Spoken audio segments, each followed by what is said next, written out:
Oh, yo, what's up? What is up, brothers? What is up? It is your dude, International Passport, here again for yet another Future Classic live stream. Can y'all brothers hear me in the chat? Mayday, Mayday, check 1 2. Check 1 2. How is my audio? Is my audio good?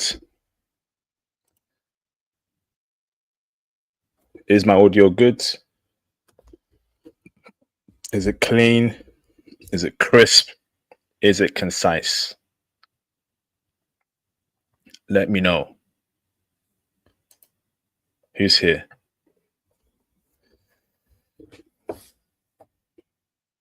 Who is here? How's my audio? Is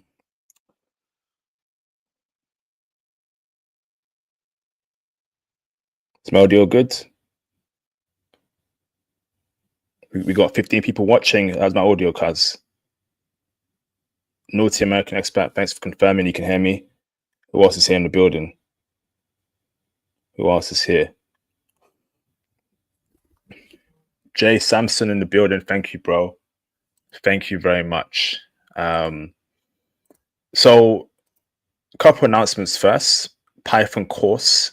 I'm officially taking new people to teach Python. We start class on January 26th on Sunday. Go on the Patreon, look for the Ultimate Python course, January 2025, to book your slot. We are serious this year about IT.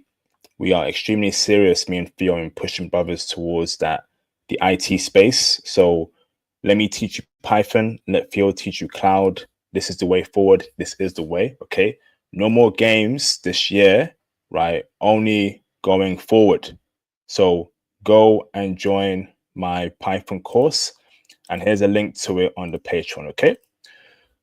Aside from that, throughout tonight, hit the super chats, hit the PayPal donations, show me some support. That'd be greatly appreciated. Aside from that, join the Patreon for intel on how freaky foreign women are in the bedroom. I'll be dropping the Ukrainian part 1 Patreon this week and DR if I have time for you brothers on the Patreon. So go and join the Patreon. Get a t-shirt, hoodie, cop the merch, please. Show me some support.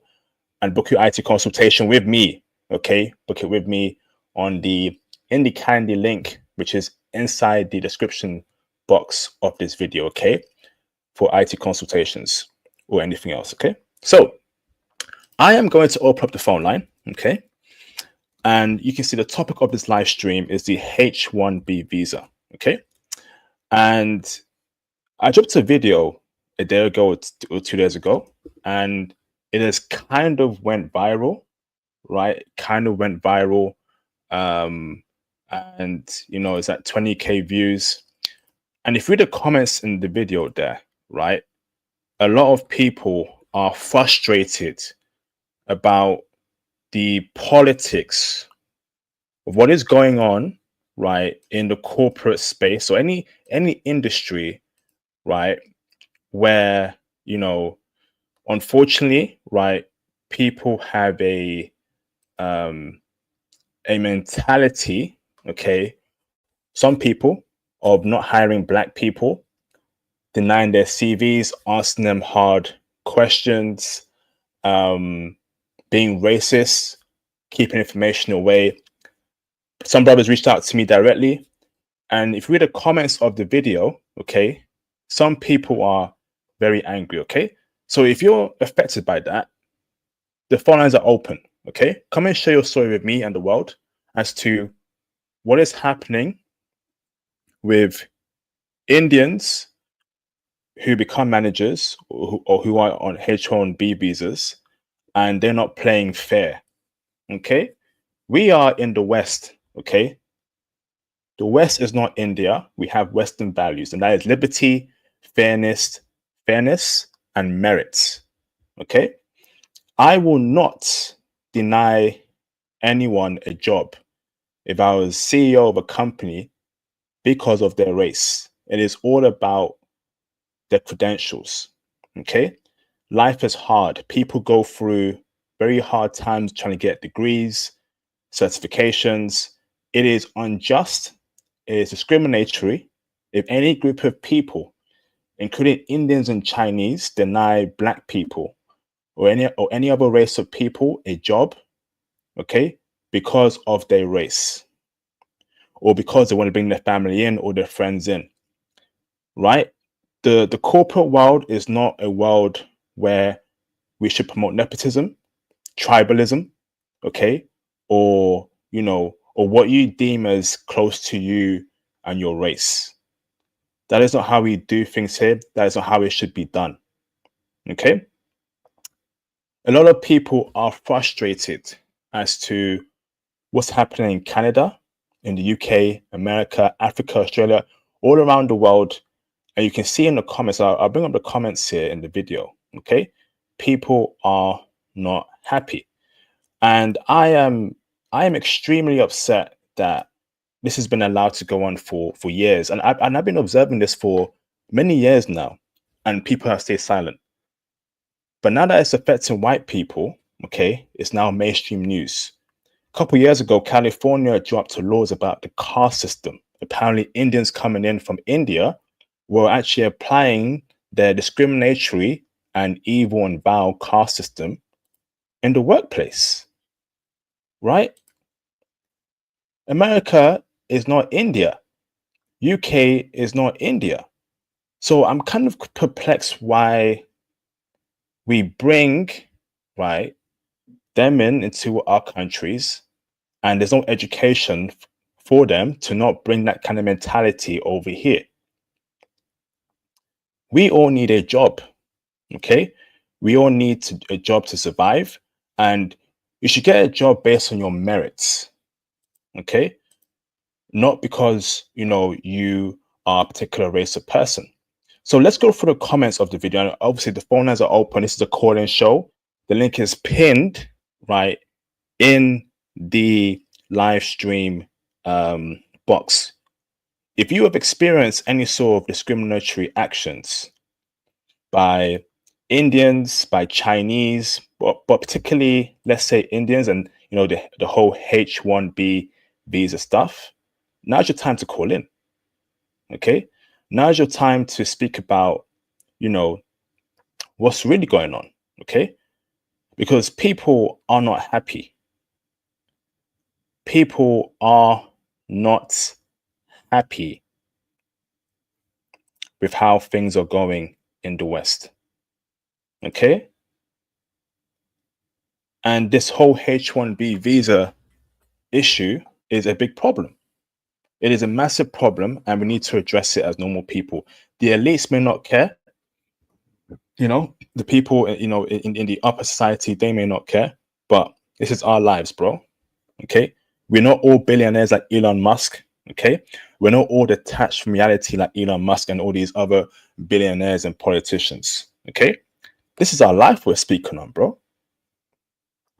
This is our lives we are speaking on.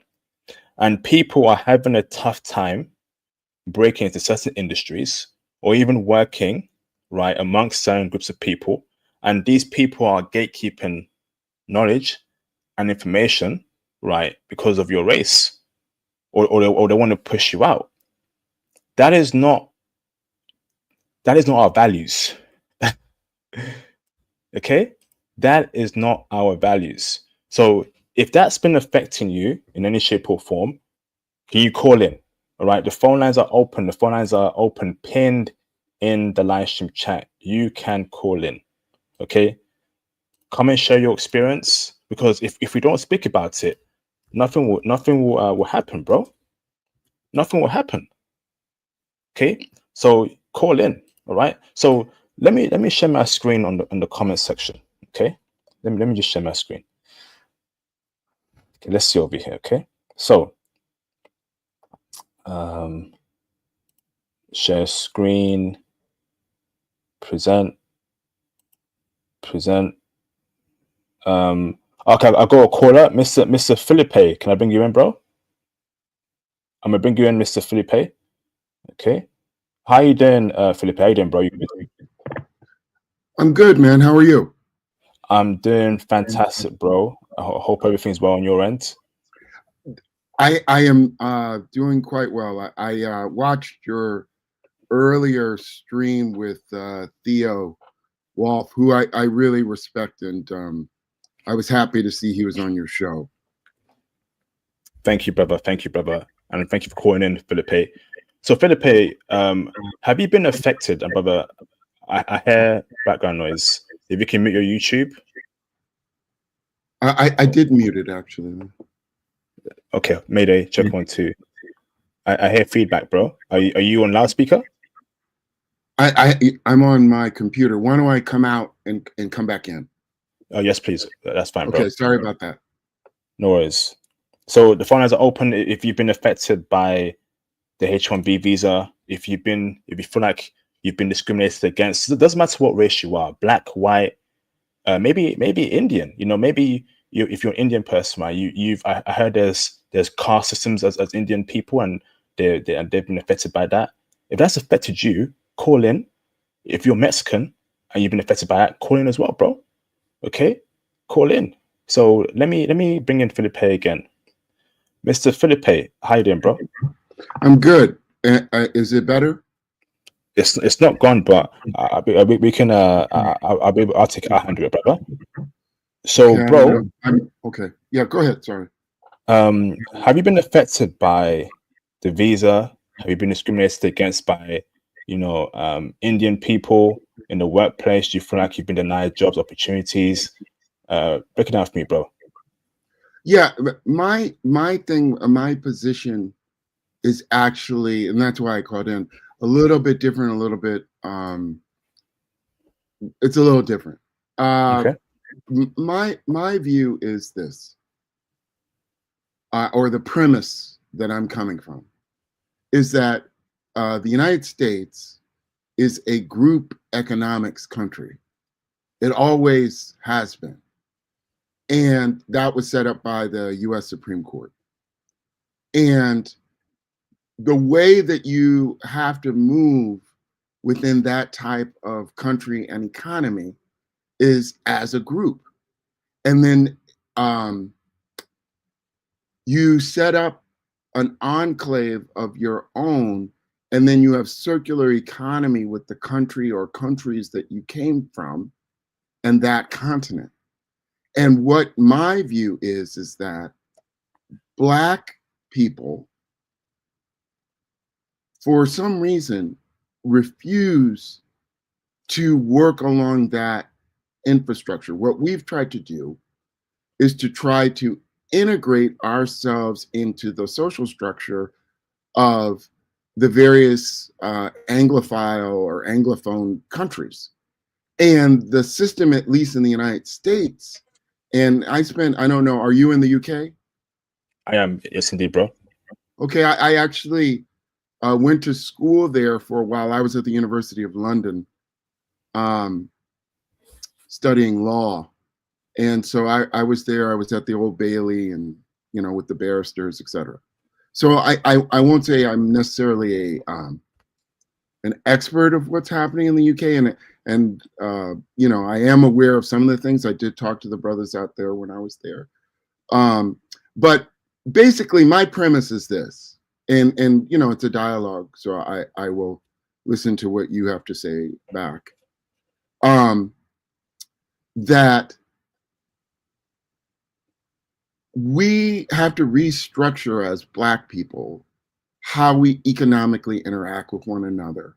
And if we're going to exist in the Anglophone system as a productive economy, that we've got to restructure how we're doing it. So in answer to your question about the Indians, it's my observation that what they're doing is acting as a group, just as Theo described. And that the problem now is that they're actually defeating, if you will, because the system was really set up to favor Europeans, specifically the British settlers in the US. They're actually defeating them at their own game, because the truth of it was that India, in the 4 countries it was split into, was a stronger economy than the UK. It was a $1 trillion economy.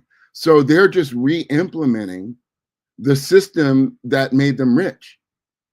And so my query to you and to this topic is, why why are we trying to get them to reform the system that the British built to advantage them, when all that will do is just shift the privilege from the Indians to the Europeans? That doesn't benefit us at all. What benefits us is a circular economy. So that's my premise, and then you can come back. I do have some experience actually with H-1B visa people, but I wanted to get my premise out there first to see what you thought. Yeah, and I'm gonna put you on mute. Thank you, Philippi. I agree to an extent, Philippi, but I also disagree to an extent as well, because a 19-year-old young black man is not going to be expected to build a business, or have an amount of wealth. So if he's 19, 18, 19, 20, 21, he's in college, right, doing his degree in something, okay? And I think it's extremely unfair for anyone at that age, right, to be blocked out of opportunities because there's a monopoly of resources or jobs being taken by one group of people. For example, Indian people, right? Now, I do agree that in the long term, right, we need to build big companies, build big businesses. But in my honest opinion, the economy is rigged, bro. It's been rigged for centuries, since slavery to Jim Crow. How many black people get venture capitalist funding? Where's the black Tesla? Where's black Microsoft? We can do it, right? But if there's no money, brother, to actually build these companies, you won't get anywhere, right? Now, can we deal with what you just said before you go on to your next point, or no? Yeah, go on, bro. Mm-hmm. Brilliant points, and I talk about this a lot.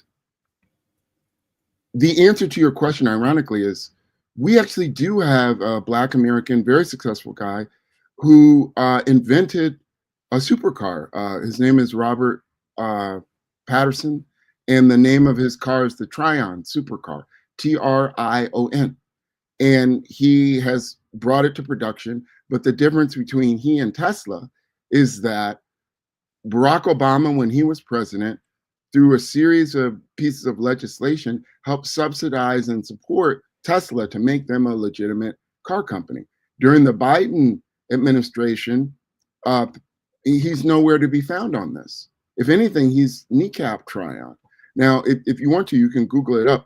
And to the point I was making about circular economy, if the Nigerians right now brought Patterson in, he's got a car company, he's got a beautiful, both electric and gasoline engine car, just to build engines. They have the Nigerian car company, I think it's called Edison, just to build the engines.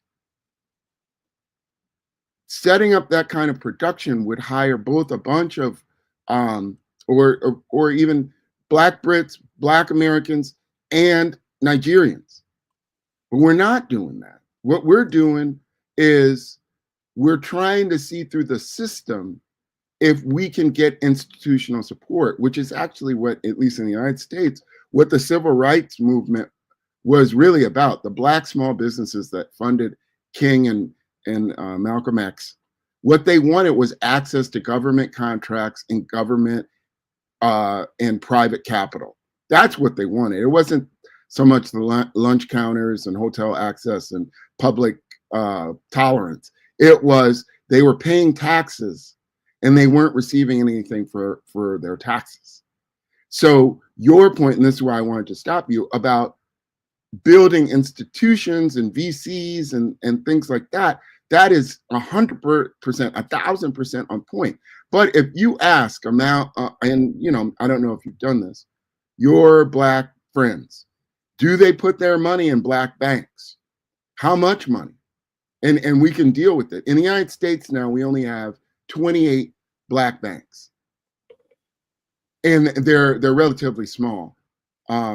So I want to kick that back to you on your point that you just made about the VCs and why we don't have it and why we're not progressing. Yeah, no, a good point there. But I feel like the scope here is Philip, right? So, in my opinion, and brothers, feel free to call in if you want to chime in the discussion. Not everyone can own a business, right? Not everyone wants to own a business. Some people are happy being employees. Now, in my honest opinion, I live in a country that's diverse, right? Black, white, Asian, Arab. Okay. So when I go into Five Guys, Subway, KFC, McDonald's, I want to see that represented in real time. But why is it that, I go into these establishments, it's all Indian people? Then IT in the UK, a lot of Indian people, right? And I know a lot of medicine as well. And I know a lot of black people that are working hard, getting their degrees, right, to work these jobs, and they can't get in because it's being gate kept, right? Indian manager doesn't want to hire a black person because of racism, okay? And it's a big problem because I know we talk about business here, right? But we all must start from somewhere. You can't run a business if you actually haven't worked in a company before, right? If you want to fund your own business, you need to have capital. How do you get capital? Well, you have to work for it and save your money up into your account, right? So we all got to start from somewhere, bro. And yeah, business is great, right? But not everyone wants to do business. Not everyone wants to do big business. Some people are happy being an employee. And I feel like if you've worked hard and got your degree and you're respected, you have the skill set, you are a good person, why are you being gate kept from getting a job in your industry? Because you're not Indian or Chinese. And that's a big problem, bro. Well, let's talk about this. And actually, this is exactly the kind of conversation that I wish more YouTube channels would have, particularly because we can also do the cross country. Sorry, just to chime in there, brothers in the channel. If it's so easy to make a business, right? Why don't you brothers make your own Teslas, your own Microsoft? If it's so easy, right? Where's your Oracles? Where's your Microsofts? You guys will know that it's not easy, bro. It's not easy because the way the economy works, right? Wait, who are you responding to? Somebody in the chat? Someone in the chat. So Europeans, right, have built their own economy, right? China has done that, right? So Africa and the Caribbean have to do it themselves. Okay. So not if y'all think it's easy, hey, create your own business, create your own Tesla, create your own Microsoft. No, it's not easy. These are $1 trillion companies. We all must start from somewhere, bro. It's a lot of people are thinking in fantasy land, build business, get money. It's not easy, bruv. Yeah, no, you're 100% right.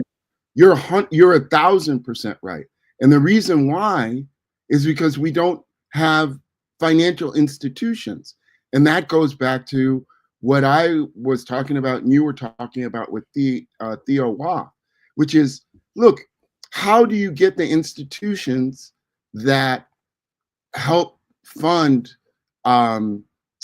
Microsoft and Alphabet and all these? How does it work? And the answer is that it's a series of processes that the Europeans have gone through to build institutions that then create an ecosystem that helps you build out a business.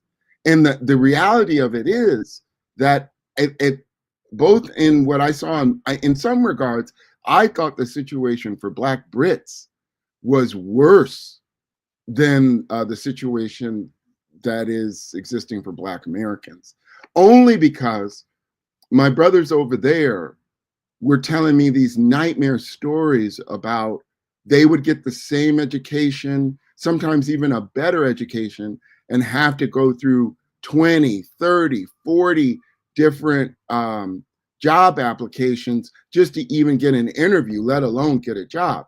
And then once they got the job, they weren't advanced. Is that still the case? It's been a little while since obviously I've talked to them. Still the case, bro. Still the case. Okay, so, but I'm also about solutions. And here's my thing, the Black Brits in some regards, and I realize there's a distinction because some of the Black Brits are from Africa Some of them are from the Caribbean. They're all people from, for the most part, the former Commonwealth, British Commonwealth countries, right? Am I correct in saying that still? Yeah. Okay. The advantage that they have is they actually do, in many cases, have some family, some connection back to the countries they came from. They do have that. The issue is many of them came for the hard currency, the British pound, that they could then translate into what do they call those, remittances back to their home countries, and also to kind of get their legs up under them, depending on what country they came from. In the case of the Black Americans, all of the tie to whatever African country you came from has been erased. The immigrants that have come, they are relatively new. Black immigrants really weren't allowed in the United States until 1965 and post 1965, the 1965 Immigration Act reforms. So it's a different situation, but I don't want to take it too far from where you were putting it. No, not everyone can run a business, but even more fundamental to that is where the Indians as a country and as a group made an investment to do what they're doing now, which was to build up their engineering and math. And actually in the United States, I don't know if he made it as far as the UK, there was this guy, Robert Moses, who started something, it's called the Algebra Project. He was a civil rights leader with King and so on and so forth. And his second act was to say Black American families should focus on mathematics, because it's one of the few things that is consistent. It's not a matter of subjectivity, it's actually an objective science. So to focus on those things so that you could run a business. If you do math well, you can at least do the books for your business. But what do you? But what say about? No. It's a conversation. But wouldn't you say, right, to get experience running a business is by working in the business? And I think that's the best way to get experience. But if you can't get in, how do you get that experience? For example, right? So, fan companies, right? Facebook, Amazon, Microsoft, Google. These are big companies, right? Silicon Valley. How many Black people do you see working in Silicon Valley? Put business aside, bro. I'm talking from an employee perspective. Not everyone is interested in building, their own business. People are happy being employees and working for benefits, and that's cool. Okay, please for me, for the people, I hear feedback. Oh, I'm sorry. I'm sorry. So essentially, right? So you have Silicon Valley. How many Black people are in Silicon Valley? Hardly anything. And I know a lot of Black people in our space, in the UK and America, that have the skill set and they can't break into Silicon Valley. But when you go down there, right, you see a bunch of Indians walking around, a bunch of Chinese walking around, right?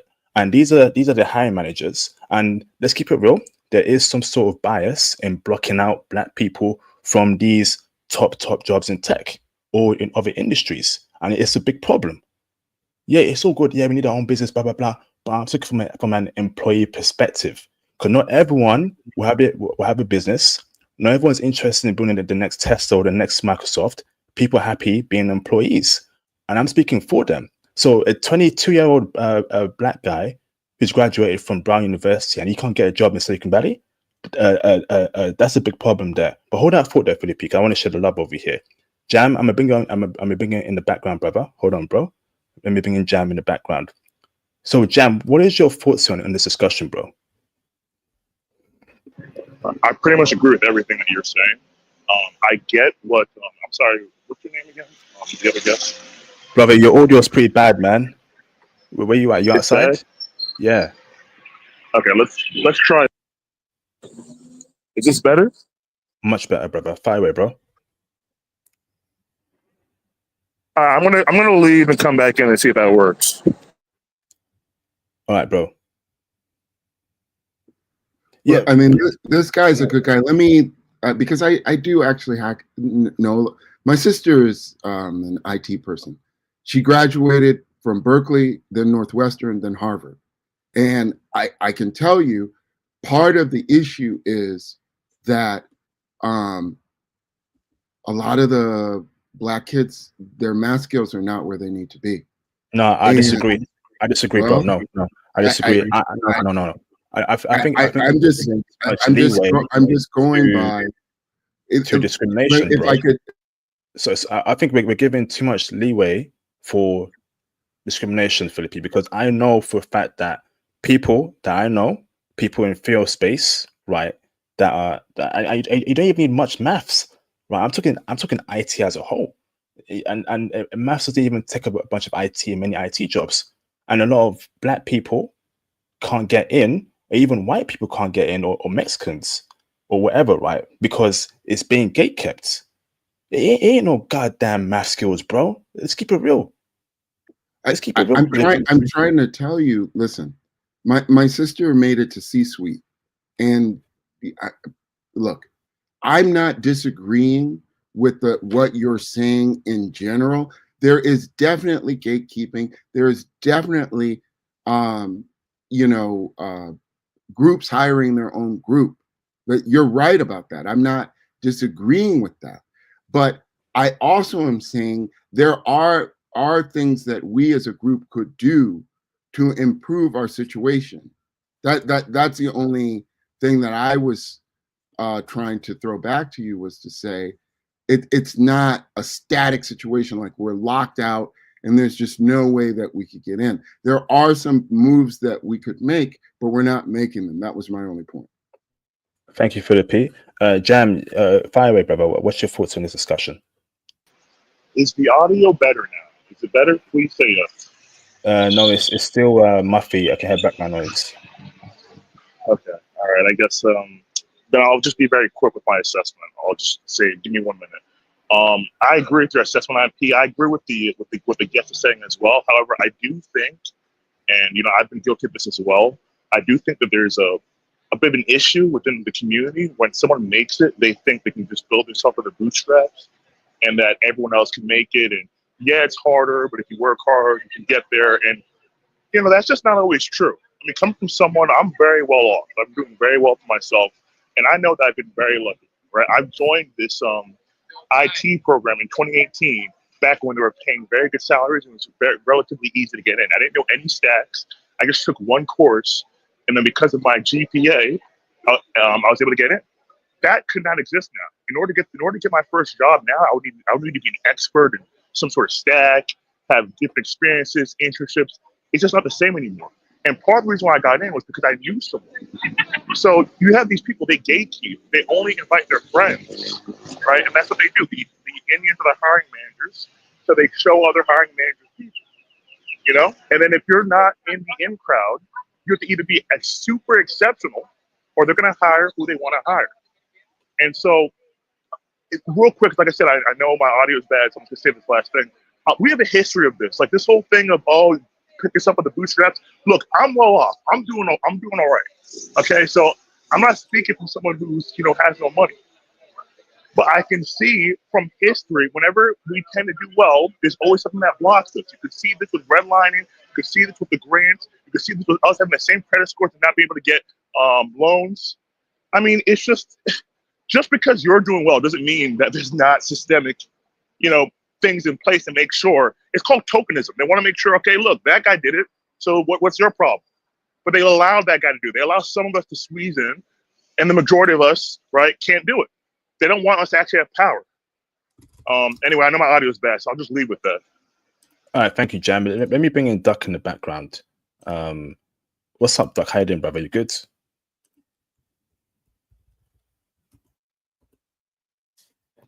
Okay, dropped off. So you can see here, right? So here's a comment. JD says, "It's gatekeeping.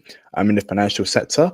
It's not that we don't have any incompetent Black people. It's just gatekeeping." Absolutely, absolutely. And I'm seeing it in real time over here in the UK. I'm seeing it across many industries. I'm seeing a lot of unemployed Black men who are smart, intelligent, have degrees. They can't get in. A lot of recruiters are, Indian in the UK, and something isn't right here. Now, I'm not disagreeing completely with Felipe's point. I think the long term, you have businesses, good big companies, but these take years to do. These take years to do. Let me bring in Duck in the background. What's going on, Duck? How you doing, bro? You need to unmute yourself, Duck. You good?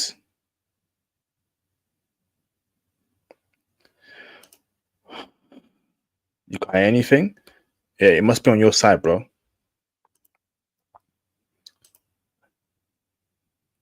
All right. Do you want to challenge that? Can I respond to what you just said? Of course.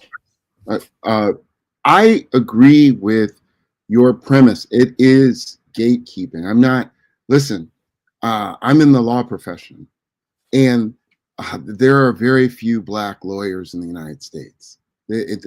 Usually in a law class, you're talking about 5 to 7 Black males and usually 7 to 9 Black females that graduate. So I'm not unfamiliar with gatekeeping. And let me just take it a step back. My grandmother was a lawyer.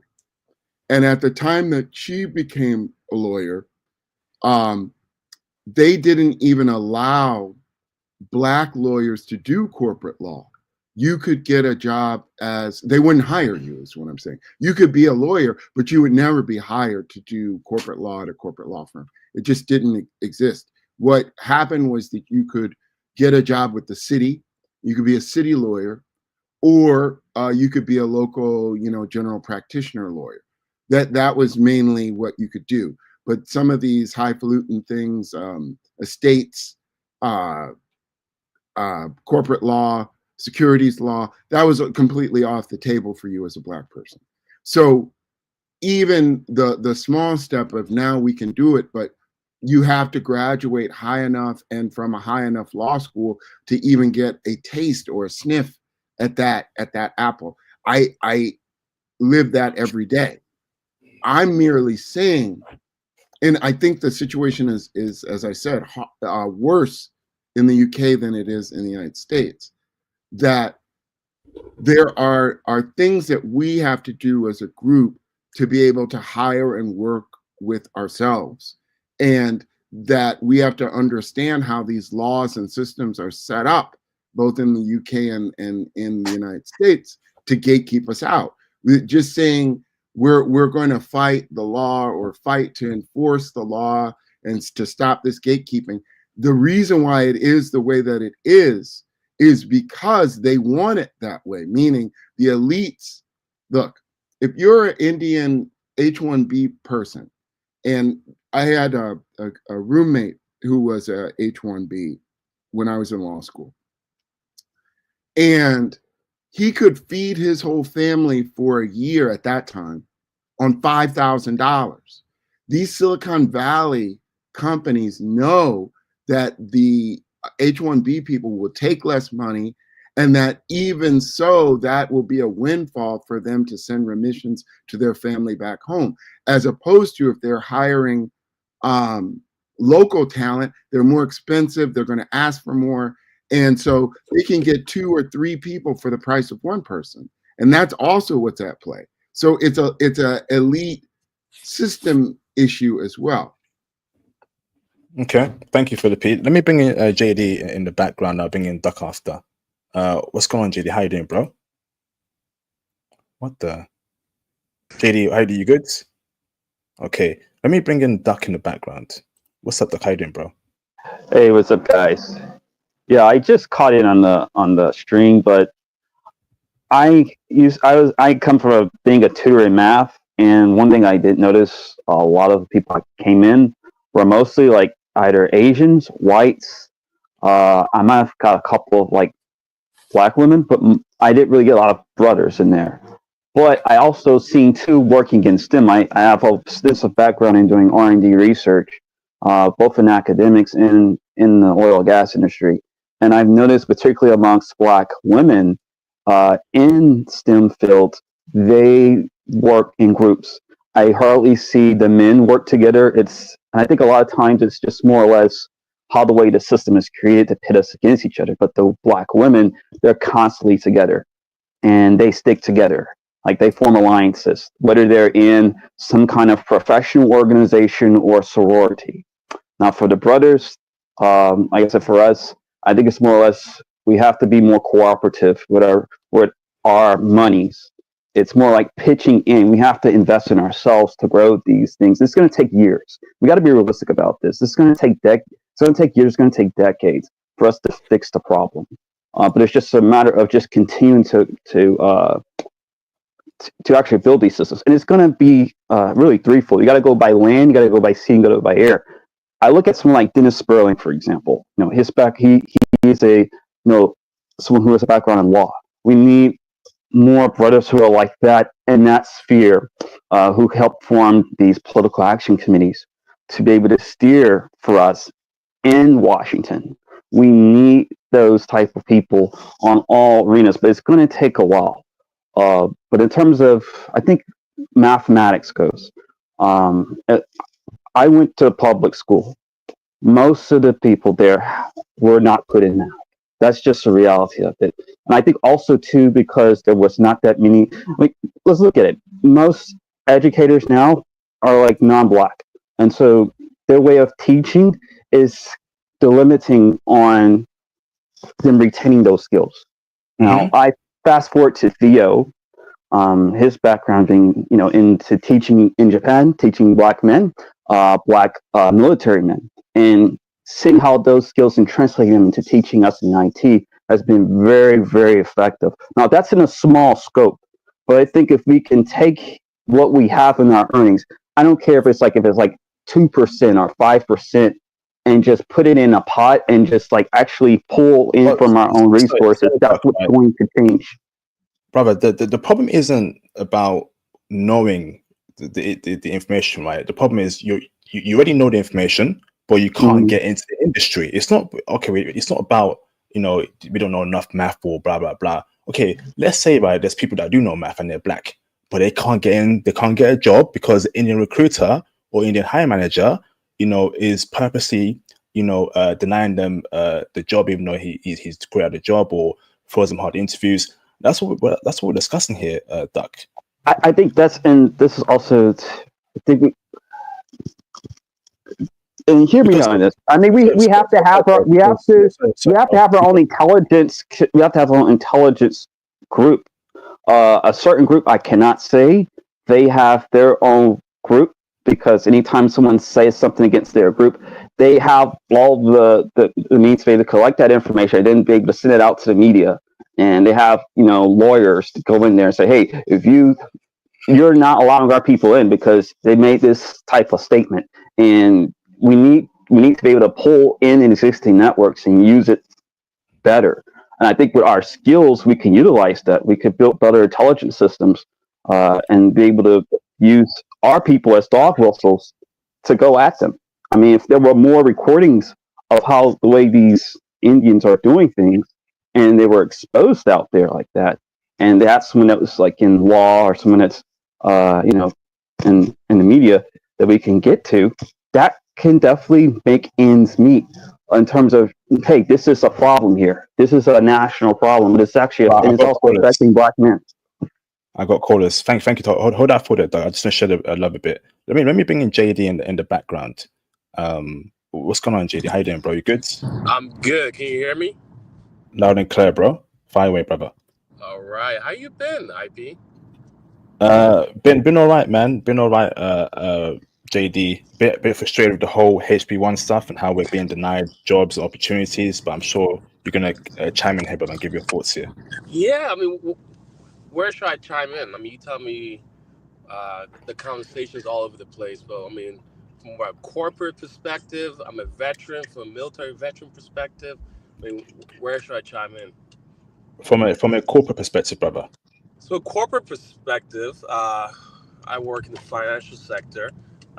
It's someone I mentioned about not enough Black kids or Black males or females. Not true. My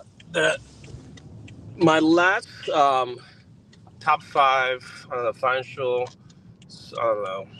company I work for found that one of the historically Black universities had a shoo-in, and they recruit a lot of black males from that institution to work in my company. So it's not that, it's not the math skills, it's gatekeeping.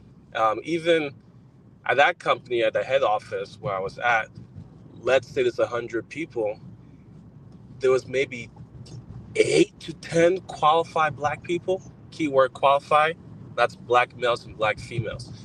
There's a laundry list of black people who are trying to get in, who are all qualified. But just gatekeeping. It's the recruiters, it's the interview process, it's the vibe. Is would this guy or girl be good on our team? Do they believe in our mission? Can we get along with them? Can we joke with them? What I see happening, so I switched companies to a new company, a new location. What I see happening a lot, is the crab in the bucket mindset. So I'm on the finance side. The other black people at the company are not in analytical roles, right? So first of all, you have to push to get into analytical roles. Secondly, um, they picked me to be on this team because I did well in the interview. But it's gate kept. I'm the only black person on the team, right? There's 3 of us in that section I'm in, but I'm only one on that team. So they're not racist. It's gate kept, and the rest is just people that look like them. Um, so yeah. So I think someone had mentioned about not enough intelligent black people. That's not it. It's gatekeeping. It's you gotta speak the language. You gotta drink the Kool-Aid, and you gotta show up.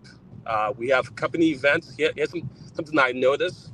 We have company events, and a lot of black people do not show up to those events. You gotta show up. You gotta play the game. And if you don't play the game, it's that crab in that bucket mindset. I'll keep quiet. Now, and I think I want to add it, right? So we have situations where, you know, an Indian person is interviewing a black person for a job, and he or she is asking questions that is not even part of the job spec or what they'll do. But he never asked that question to an Indian person. So the black person's thinking, what the hell's going on here? He can't answer it. He gets marked badly in the panel. And then the interviewer who interviews the Indian person, right, will give him easy questions or questions on the job spec. And that's a common theme that I'm hearing from black men in the UK and in the US. Now, that kind of stuff, right? No amount of knowing math can stop that. That is racist and that is discriminatory. I know why that's being done. That's where I'm taking this conversation from that part. That's gatekeeping, discrimination, and racism, and it's a big problem that is locking out black men with potential from getting into certain industries. That is a key point here of this stream. Not about we don't know enough math, not enough black people in tech, whatever. I'm talking about the guys who have the skill sets and can't get in. Well, why don't we deal with the issue how the Indians got in the chair and got the free reign to do what they're doing? How do you think that came to be? That's a fair point. Here's my answer. My answer is, as I said, my sister graduated from Berkeley in computer science. She went straight to Silicon Valley. She was a full scholarship student. The difference was that the H-1, if you are going to hire my sister, you are going to have to come in at a certain salary point, and she's going to have certain expectations as to how she should be treated in that hire. And this is true for all Americans, but particularly for Black Americans, right?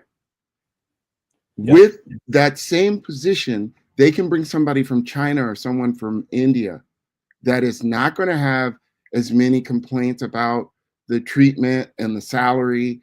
You know, I just explained to you about the guy I knew, and he told me he could support his mom and dad on $5,000 a year. That guy will take less money. And there were enough guys thinking like that they eventually got into a position where they could hire their own. So who empowered them to do that? White people. Let's keep it real. Yep. Okay. And as I said, I acknowledged to you from the first time I came up that in my experience in talking to my brothers in the UK when I was going to school there, that the situation is on steroids there. So it's bad in the United States, but in the UK, it's particularly bad. So I understand why you're so vehemently saying it's gatekeeping. It definitely is. I can also tell you I spent a fair amount of time in France, and it's definitely there too, okay? But the reality of it is, how do you get around gatekeeping? And I gave a two-part solution. One part is that you have to build your own institutions of capital to leverage your own economy within yourselves, because in the United States and in the UK, your citizenship is second class. Period, point blank. And you can try your luck at going to the EEOC, which is the Equal Employment administrative body in the United States, to try to get through this and try to do the litigation. But people have been trying that since the 70s. It's not going to change it. What changes it is economics and power. And right now, because we don't have and refuse to focus on a circular economy within ourselves, then we don't have any leverage, not only from within ourselves, but also in the countries we came from, to be able to force this to happen. If they try, for example, if they said, okay, we're going to remove these Indian people from these positions, it's not being fair. Don't you know that India, Pakistan, Sri Lanka, and Bangladesh will be at the trade table saying, UK, if you want your trade to go this way, you're going to fix this back the way that it was. What do Black people have? What country that they come from stands behind them? Not a one. And that's leverage. And that's why I was talking about, you want to solve it? Because I do. You got to move with money and you got to move with leverage. But we want to talk about, we're going to try to reform this law or get them to act right. No, that's not what the Asians are doing. Not at all. In the United States, this last election cycle, people were talking about how did they get the Asian hate bill passed so quickly through the Congress and signed. The answer is because Taiwan demanded it in trade negotiations with the United States. Period. Point blank. The United States wanted that relationship with Taiwan. They said, pass this damn bill for our people that are in your country. And it happened. What did Black people do? Where was Nigeria this last election? Ghana, Senegal, where were they with Black Americans? Nowhere. So I'll leave it there. There are other people up here, but I agree with Duck on the math thing as well, as you know, and that's coming from real experience. I'm not saying that. I just looked it up, and I don't want to start throwing out the doom and gloom numbers, but I shared in the back chat. My dad was a math teacher. He started out because when he came along, the country was still segregated. He desegregated his high school. And at that time, they used to give a test in the United States for aptitude. It's in the autobiography of Malcolm X.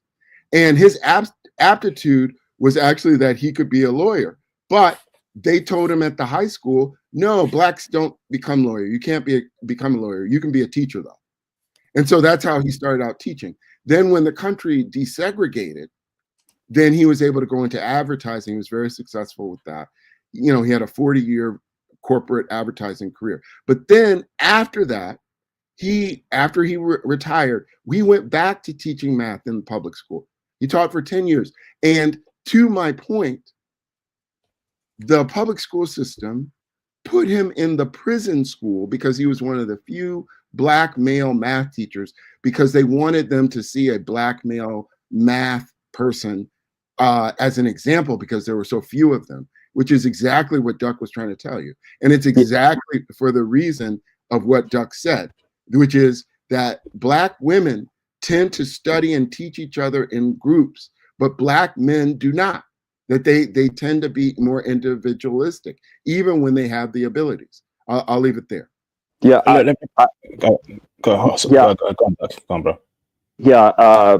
And I'll say, just to disclose, for me, I have kind of a different issue. You see, the public schools I went to, the junior high school I was student of the year of, it no longer existed. Not even 10 years after I graduated, maybe 5 years after I graduated from high school. I mean, it was, and then like my high school I was at for 3 years. I had to transfer because the the actual staff, which was all Black, and my middle school was all Black. They did not want to have these, and kind of like we were saying, Felipe, grow in and tap into the Black youth to encourage them to pursue things outside of athletics and more into like academics. So I had to take it on my own time outside of class to help my brothers, and because we weren't even getting it in school. Even for me, someone that was gifted, I wasn't put in any gifted programs because I was marginalized by the system. It wasn't until when I got to university and I worked with Asians and even Indians to where I was accepted in there, and they took me in. But when I was looking for other like Black men, I didn't see that. I've seen a lot with the Black women. I will say that to them, they always pair together, brothers, and it's just how the way it is. So, Thank you, Doc. So I need to go for everyone. So if you look at the comments on the video I dropped yesterday, right, we have people across all races, right, complaining about how Indian supervisors do things, Indian managers do things, Indian CEOs. So, for example, it says here, this happened to me. I work in pharma. I was given such a hard time by the Indian supervisor. I was quickly replaced with an Indian. I had to train him. He didn't know anything. I was eventually fired. It says here, over 70% of the gatekeepers in Silicon Valley are Indian tech bros.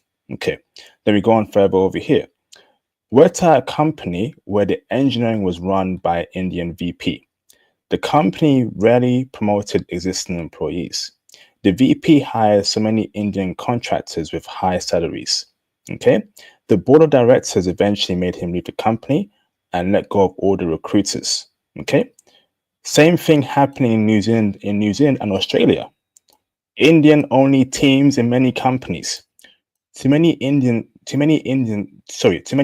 in HR to hire their own people. So we count over here. Okay, this is a major part of the problem. Americans are being tired of being discriminated against. Then we're going over here. Okay, we keep on going down. Okay, that stuff about India and Kenya is so true. They import workers for their own companies, even for jobs that don't even need skills. So we're seeing here that even in Africa, right? I remember there was a story that I told the other day, or in Kenya or Uganda, but it was in Africa. Indian person buys a building, okay, and refuses to rent out rooms to Black people, and I would only rent to Indian people. Imagine me doing that in India. Imagine me buying a building, right, in India, and telling Indian people, I'm not going to rent to you. I'm only going to rent to Black people living in India. Do you know the repercussions of that if I did that in India? So let's carry on over here, okay? It says here, in tech jobs across the US, Canada, and the entire West, about 99% of interviewers are now Indian, okay? So people across all races, genders, cultures are seeing this. It says here, I am Indian living in India. You guys are absolutely right. Indians have caste loyalties. Unfortunately, Americans don't understand how evil these caste affiliations are. Even I was discriminated by my own manager because I am from a different caste. P.S. In general, Indians don't like Black people. We are sold fairness creams as a beauty product in India. American needs stronger anti-caste and anti-discrimination laws ASAP, or else you guys are screwed. So again, The person knows the information, right? But again, it's being gatekept. And that's my main problem here. So let me bring another caller in. Let me bring in Make Music Mike in the background. What's going on, Mike? How you doing, bro? I'm doing good. Can you hear me? Loud and clear, bruv. Okay, cool. I agree with everything that's being said here, but like my man on the top right, you're gonna have to start at the ground level. Like I'm pretty sure you can find my comment in your comments, somewhere. But unfortunately, we're gonna have to circle the wagons and kind of start fresh from where we were back in the 20s and 30s.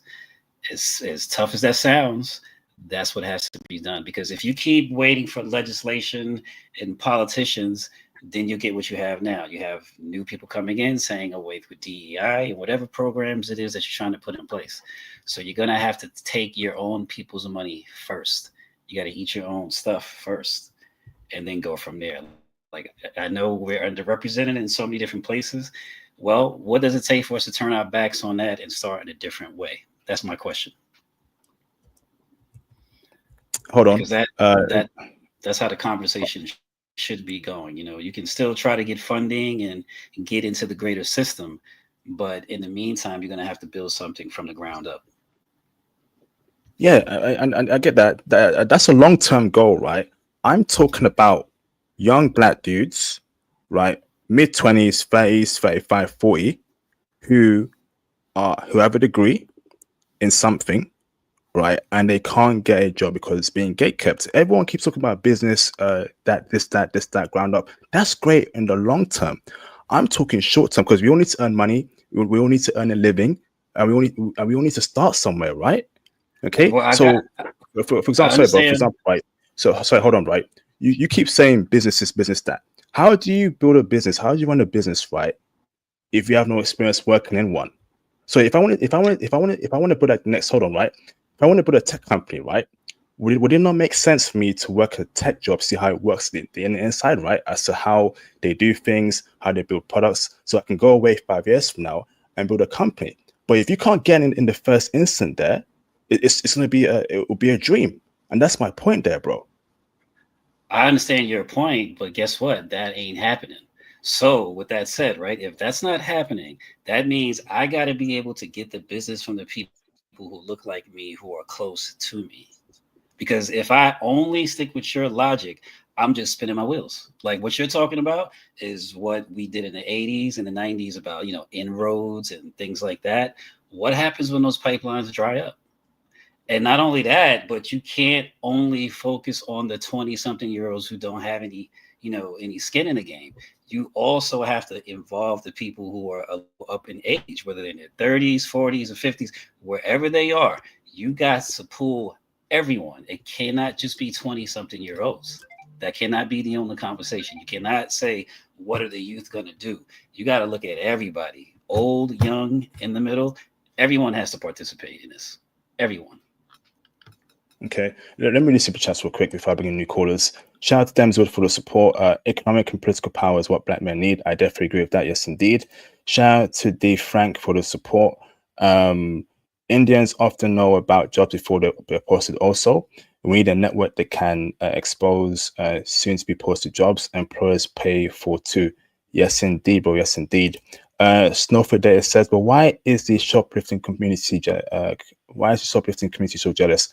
That's a racist comment there. I don't shoplift. You see, and that's our point there. So this guy might be a manager or a recruiter, and he's saying that, this is what we're dealing with, brothers. This is the type of people that we're dealing with, in this space. But let me bring in obstacles to opportunity. It's been a minute, bro. What's up, Biden, man? You good? Yeah. What's going on, brother? How you doing? Not too bad, not too bad. You good, brother? How you keeping? Oh man, I'm doing great. But I see you doing great too, so I'm extremely happy for you. And shout out to the panel too. Hey, thank you very much, bro. Welcome back, brother. So, brother, what's your thoughts on the stream, man? Yeah. No, I hear a lot of you guys out, and I think you make a valid point across the board. This is something I've been saying for a while because I've traveled. I lived overseas for the most of my life, and Indian culture is something that's steeped in many systems. many systems of different types of oppressions within their own culture. You get what I'm saying? Let alone outside of their culture. That's a whole different type of conversation you get. But even within their culture, they have massive amounts of discrimination, oppression, stereotyping. I mean, it's very intense. And they've been free for a while from the British rule, and they still utilize the same systems, and they utilize the systems prior to the British rule. So I think that a lot of people are having conversations about their experiences. You get what I'm saying? Across America. And, this is something that's going to happen when you have different cultures, especially a strong culture like, Indian culture, um, you know, integrate with United States of American culture. And it's not really integrating, right? But, but net, we still have life experiences together. So I think that when it comes to H-1B visas and in themselves, they're not necessarily a thing that I disagree with. But definitely you have to look at your applicants and the process in which you're allowing people to come, and be granted visas is definitely something that needs to be taken into consideration. Or if America's making the decisions to throw out visas all in themselves, then that's a different type of conversation. But yeah, I think a lot of things that you are talking about as far as, the interaction with different types of groups, it's going to be a little bit difficult when they come into the United States of America. That's a great point, the opportunity. Great point there, because their culture is has a lot of colorism and has a caste system, and the darker you are in their culture, the more they look down on you. So we're bringing them in without any education about. Listen, in America, in the West, we don't do that. There, you need to put that behind. So we're bringing them without any education about racism and colorism. They become managers or directors, and then they impose those cultural densities and thinking in hiring practices, and that's screwing a lot of black people over. That's a problem. And especially right now, I mean, like, our country is easily exploitable because we hate ourselves. So we come over here, any group comes over here, and they always hold onto this greater culture from their home countries, allegedly, and then they come and look at us with this type of mindset where we even spill it like, oh, the West sucks, and we're this bad, and we have a lot of negative inferiority complex about our nation, our identities, and what we got going on. And they come around and they're like, yeah, well, our culture's superior. And, again, as you said, and as we know, they have extreme caste systems amongst themselves without any white people or black people involved. You get me? This is how they treat themselves amongst themselves. And now they're in the United States of America. We don't even like ourselves. And then they're just looking at us like, okay, you guys are ingrates. You guys are falling. You are decaying. I'm going to focus on the bag, focus on my capital, exploit that, and to do what I need to do. Absolute facts. Great point there, Obscore. Let me bring in Othello and Passport King in the background. Good points there. What's up, Othello? How you doing, bro? You good?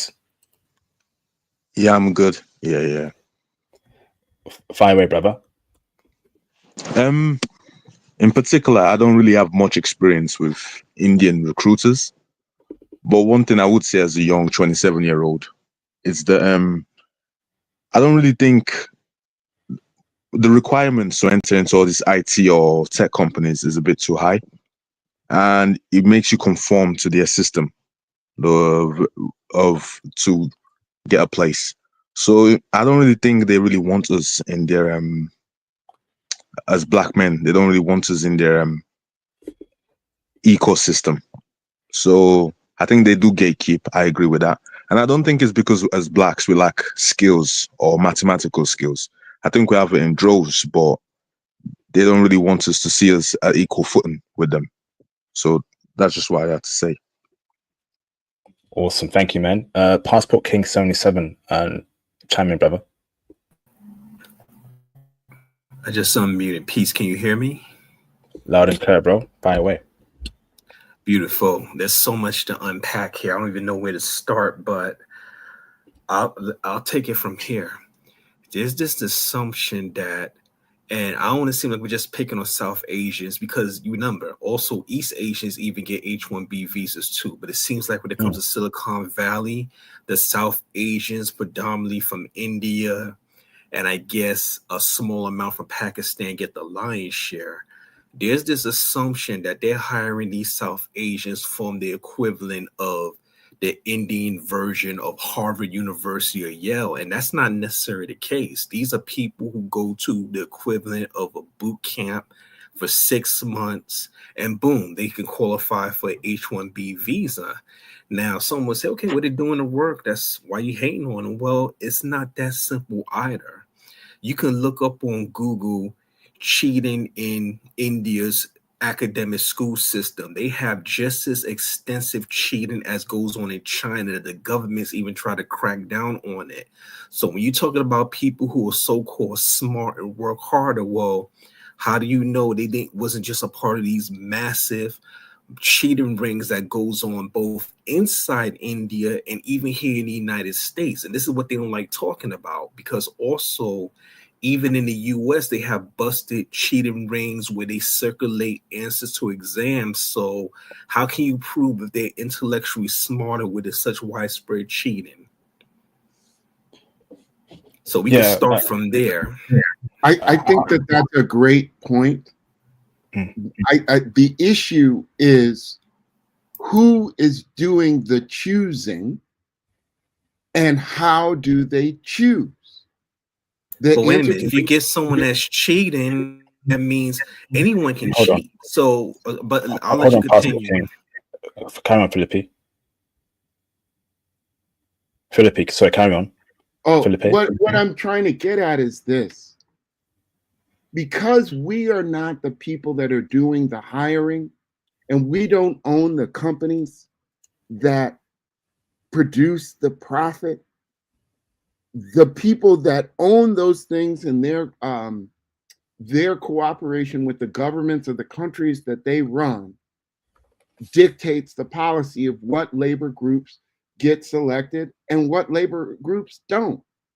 And until we take the position that we are going to compete within ourselves as a group, that I started off my point with saying the United States, from its inception, was a group economics, settler, colonial country.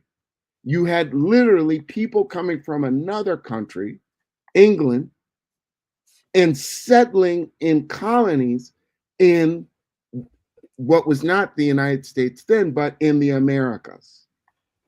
And from that foundation, they wrote laws to favor them as settlers. What has happened now is that the Indians, who also came from a sophisticated economy, I just looked it up, the economy that was stolen from India was $45 trillion by the UK between 1765 and 1938. So they had $1 trillion economy going back to the 18th century. And the idea that these people are not sophisticated is just not true. What is true is that they found a glitch in the European system that was intended to advantage European people, and they used it against them. But in the meantime, Black African people have not organized themselves in such a way to get leverage and power to either use it within the Anglo system or even with themselves to empower themselves. And what I've tried to say is, but we can, and we have the skills and the ability, but we're disorganized. Saying that of course it's unfair. They set up the system to favor themselves. They never set that up so that Black African people were going to be empowered. And this is the litmus test. I'll land with this. Imagine that you're at a company, a big multinational company, and you have a multinational project case for your company. And they look for applicants for this. Maybe they need 20 people. And when they accept in all the applicants, they choose them. They look at the resumes. They don't do any interviews. They just do it on the resume. And the team that they pick is all Black African people. You think they're going to keep that team? You know, I want to speak on that and counter a little bit. There's these narratives that float around about the people, and I'm not letting the white people off the hook because they have allowed this to happen. And part of my language, they're the main ones. But remember, we all keep it PG, right? Keep it PG. Sorry about So that. we're not taking no groups. We keep it again. So I just want to make it very clear, right? Like, I'm not against Indian people coming to the West. What I'm against is discrimination, right? You know, if you're an Indian person, you work hard, you're smart, and you know you have the credentials, and you want to make a better life for yourself. I don't. Whether you're Indian, whether you're from any country in Asia, whether you're Ghanaian, whether you're Philippines, Ivory Coast, I don't care, right? What I hate is coming into the UK and America and bringing racist practices, because Black American people have a long heritage and history in America going back for hundreds of years. And in my opinion, that must be respected. So no one could come to America and look down on them, knowing they went through slavery, Jim Crow, you know, knowing that when you're a slave, right, you don't get paid. So how do you build wealth if you don't get paid, if you're being forced to work for free, right? So and you're coming in, anyone's coming in looking down on that. That's what I don't like. I don't like the hiring practices, discrimination stuff. I don't like, you know, when you get hired and then you work in an Indian team. Some Indian teams, right, will gatekeep information, will try and force you out, will not share information. That's what I hate, right? No, long as they don't do that, I'm not against immigration, but I am against it to a point. I do believe that American people should get American. There should be a priority for Americans to get American jobs. I believe America should get trained for American jobs, and what's left can go to H-1B visas. Americans should have a priority, and if they come in, Americans must be respected. That's all I'm for, bruv. That's all I'm for. But that's not happening for some odd reason, because we're bringing in. Wait, Sorry, if I may, sorry, bro. We're bringing in a group of people all around the world who don't share our values, which is merits, liberty, equality, and fairness. So if you're bringing in a group of people that have a very powerful, strong caste system that looks down on you based on your social class, your skin color, that's a big problem that America must address. There's even caste laws in California that came out a couple of years ago because it was such a big problem in California. So why is that not nationwide in America? How are people not seeing that when I walk into Tim Hortons, Subway, KFC, Pizza Hut, it's all the same race of people working there.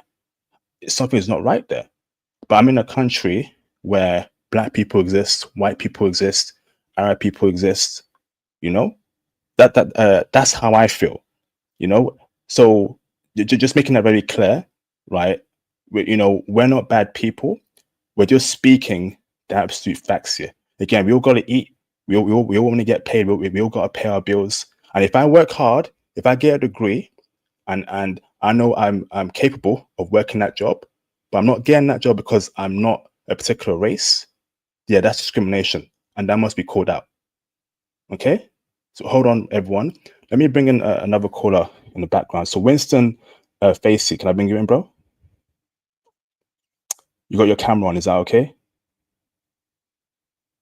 Thumbs up for your camera on, thumbs up. Is that okay? Let me bring in Winston in the background. Okay. What's going on with side bro? Hey, good afternoon. How are you? I wanted to address. I actually had some encounters, with these Indians before. Explain my story. It wasn't really like a work situation. I remember one time, I was traveling. I was going to the airport, and I don't know if anybody ever experienced this before, but the Indians, they were going into the airport at the same time. it was like about. Brother, is this about jobs, brother? Trying to get into jobs. I don't want to hear personal experiences at what you felt, but this is about H-1 visas, jobs. Is it about that? But if it's not about that, if you can skip that story, brother, please. Is it about jobs, brother? Well, it's about discrimination experience with the Indians, how they treat other people. Okay, fire away, brother. Go on, bro. Okay, yeah. So I was traveling somewhere, and whenever whenever you're at the airport, it's like a column of cars, and when the Indians came up to the front of the airport, they almost made like, you know how a person would block off the entrance. They'll block off the entrance and they'll allow their people to go through. And then when they go to the line, they'll push their people ahead of the line and then almost like put everybody else in the back. And I realized, that this is how they operate, in every situation. They wherever they go, they set up their own people, and they basically get rid of everyone else or try to take any Not other all. race or group out of the way. What country is this? Not all. There's good and bad people in every culture, but what country are you in, brother? Oh, I'm in the United States. Okay, yeah, I do agree. I think again that's gatekeeping, and I think that's wrong. I'm sure that there's good Indian people out there, and we're not saying all are like that, but it's the ones where they do it, and it's effective when they do it to the point where it's ruining people's lives or it's derailing their lives and progress. That's what I really don't like. But thanks for your story there, Winston. I appreciate you, bro. Let me bring in Guri Singh in the background. Guri, I think you may be Indian there. If you can keep it respectful, you can agree or disagree, but let's not don't say any slurs.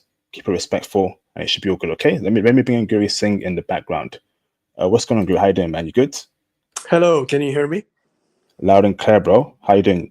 Hello to everyone. Listen, I found your live stream. I was looking for another live stream and I came upon it, and it's been really interesting to hear. I would love to help at least answer some of your questions. Anybody have any questions on how H-1B works? How do they, decide on salaries? Are they discriminating? I'll be as open and transparent as I can from my experience. If I say something bad, I don't mean it to be directed towards an individual. I will not use any offensive language, and that's my promise. It's just have an open dialogue, fireside chat, if you want to call it that. So happy to ask questions or answer questions. Thanks for that, Guri. So, Guri, are you in America or where you at? Canada, India? Where you living at? Where you at?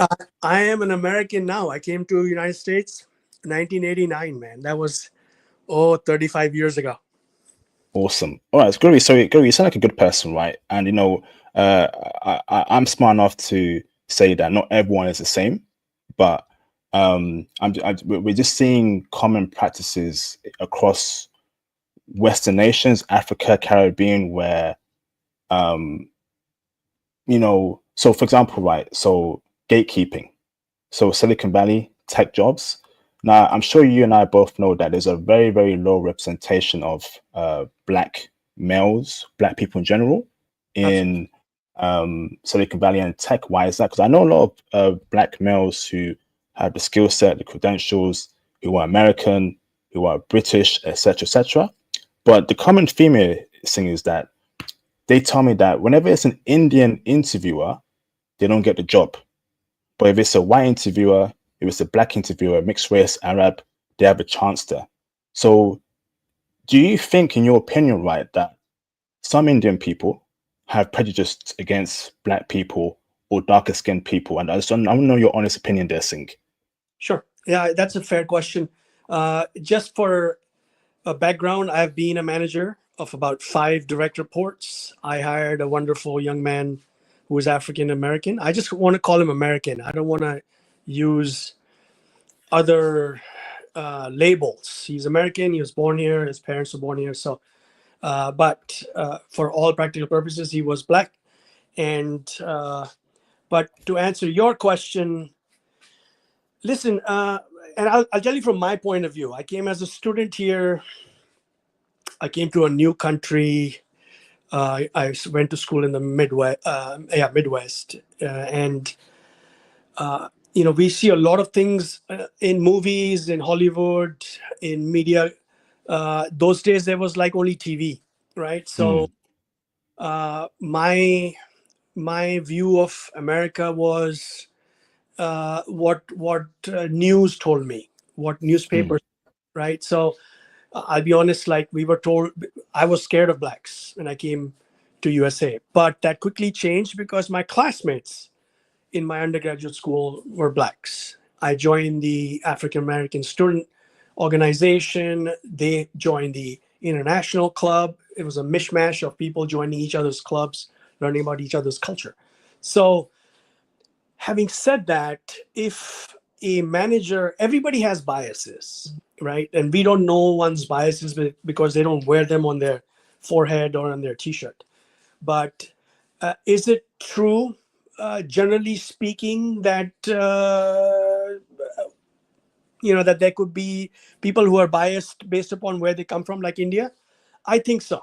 But I can't speak for all managers. Having hired an African American or black man who has been an amazing person and he's moved on to higher and better things in life, I think the answer could be yes. But we're all talking about one specific example, unless you have a specific example that you want to build on.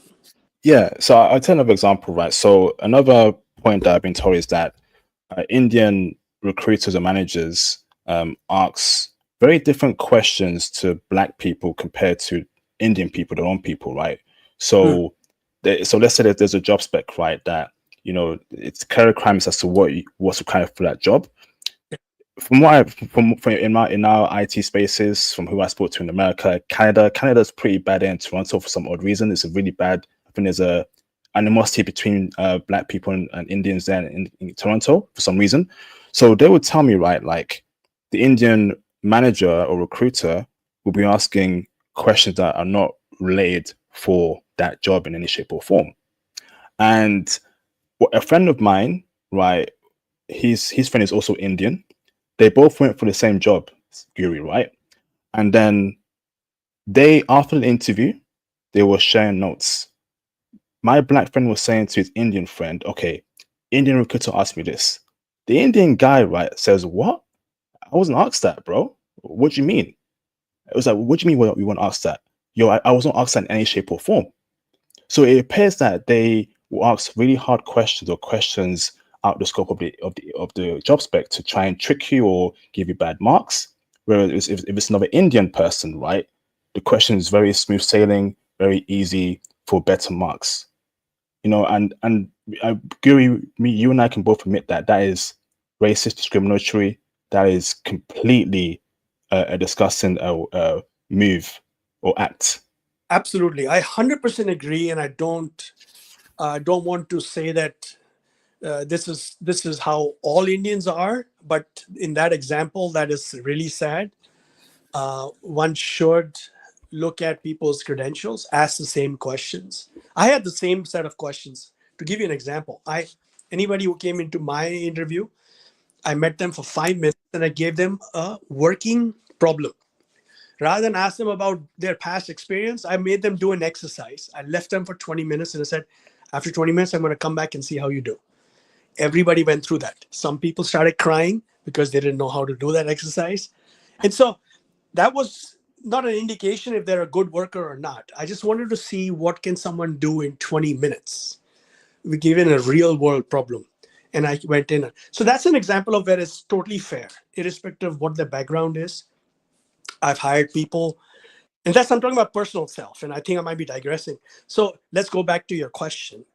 is does this happen? Yes. In that example, is it unfair and outright illegal? Yes. Right. And I can't justify that. Just being Indian, I don't want to represent the Indian manager in this case, but that's just disgusting to hear.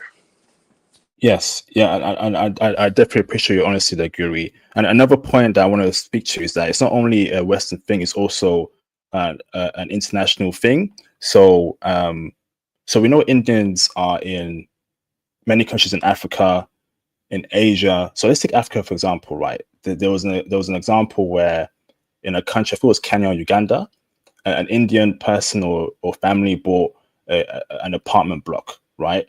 And they refused to rent out any rooms to any black person in that country, but only to Indians, which is again absurd. Because imagine me going to India, Guri, right, buying an apartment there, and then telling that I won't rent out to Indians. I'm only going to rent out to black people in India. But that's India.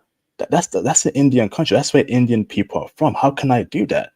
But it appears to be a common theme where in Uganda and Kenya, particularly in South Africa too, these practices are quite prevalent. I'm not saying all do it, but why is that, Guri? As to why is there such a strong anti-black culture? Would you say in some Indian cultures or that's prevalent, bro?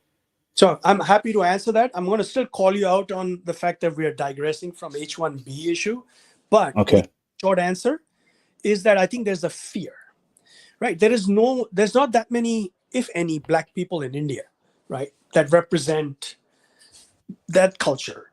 So we start off our journey being scared of blacks. When you're scared of someone, you're going to just put up all your guards, right? And you're going to I don't want to deal with this person as a tenant. I don't want to deal with this person as an employee. What if that person gets, angry and beats me up? I'm making this stuff up. But in general, fear-based at the root cause, because we don't have by default starting black friends, right? We don't know that culture. And that's our fault too. I mean, we have to make an effort. It's not that the responsibility falls on the blacks to make an effort to connect, but we all need to represent our culture and go to the events, go to their festivities, go to their concerts, be it school events, football games. Just step out, be present and not stick in our own bubble. Okay. I just wanted to ask him one question, and then I'm going to. Mm-hmm. So, yep, in your view, what entity, or because we went through a series of different examples, who is empowering Indians to behave in the way that they're behaving with the gatekeeping? Where is this power coming from that they are in position to be able to make these judgments? Like you said, you have your own company. I don't know if you've contracted your company to other larger companies, but how have Indians moved into this position where they can decide on behalf of big corporations who gets hired and who doesn't, if you know? Yeah, I don't think I can answer to that. I think the main thing is every manager is different. If you talk to me 35 years ago, I'm a different man. I'm a different person, 100% different person today, right? It's all about giving people, looking past, people's color and even their education background, because a lot of times people put people that have degrees from top level schools on a higher pedestal, right? I've hired people that had no college degree and I put them right next to people that came from Ivy League schools, right? They both are equally good employees in their own ways, right? So it was not about, but that again, I'm not, to answer your question, it's who put them. I think, in the power to make those decisions, I think companies hire people, and then eventually whoever becomes managers, can get away with this in interviews. I think it also, a lot of times when we interview, we don't get the training.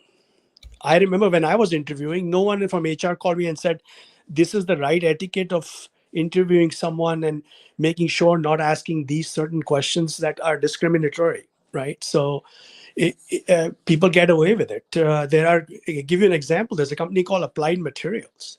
It's based here. They make machines that make silicon chips. Now that company has divisions, has a division that has all Chinese employees and has a division that has only Indian workers that are headed by Indian and Chinese respectively, right? And if you're Indian, you cannot cannot move to the Chinese subdivision, the division that's working on that has all the Chinese people. I think it's just people who are higher ups bring in their own people, right? If you're a CEO, let's say you're a CFO or you're a chief marketing officer, you get a job at a new company. When you go to that company, you're going to bring 5-6 people along with you from previous company or from your previous jobs because you trust those 5-6 people, right?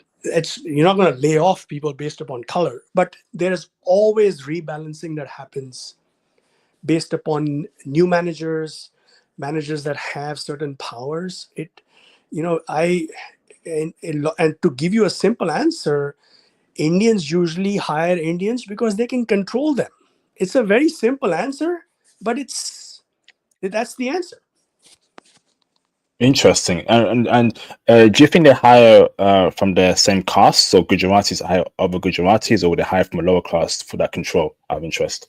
So I think I'm not a good caste person in terms of I don't know all the intricacies of caste system, but there are some people that based upon just your last name, they can tell which caste you belong to. I can't do that. I don't know that. I don't know what caste has got what last names, but some people are very knowledgeable about it and they can tell that this is a Brahmin and this is not a Brahmin, or this is second tier, third tier. I'm not representing Hindu caste culture, but some people are. And do they take that into consideration? I bet they do, if they're knowledgeable about it. All right, let me bring in another caller, Data CPA in the background, and I'll bring in Thunder after, then UA after. So let me bring in Data CPA. How you doing, Data? You good? I'm doing good. Thanks for bringing me in, guys. All good, brother. Fire away, brother. Do you have any questions for me, or do you want to chime into this conversation for Guri? I just want to throw in a few tidbits. I'm a little bit older. I was in university back in the early 2000s, 2000, 2003. And I kind of remember the wave of the Indian community, Pakistani, and Sri Lankan community coming into really lower level universities, specifically around engineering, mathematics, and tech. I remember how they were treated. They were treated very badly, to be frank. And the majority, if not all of them at that time, already had master's degrees from their country. And then they had to go redo a master's. And that's why they ended up at these universities. I think we should give them a lot of credit. A lot of their families had to sacrifice for them to do that. They stayed multiple. I remember this was, and I did not go to a prestigious school. I did not go to a school that was, a lot of people didn't want to go to this school. But the engineering program and tech program was great. CS program was great, rather. I remember the Indian, Pakistani, and Sri Lankan students sleeping, bunk beds, 3 stacked, 6 in a room to split their cost. And they were grinding. They stayed in the engineering building and CS building grinding. Those people from that time period have gone from that to being managers just through hard work and through their community cohesion. Struggle creates success. You got to cooperate with each other when everybody's hungry and no one else is going to help. You're forced to work with each other. So as they've gone up in the world and you're looking at the H-1B visas, they know there's people from their country that don't really need to have to go to university in the US and it can do the job, especially now. Now back 20 years ago, 2000, 2003, now they need to get that they need to probably have a little bit more experience in the US education system. But at this stage, no, they really don't. And as far as us on our end, we shouldn't be looking at it as racism. It's nepotism. That's what it is, plain simple. I think oftentimes in the Black community, when we see we're excluded from something, if it's another group, we automatically say it's racism. No, it's nepotism. I know this group. This is my group. I know how to manage them. I know how to handle them. I know I can look into that person's last name or where they went to university, and I can probably find someone that knows him to touch him. It really boils down to that. So if they get into a position of hiring, if you've gone through this struggle to make it, are you going to risk putting yourself at a disadvantage by hiring, say, for example, a white guy who definitely going to undermine you, a Black guy who may say that you're being racist when you correct them? Or you're just going to go ahead and say, look, I can go my group. They know what's expected. They know what we've gone through to get here. And if they don't do their part, they know they're out quick. That's literally that simple. And on our end, we just have failed as Black people to build capacity. There were over 100, I think almost 110 HBCUs established in the US. If you go look at those HBCUs that are still existing, I think it's about 100 or so still existing, something like that. All the deans of those of the colleges within that university are Indian, Arabic, or Asian. So, but do you feel nepotism is right? Fine. I don't think it's. I definitely. No, I don't think so. I definitely because how are you going to be upset that someone is choosing their group if they're still qualified? But how? No, but if you were in that position, you would do it. We're not in the position because we didn't build capacity to do that. If I'm in that position, I don't want to speak from IP, but nepotism is still, it may not be racism, but that still violates laws. That still violates equal opportunity employment laws. You cannot just say, okay, because I know this person, I know they can do the work, I want to hire them. You automatically assuming that person is better than, say, every citizen, whether they're Black, white, or even Asian American who may apply for that job. It's still discrimination. You can't just say, oh, it's nepotism is okay. That's still wrong. And not just morally wrong, it's illegal. Nepotism is not illegal, because by definition, nepotism literally means giving influence and favors over relatives, friends, or associates. By definition, nepotism's not illegal. How do politicians go to prison for nepotism? You know how many politicians been arrested because they by the feds? Okay, so when you are a official, hold on. You're talking about hiring. We're not talking about. You're talking about contracting. Contracting is illegal, not for hiring. It's two different things. That's a fact. Hiring is illegal, bro. It would be illegal. It's illegal maybe in the UK. In the UK, it's legal. In contracting. Maybe in the US. In the US, it's illegal in contracting. Not hiring. I disagree with that, bro. I'll be honest with you. That's a no. I'm not saying IP is right. You're dead wrong. That's still a clear violation of United States equal opportunity employment laws. You should read it sometime. Trust me, nepotism is illegal. And let me bring another caller in, okay? Let me bring in Black British IT consultant, and let me bring in Funder as well. So, Mr. Black British IT consultant, do you want to go there first, bro?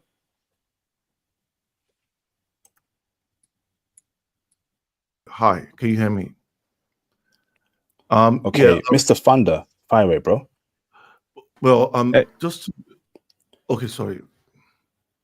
Okay. Oh, hey, how's it going? Can you hear me? Okay, Mr. Who else is here? Mr. Sorry, hold on. Yeah, Black British IT, you there? Yeah, so I work in the IT space. I've been in the game for a long time. Can y'all hear me? Is it me or? I can hear you clearly.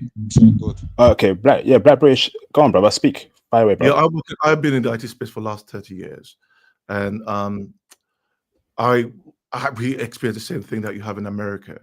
But what you need to understand is that you're right. It's hard to set up a business, to start your own IT company or your consultancy. But one thing that I've learned is that there's no unity or collaboration between any black person. If you want to start an organization, it's extremely very difficult, and we don't work with each other. We don't work with our base. So obviously, my parents came from Nigeria. I came to England. I went to top universities in United Kingdom, and I worked at the top level. I got myself to a chief architecture role in IT. And when I look back, I look at the young Black people that work. I try to mentor them, spend 5 years, work with each other, because there are a lot of Black people in the UK that work in IT, and they do very well. But obviously, the Indians have come in, and they collaborate very well, and they're cheaper. And everywhere I work in, actually, some of my job was to replace British people and Black people as a consultant and bring in people from India. I do a lot of outsourcing for companies like Jaguar Land Rover. So it's about cost, but also it's about, you may call it nepotism, but it may be illegal, but it happens. But also it's about ambition. You're looking at countries like India, China. These are Asian civilizations that were one of the richest countries in the world 300-400 years ago. Now they have a very good background in the IT industry. They've been able to develop capacity, and they share that among themselves. And you will find one Indian working in any organization is working with somebody else. And obviously, they want to bring their own people along. We don't do it among ourselves. There's a lot of hatred between Africans, Americans, and Caribbeans, or whatever. There's no collaboration. So I think people need to.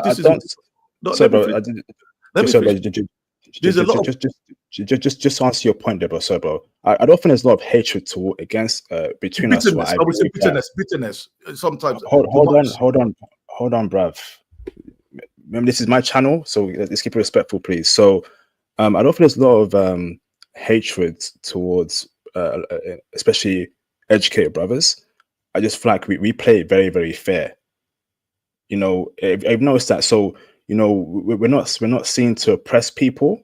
We don't deny people opportunities, but whatever race you're from, we're actually quite a fair group of people, and that might be, you may see it as a negative or a positive. And I think that's where, you know, me personally, I go by merit. I don't care where you're from, you know, and if you can do the job, if you are a respectable person, I think you should have a decent chance, you know, in life. But many people don't think like me or us, and maybe that's where the weakness comes in. Do you agree that a Black British IT consultant, or am I wrong there? I know you're not wrong. I mean, when I went to university, Caribbean and African students, I went to Queen Mary University, University of London. We've gotten very well together, and you're not wrong there. What I'm trying to say is that there's a reason why, after all these years, the achievement is very limited, and this is a wake up call, because people are now realizing that if you don't take your chances, people will take their chance. And now you find them, and I'm talking from experience. I've worked in the biggest companies in the world, and you see that they've been there. People they do that gatekeeping, and that happens. And what you have to do now is start realizing that there has to be a concerted effort among Black people to work together. And you look at Israel today. How did Israel become successful? Because of the Jews in America. So people can be in America, one of the biggest countries, greatest countries in the world, but they work with their countries back home. I knew when India was starting this IT revolution, the Tatas and everything. I worked for Tata Technology, to be honest with you, Jaguar Land Rover. I worked with them for 3 years as the chief architect. And from my experience, I knew when they were coming up. I knew how they started locking out, because what started was that in England, most of the companies, you go to agencies, and then they started creating barriers against Indian companies in England. Well, you know what the Indians did? They created their own consultancy companies in UK and started employing their people. So instead of them going to IBM, Accenture, all the consultancy company, they came over, created their own IBM, their own Accenture, their own HCLs, Advance, all these companies, and then started recruiting their own people. So for you, they have a strategy, they have a plan, and they lay down their plan, and they start working to where they want to be in the next 5 years.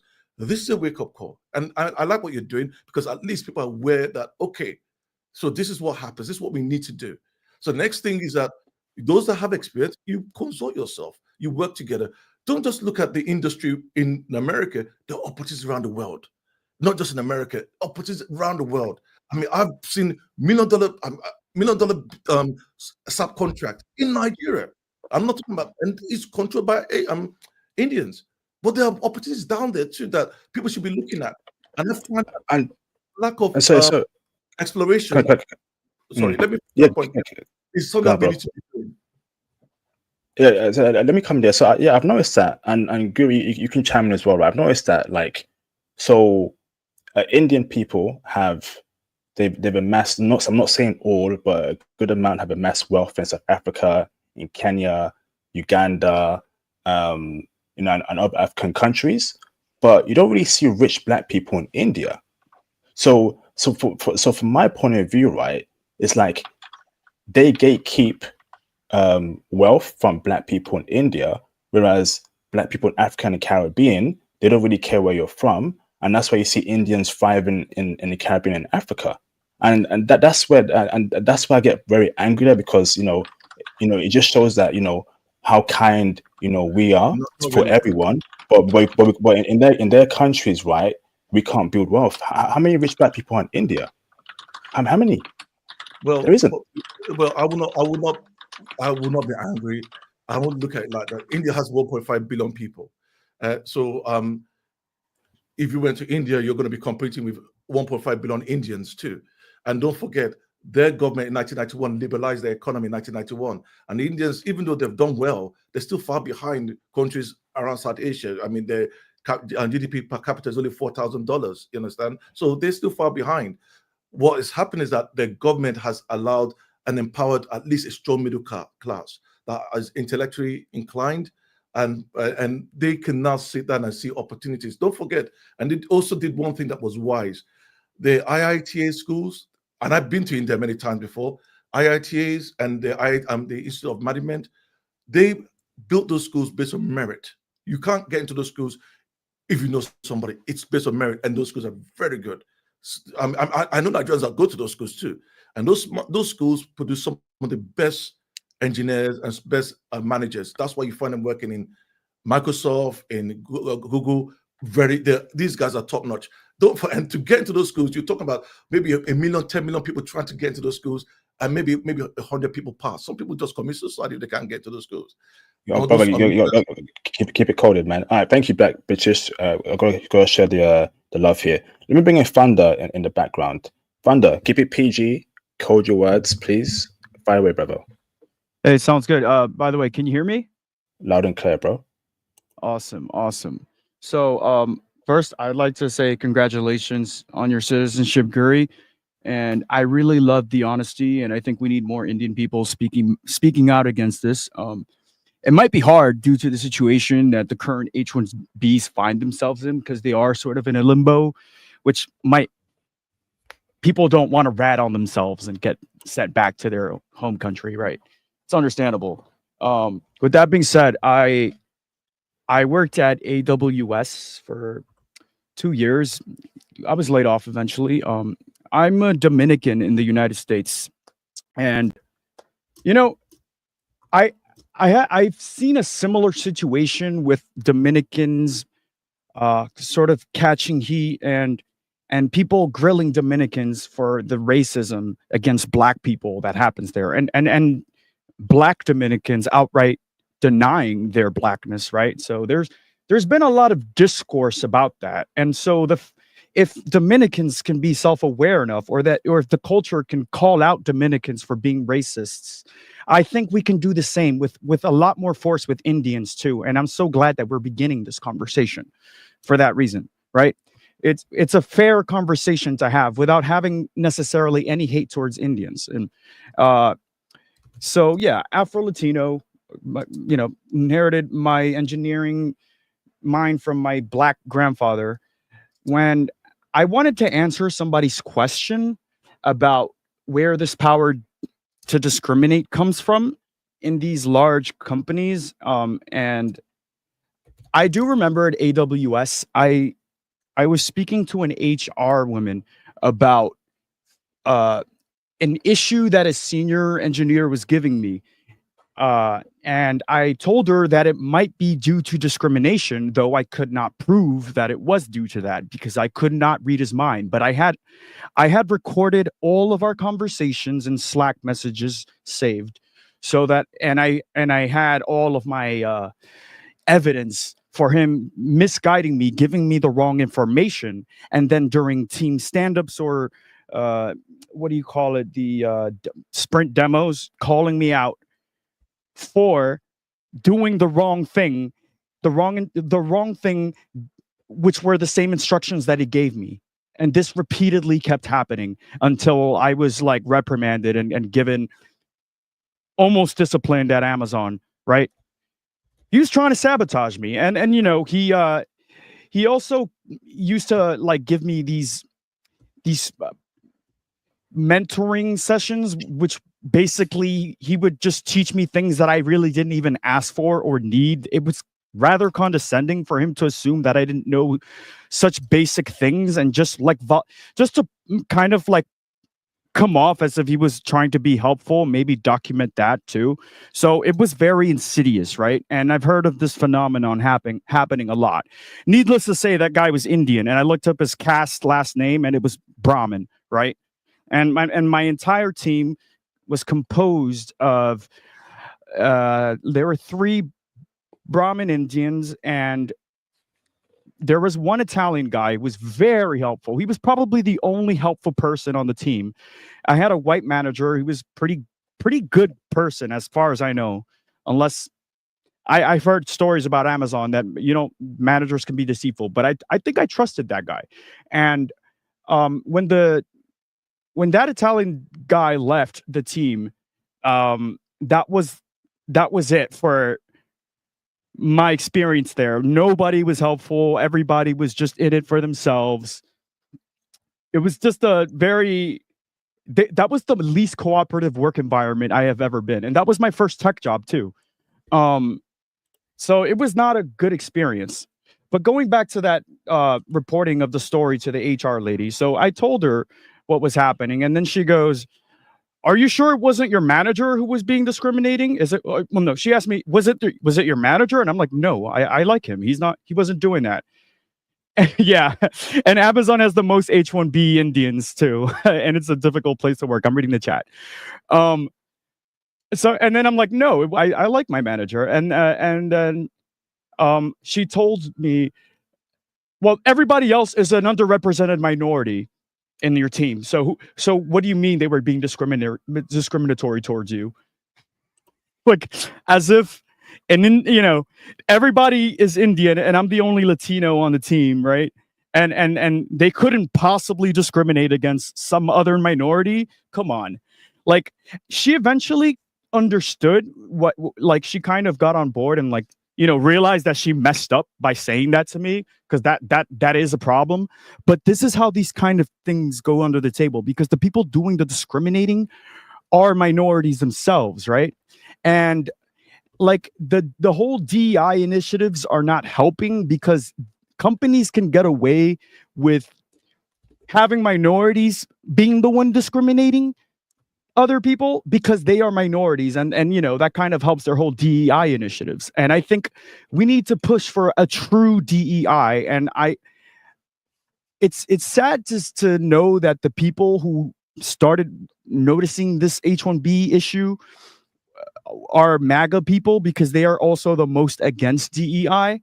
Not to offend anybody politically here, but I think DEI could be used in a way where there could be less discrimination, and as long as we include other minorities and not, I'm sorry to say it, but like, Indians are not a minority in tech. They shouldn't be counted as minorities. That's crazy. Like, I do think people do discriminate against Indians. I don't like that. I understand that they are a minority. But we ain't got all day, brother. And not to be rude here, bro. But I got okay, yeah. So this is yeah. No, let sounds me good, bring man. in, Yeah. let me bring in Adam in the background. What's up, Adam? How you doing, man? You good? Hey, you guys, can you guys hear me? Loud and clear. How you doing? You good? Hey, good evening. Thanks for giving me this call. So I'm an Indian American, and I'm gonna speak a little bit on this. This H-1B issue is something that's going on for a long time, and I have seen like what's going on the background, like all the Indian staffing companies bring people in and replacing the Indians, so the Americans I have worked as a hiring manager. I work as a full time. I have personally seen what happening because they usually have kind of a connection in between all through the pipeline, that they would bring somebody in and they would just undercut somebody and replace it. It's not about the hard work and dedication that people have, because I'm an American right now, so I have seen the whole process. It's not about the hard work and dedication. It's more about the profit for the organization, and that's the only thing they care about. That's the only thing they care about. Regarding the other issue that has been brought up by the Brahmins, I was listening to the conversation. It is a big thing, because certain communities in India, and they like to hire people from their own communities, and they don't like to bring in people. Like, I don't belong to a certain community, they will not even hire me. And I have walked up to a senior manager level in some organization, and since I don't belong to a certain community, they will not hire me even though I'm an Indian. And I have faced that myself. It's not that blacks have faced, sorry my word, but it's everywhere. It's even between the Indians that they will not hire. Brahmins don't like to hire from only Brahmins. So I agree on the term that this guy on AWS was speaking about, that yes, it's a big thing. Caste-based hiring is a big thing, and you can look it up. There was a Apple that got sued like a couple of years back. It is a problem, and I'm glad that this thing is so slowly coming out and people are speaking openly on this thing. Because I have tried to emphasize it in the past, it has not got anywhere. I mean, there is nothing like a perfect world anywhere, I would say. It doesn't exist. But I think that's what, like somebody was saying on the chat, like you need to bring in as an Indian, that's nepotism. That's what the problem is. And HR, I was putting in the chat, HR is not for you. HR is for the company. HR will go above and beyond to save the company from getting into a lawsuit. So if you go to the HR to save yourself, you are putting yourself into a danger. I have been in a situation where I've been discriminated by my own Indian because I don't belong to the own caste. I was let go. I haven't played the game with somebody that bring in some Indians that somebody has pushed me into. I was forced out of the organization. And all the big giants out here, like TCS, CTS, whoever we call it, Tata, they're all like bringing the cheap labors. I have worked as a manager. I know what billing rate they give out versus an American. So I know it. And I'm sorry that this has happened this bad. I wish there was a better solution. I am not a policy maker, so I can't say anything. But all we could do is that say out open and loudly. And the other thing which I would also emphasize on people is to go and learn new stuffs, because tech is changing a lot. I'm not saying that Indians specifically are high in the tech, but I would also say like it's like something that you have to always keep in mind, to keep yourself updated all the time. Yeah, I definitely appreciate your honesty there, Adam. Go on, Jam. No, I was gonna say, yeah, I appreciate your honesty. I've heard this. Like I said, I have a lot of Indian friends. I mean, pretty much when I was in school, all my classmates were Asian, Indian, and white. So, but I just say two things are unfortunate, right? Which it's facts. What you said, it's facts, but it's unfortunate, right? The first thing that's unfortunate is what you're saying about us having to be up to date with technology, right? I'm sure plenty of people have heard this, right? I know I heard this growing up. When you're in a black community, when you're in a black household, they tell you have to work twice as hard to get half as far. And that's what we're kind of talking about here, is the fact that we'll be just as good, but just as good isn't good enough. We have to be better. And we can't just be slightly better. We have to be substantially better, to the point where it hurts their pockets for them to choose us over them. If we meet the bar isn't for us, unless there's some sort of like what's what I'm looking for? Unless there's some sort of like what's what I'm looking for when you have to hire a certain amount of people. Unless there's that, they're not going to go for us. So that's the first thing. The second thing that's also unfortunate, because I've been reading the I think inside you meant chat quota. here. Sorry, I mean to cut you off. Quota. Yeah, quota. Thank you. I appreciate it. Yeah. The second thing that was unfortunate, which I don't mean to cut you off, but the chat said this below, at least in our internal chat, right? Talking about this for 10 years, right? Within Black people, discrimination within tech. It's unfortunate that this has now reached mainstream when it affects not Black people, but white people. You know, like that's just, I mean, let's be real. I mean, now it's in the mainstream because, white people are feeling the pinch when it was just Black people for decades. I mean, for literally for years, they just kind of gaslit us like, oh, no, you just have to pick yourself up by the bootstraps. And like I said, I'm just saying this because, I don't know. I've heard this from other people when they make it, they feel like, oh, well, I made it so everyone can make it. Look, I've made it. By all means, I've made it. I'm not going to put my net worth out there, but I'm going to be hitting a milestone this year, most likely, if everything works well with stocks. But just because I made it doesn't mean that there's not, discrimination in places set in place to make sure that there's only a few number of us that made it. And so we see this now. We see now that the white people are experiencing what we experience, and now it's a problem. Now we need to speak about it. Now we need to see what we can change. But when it was just affecting us, they were gaslighting us like we're lazy and we're not working hard. We have to just work harder. Right? I just want to put that in the forefront. Yeah. I want to share something. Yeah. So one more thing, like I would like to say, like I haven't spoken in a minute, so go ahead though. Wait, hold on. Sorry, let me read the super chat. We'll go to obstacles in a bit. Shout out to Yasin Cyber for the support. GoStream IP networking within this community could be a good first step for Black men in IT. DC is a good hub, but growing networks in other cities is key for long-term prosperity. Yes, I definitely agree with that. Yes, indeed. Shout out to Robin for the support. They will send all remote jobs to India. God, I hope not. We all need a job over here in the West.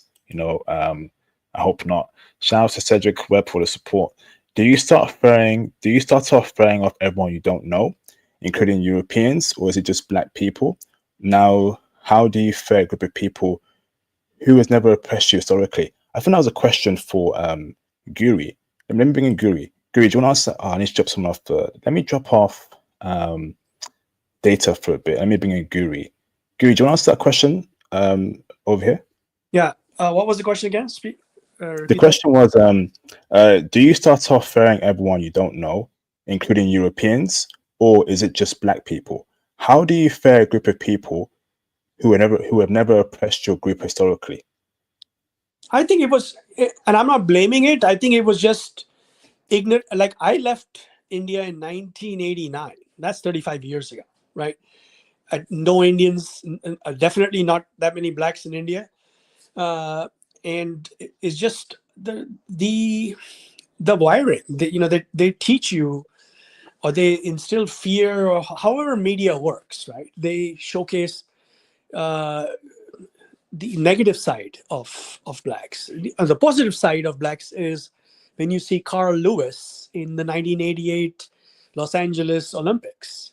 That's the good side, but there's definitely bad side. So they definitely teach you, and you subliminally learn things to be afraid of Blacks because that's all you know, right? So and let me finish one last 10 seconds is that I've been Go on. Yeah. 35 years I've been in the USA, and I've had 2 fights, not started by me, but I've gotten into some fist fight situation, and it's been with whites. So clearly what I learned and what's the truth is different story, right? Lot of Blacks, lot of respect because they know that I'm from India. And I wear a turban, so they definitely are very respectful. Okay. Anyone want us about to sing? yeah, so I want to say something out here too. Let opportunity go first, and then we'll go to you after that. Yeah. So I just wanted to say a couple of things. To the one point, look, man, you can see a lot of contradictions. People are talking about this H-1B. Look, guys, it's about 65,000, that approves on a per year basis. We don't approve discrimination across the board for anybody. If you come to America, just learn how to integrate. That's just a statement that we're going to make. But net, when it comes down to H-1B visas, it's not that many. People are failing to do the work internally. Make Americans great again, not America, Americans. You guys have to improve yourself. All right. Indians are not coming over here, and tech is not, paying them because it's cheap labor. Indians make a high annual income. Like they make some of the highest annual income in America. Asian Americans across the board are doing good in the demographic financially. They're doing better than whites. They're at the top of the league of net worth, medium household value, real estate investing, owning alternative investment accounts, retirement accounts. They do good financially. So it's nothing to hate about. Don't hate the player. Learn the game. And a lot of you guys are pointing at things to blame versus just doing the interior work. That's all you have to do to get ahead in America. A lot of other groups are doing it. As far as discrimination goes, IP already said it, man. Any group doing it, it's not good across the board, period. We don't approve of it, right? But I don't have anything against the visas at the end of the day. We need talented people. It should be merit-based. And if the American people want to make a conversation about having an AEI, which is an American exclusive, what is it called? Inclusive Exclusivity Act, then you could do that. But as of right now, exactly, there go Indian Americans making mad money and talking about they're bringing them over here for cheap labor. No, they're not. They're out here getting some of the most household income. So again, go out here and be productive. Americans are talking to their disadvantages. They haven't made themselves great. They have no financial literacy. Indians were saving 30% of their annual income in India before they even came to America. Americans historically have saved below double digits. You guys have saved like 5% of your annual income. You're mostly consumers, not investors nor producers. So again, focus on those things and you could change your life. Unlike the brother, I don't believe if you're black and your skin's black, you got to work double hard as them. If you're better than them, you'll just be like the Asians. You'll be better than whites. Just because you're black doesn't mean you're disadvantaged. Minorities like Asians are showing you that if you do better your own, then you could be better than whites. You can financially beat them, have more net worth, have more resources than them, and have more opportunities accessible to you. So the opportunity is yours. Go get it. I've done it. You can do it yourself. I'm smart enough to know that you guys, I'm not nobody special. You guys can do it. Is there obstacles? Yes, but there's opportunities too. Go get it. Shout outs to IP, man. Keep getting these guys in tech, obviously, because that's a good actual industry to get into. But once you get that 6 figures, make sure your 6 figures make 6 figures. Invest it wisely. And then that's all I got to say. I know other people want to get on the panel too. IP, I will be coming back. I've been gone for a minute, but I appreciate you out here on these streets, man. And hey, man, subscribe to this guy. Do his Patreon, get everything he's got because he's got good information and he's not out here selling you doom and gloom. He's trying to give you the facts. Thank you very much for the opportunity, man. Appreciate you, bro. Look at that, man. So unfortunately, Black Americans are last, right? Average salary of 35,000 a year. That is horrible to hear. And over the past 10 years, right, the money making, where the money has been mostly has been in tech. Particularly stock options, these RSUs. I read the other day, if you were a NVIDIA employee as of 2025, you are a millionaire. And NVIDIA has a good amount of Indians and Asians working there. So that's why I'm passionate about this tech field, because this is where you can build wealth. And that's why I'm all about merit. Like I feel like if you've worked hard, right, if you have the ambition, why should you be denied because you're not Indian or you're of a different race or you're not of that caste? Man, we need to get rid of all that stuff, in all those hiring practices that are currently in tech or in finance or in manufacturing, and go by merit. Okay, that's crazy, but and a lot of Indian Americans are in tech, getting that tech money. Yeah, but that's one thing. Most people don't actually make all their money in tech. It's actually in people that own shops, businesses. That's where they really make their money. Especially in the Asians, especially in the UK. So I think people look at tech as, that's where a lot of people make their money, but that's not true. If you really do the numbers, you find that it's outside tech that you find a lot of people make a fortune. Outside tech, we make pretty good money in tech, but outside tech, people, if you own a shop, if you own a gas station, that's where people make significant more money because you're selling to people. And people keep on forgetting that it's in trade, in shop ownership, that's where the real wealth is. If you own a business, small business, trade business, you'll make serious lot of money. You'll make a lot of money. And then when you invest that money, then you generate wealth. If you invest in properties and in stock shares, you or your pension. In this case, you call it 401k in the UK. In America, you make a lot of money. So I think people tend to forget that tech is good, but you spend a lot of money to get into tech. You spend a lot of money in training. Even I've been in the game for Not really. Nope. Nope. No, It's not not at really, all. bro. In most Asians' wealth, actually, they have same business equity as whites. They actually have double retirement accounts and double privately held investment accounts. So most Asians' financial advance is all from financial markets. They're quite equal with whites, but Latinos and blacks are definitely far behind in all those categories. So it's not even business holding ownership in that directly. That's a equal playing field as whites. They just kill them in the financial markets. 401ks and their own individual accounts, 20% of them have way more than whites. So again, it's a combination of things. But as IP was just about to say, tech is super easy. It's a certificate nowadays. Facts. Well, No degree needed at all. Just a set. Sorry, Black British. I've got some callers I want to bring in. okay. Let me bring in Patrick. Patrick, can I bring you in? Give me a thumbs up. Your camera's on. Give me a thumbs up for camera on or camera off. Thumbs up. You good? Okay. Let me bring in Patrick in the background. Okay.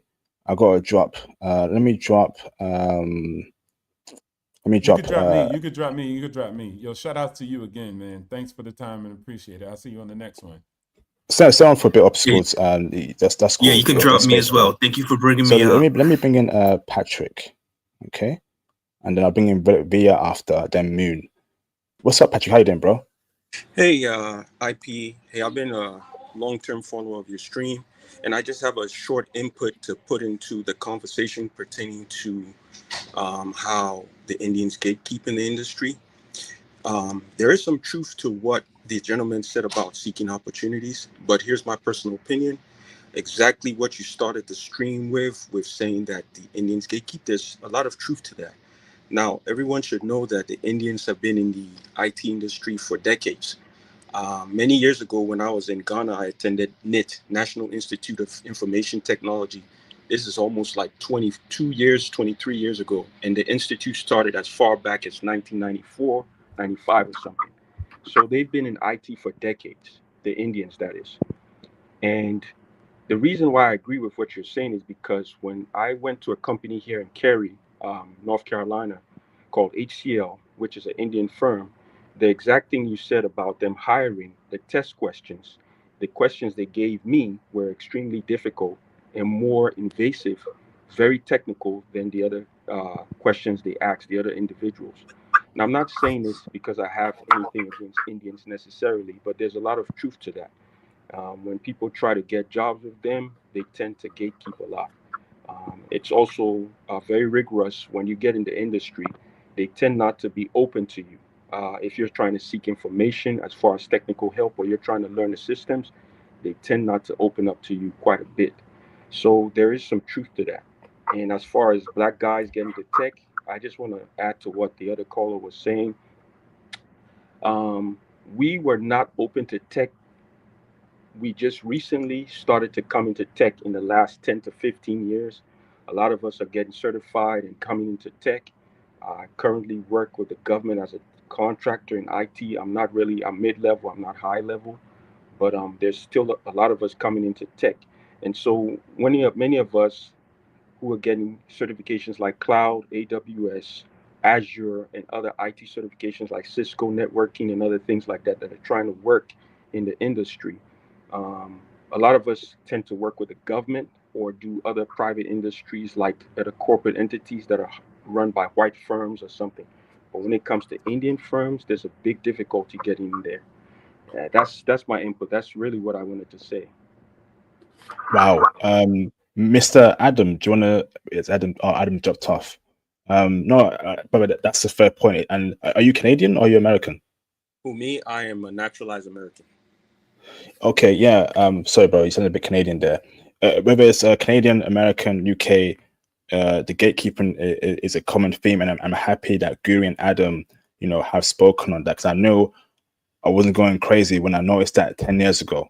I just noticed that. Why is it that when I have interviews with white managers and black managers, more than likely, if I have the skill set, I'll get the job. But Indian, it's always hard, right? For some odd reason, I think it isn't me. No, I got my certs. I'm smart. I did my labs. I know IT inside out. What is it, bro? I'm respectful.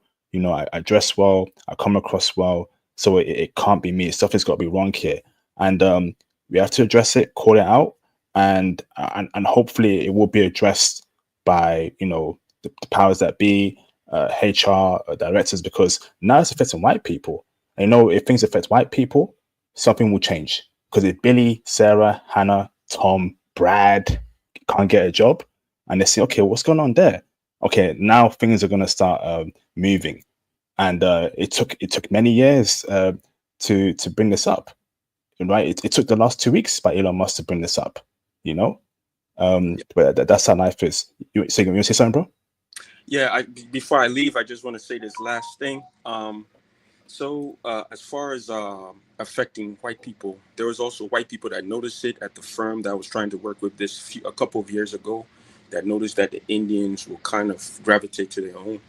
But the thing is, as far as I'm going to, reference the H-1B visa. I'm not entirely against it, but there are a lot of Americans who are skilled and qualified to get certain jobs. My fear is that if they allow the H-1B visa to take effect, you'll have a lot of Indians coming in, and there are a lot of them that are skilled and well-trained. A lot of them are IT certified. They have a big IT certification thing going on in mainland India. There's a lot of things going on in Delhi and Mumbai and the other major cities. They're very IT heavy there. So there are more than enough of them. I'm not trying to sound discriminatory or anything like that. I just know the effects of when they start bringing them in, they're going to squeeze all the professionals that are local to the United States out of, professions. As it is right now, because I work in the government sector as a contractor, even to get hired as a contractor now, you have to have a certain clearance. They've elevated the clearance levels, and also some firms are even requiring that you have a degree to back your IT certification, which never used to be the case before.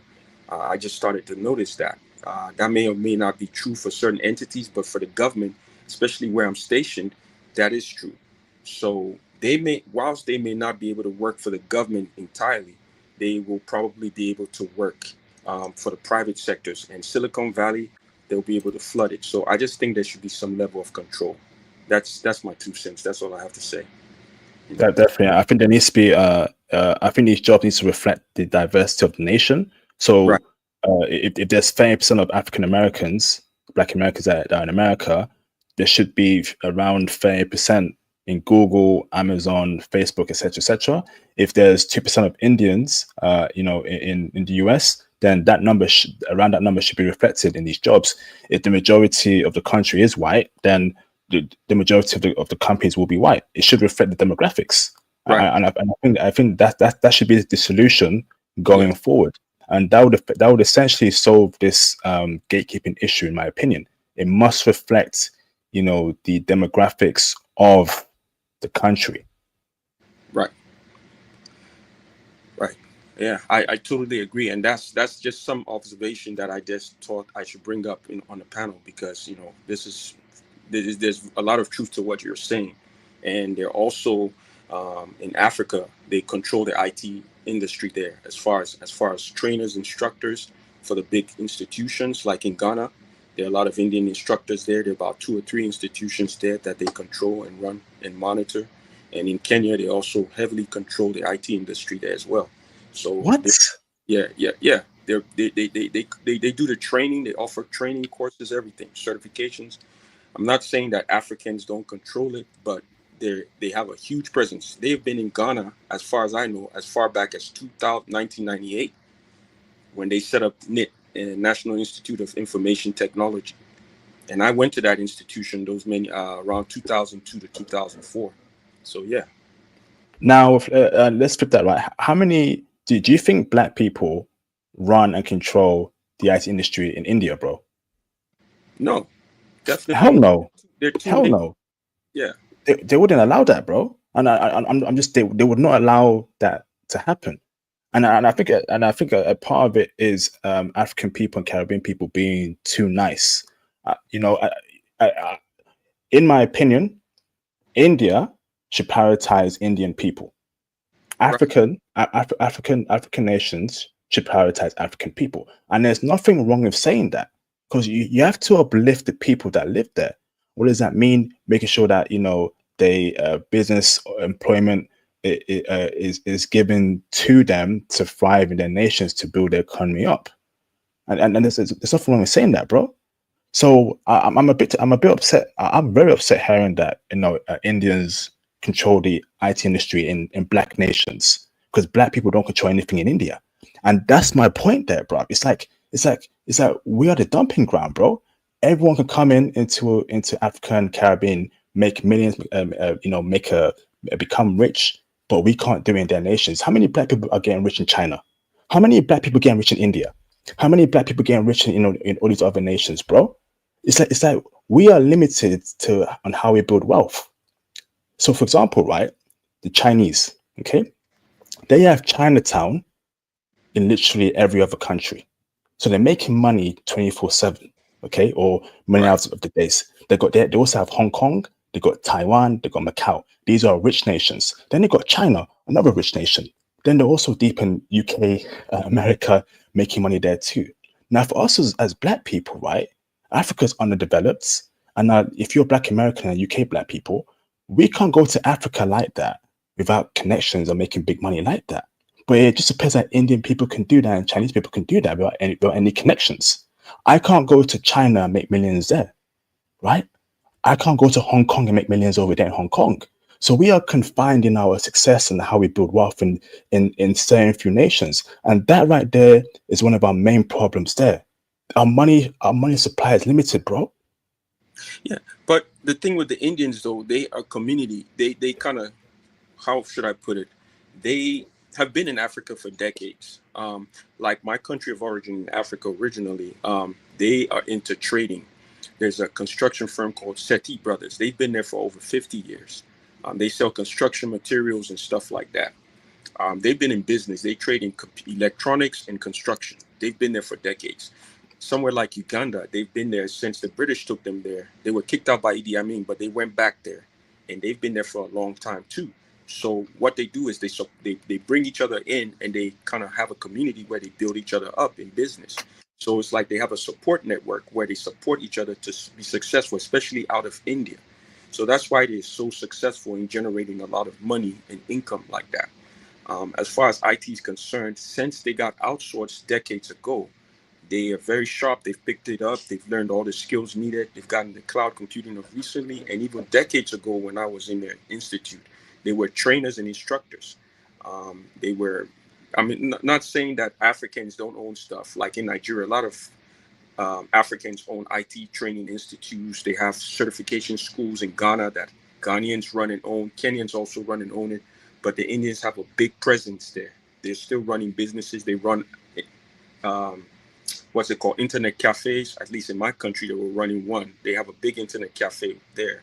They run certification programs online. They even do remote learning. They also offer printing and IT services, documentation. They also help, like in my country, people who are trying to play the diversity visa lottery program. They help set you up on computers.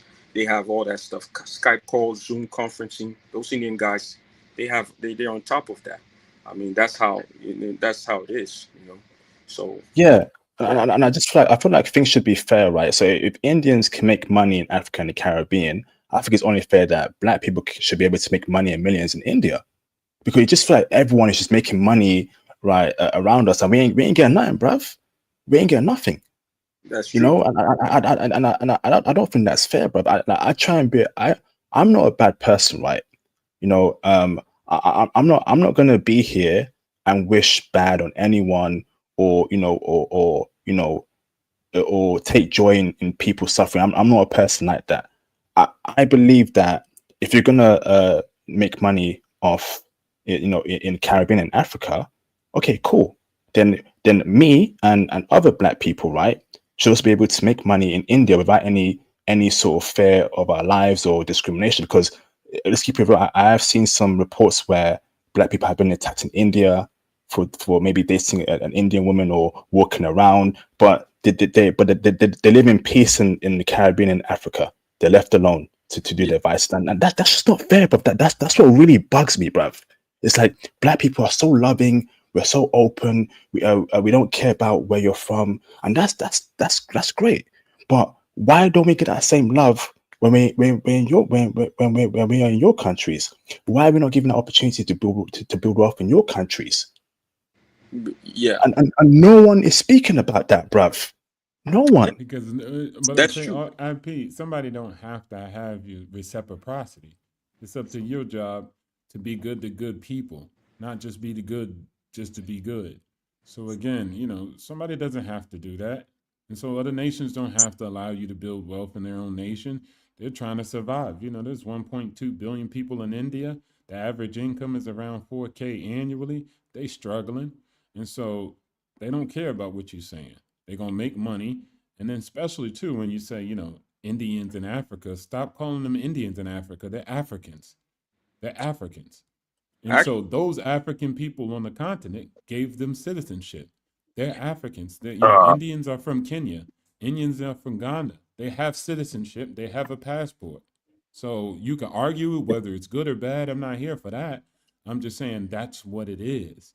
There's and as far as us doing better, in Kenya, we just have to do better. But if I come up here and I say that we can do X, Y, and Z, and this is the steps, I'm the top 1%. People say, shut up, you're the exception to the rule. But I'm struggling. But if I go to Asians, I've been very successful with my investment audit in Asia. I tell Asians to invest in this and this and this, and we're showing them how to get access to the stock market versus gold and real estate, which is just an obsolete investment vehicle. And they just do it. They don't tell me how I'm the exception to the rule. I'm the one that made it out and I'm wrong. And, this is something that I have to deal with mostly when I come to Black spaces. Black people deal with this rhetoric and this type of mindset and culture. But again, we can do anything. Africans, Blacks, you can do whatever. You just got to know the game to play. And we've been playing the wrong game and we haven't been playing it well. And so that's it. Yeah, but the reason why in Black spaces we talk about this is because this is our reality. So this is what I was saying before. Like I think you're too. I'm Black too, right? So, yeah, no, I'm Black as well. But what I'm saying is what I was saying this before, right? And look, I understand you're doing well for yourself, right? I'm doing well for myself as well. But I don't like 1%. I'm doing great for myself. I can't even say well. I'm the top 1%. Okay, I'm not sure if you have more wealth than me or not. But I'm just saying 1%. It'd be easy. Well, yeah, 1%. Well, whatever. Okay, fine. You might be doing better than me. I don't know. I'm doing really damn well for myself. But my whole point is, just because I'm doing well for myself does not mean that I don't understand, right, the struggles, right, that you had to go through and the luck that was involved for me to get there. Of course, right. Opportunity. What is luck? Luck is like work ethic plus opportunity, right? That's what luck is. So if you have the opportunity but you didn't put in the work, you're not going to get it. But the thing is, right, this is what I just don't, and I think of the person who spoke about this before, right? I think you mentioned the whole like them charging Indians cheap labor, right? And then IP put the graph up of how much they make per capita. It's like, okay, if this is really true, if what you're saying is actually true, then why can't they do this in their own country? Right? Why do they got to do this here? Right. If it's really true what you're saying, all right. I mean, and now white people are saying this as well. So is it every American is just lazy, right? And the Indians are just out working us? Country, they can't because India is broke. Like I said, India is super broke. Okay, but why not? So wait, why they come to America for the capitalist game, and they play capitalism per capita. It's not laborism; it's capitalism. So the majority of their money they make, they redirect it into capital. They wouldn't even be wealthier than most Americans if they didn't play the game right. But the game is capitalism, not laborism. And so they focus on that.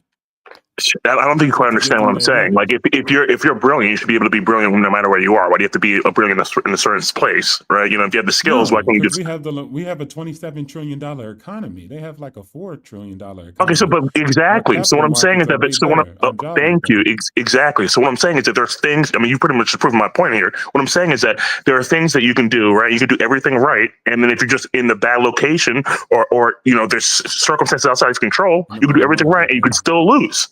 right? I mean, you just pretty much admitted that. I mean, because if that was the I'm case, talking about from Americans and Black Americans mostly in the UK. That's the demographic. but we have a history. We have a history. I mean, document. I mean, dude, it keeps coming out day by day. I mean, we just found out a couple years ago. You can open up an investment account, and the history doesn't stop you. You can go No, apply actually, for it does. application to get rental property, and history doesn't stop you. Look, Now, I this have is a my perfect perspective. You have yours. I'm okay with your perspective. I'm not arguing against yours. I'm telling you my narrative. That's it. You can have yours, brother. I'm not. Hold on there, obstacles. Say your point, Jambi. You say yours after, and I bring another new call okay, after. got you. Go ahead. No, yeah, I was just saying, look, because I've been this. I try not to be this type of person, but I've been this type of person because I got money, I can afford to do things, right? I'm thinking, oh, okay, well, I made it. Why can't everyone else make it? And it's just, dude. I mean, of course, there's going to be people who've made it, who made it, but it's harder for us than it is for everyone else. No one's saying it's impossible. In fact, that's the reason we have these spaces, so we can talk about ways to go to break through that glass ceiling. But I mean, it's obvious, right, that we have to deal through more stuff in order to get through to the top than anyone else. I mean, it's documented. I mean, we can literally see, right, you could have the same credit score and you'll be denied, 40% more than your white counterpart with the exact same credit score. And I have a perfect credit score. I maintain a perfect credit score for 18 months now. So look, okay, I'm not sure what the top 1% is. I don't think I'm in the top 1%. I think I'm in the top 2 or 3 because I think top 1% is $500,000 a year, right? But in terms of investments, right, in terms of capital, I'm pretty much up there, right? But I don't assume, because I really just got lucky at the right time. I'm not gonna say lucky, but I was very fortunate to get into the IT role at the time that I did. If I try to do the exact same steps that I did now in 2024, it probably wouldn't go too well for me. So what I'm saying is that, look, you pretty much implicitly admitted this, right? When you said that the reason why they had to come here is because this is where the opportunity is. So what I'm saying is that there are things, right? Of course, there are things we can do to help ourselves, but there are things that are simply just outside of control as Blacks. I mean, we already talked about the caste system with Indians, and they're the ones who are hiring. Right, they don't want to hire dark-skinned people. You're saying the whole pick yourself by the bootstrap, and that's fine. In fact, I do think you should have that mentality, right? Because then it deludes you to keep working hard even when everything's against you. So I do think you should have the mentality, but I think it's naive of you to say, right, that anyone can make it, yada yada. I mean, now you have the white people complaining about the Indians. I mean, I just don't. I think it's very naive for you to say that. I think you just look back at all the history that's happened with our people here. What you say is naive. It's your opinion because you're a grown adult and you obviously are very successful yourself. So I wouldn't go to say that's ignorant. What I would say is I just don't agree with it. We'll agree to disagree.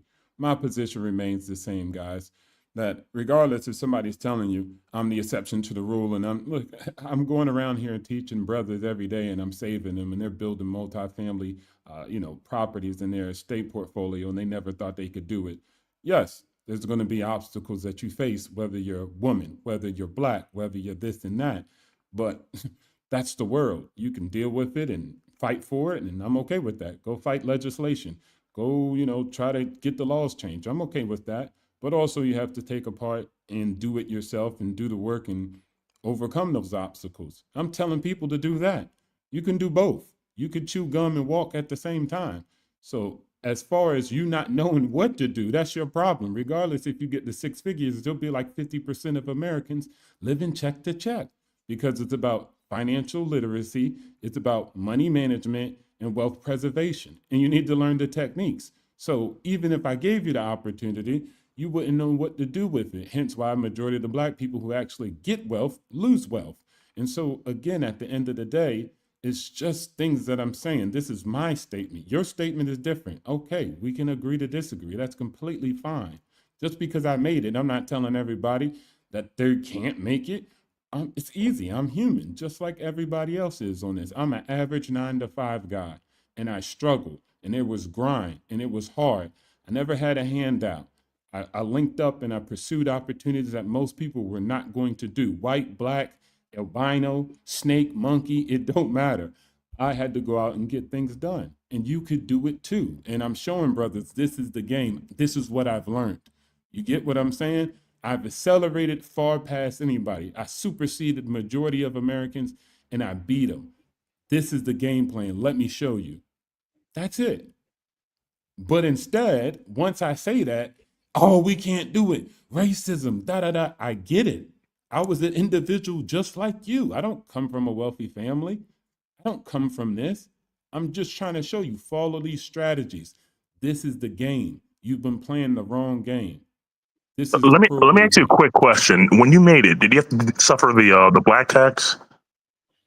What is the black tax from your perspective? You know, IP, many you want to people say explain it? different things. You want to explain it, IP? Yeah, but different discussion, Jam. Maybe at the end of the stream. Let me bring in a new caller. Thank you for that Okay. conversation there, bros. Shout out to Mr. Duck for the support. Thank you, bro. Much appreciated. So let me bring in so we got quite a few guys in the back. We got American Isness, Villa, Tariq, Shoro, Moon, Black Bridges, Othello. I'll bring you one by one. So American Isness. Let me bring in brother. How you doing, bro? You good? Hi, I'm a female. How are you guys doing today? Oh wow. I'm doing all right, American Isness. Are you Black American, I'm assuming? Yes, I am, and I lived in the Silicon Valley area. And one thing that I noticed is that we weren't there, and just me living. I lived in the Cupertino, Los Altos area, so this is like deep Silicon Valley. And just by me living there, I've faced discrimination. So I can only tell that these workers are facing heavy discrimination. One thing that I saw, it was a super major influx of Indian workers. When I first moved there, it was more like whitish. And then by the time I left, the place was completely Indian. They just came in all at once, boom.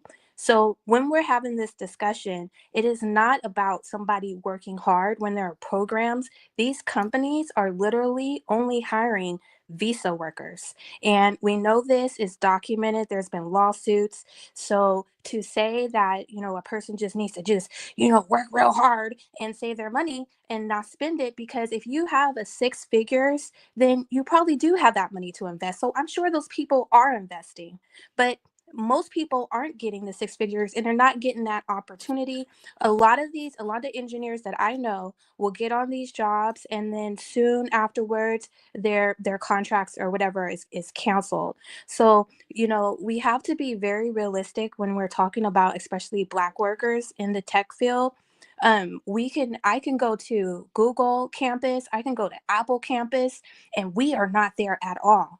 And it is a fallacy to think that we're not trying, that we don't go to school, because I went to school. I've seen all kind of kids takes these get these certificates, because all these people need are certificates. It's another fallacy to think that you need all these degrees, because you don't. And so everybody's in the same class to get the certificates, but there's only two groups that are in there, actually three. There's white Europeans, there's Indians, and there's Asians, and these people are living beautifully. So I just want to clarify, as a person who lived in Silicon Valley, that these people are thriving, and it's not because they work super duper uber hard. It's because these opportunities are given to them. Wow. American Isness, let us expand more on your point there. So I'm guessing you're a tech worker you're a tech worker, right, in Silicon Valley in your past. Why are you currently doing that? Well, right now I'm in the legal field. Okay, but back then you were a tech worker, right? Yes. Okay, so now from what you observed, maybe from what you experienced personally, can you tell me, like, did you actually hear like your Black colleagues or your Black friends have a hard time with Indian interviewers compared to white or Black interviewers? Did you and your friends find it hard, to get jobs in the tech space? Do you feel like it's being gate kept away from Black people? Because I know there's a lot of Black people that want to do tech, that they have the credentials and the skill set, but they can't get in. And I think it's racism. Can you speak on that from a Silicon Valley perspective, please, brother? Sorry, sister. It's okay. That's okay. Well, one of the things that I'm going to go back to being interviewed and with anybody is that there's always, you must be lying or fudging the story or something. Even now, like I own a business, I own medical practice, and I work for someone now, and they're still like, "Oh, you're new to the industry." So the thing is that the thing is that there's always this, you must not be telling the truth. And so that is why I think a lot of people aren't getting, you must be fudging the story, you didn't go to the school you said you went to. And so I'm not finding any workers. Back then there weren't any, and when I was working it was just one It was just me. Like if you go, especially in the Bay Area, when you're on these jobs, there's only really one Black person. That's it. You're not having Black colleagues. And if another Black colleague comes in, then you're like, uh-oh, I must be in trouble. Because I may be being replaced right now. And that's kind of how it works. You don't, I mean, there might be someone in some far off department, but you're not working together with anyone. Wow. And I can attest to that. I can attest to that. That's exactly my experience working right now. And do you know what really upsets me, right? Is the fact that Silicon Valley, I'm not stupid, right? I read a lot of stats. That's where a lot of wealth is built. If you get into Facebook, Google, Nvidia, Amazon, right? They may pay you 80K a year, 70K a year, but the real money there is the stock options, right? Over 5 years or 4 years, which might be 100K a year or 200K a year. And that money there is life changing to buy a house, to invest that money for further opportunities. And they're getting that, bruv. And I want Black American people to get that, right? But they're being gatekept from getting that kind of wealth on purpose. And that's why I'm flipping mad, bro. That's why I'm furious. Because you were born in that country, you've worked hard, you pay your taxes there, and you're being denied because another culture is bringing their caste system where they look down on dark-skinned people, etc., etc. That's not flying, bruv. That's not flying, cuz. Nah, fam. Nah, man.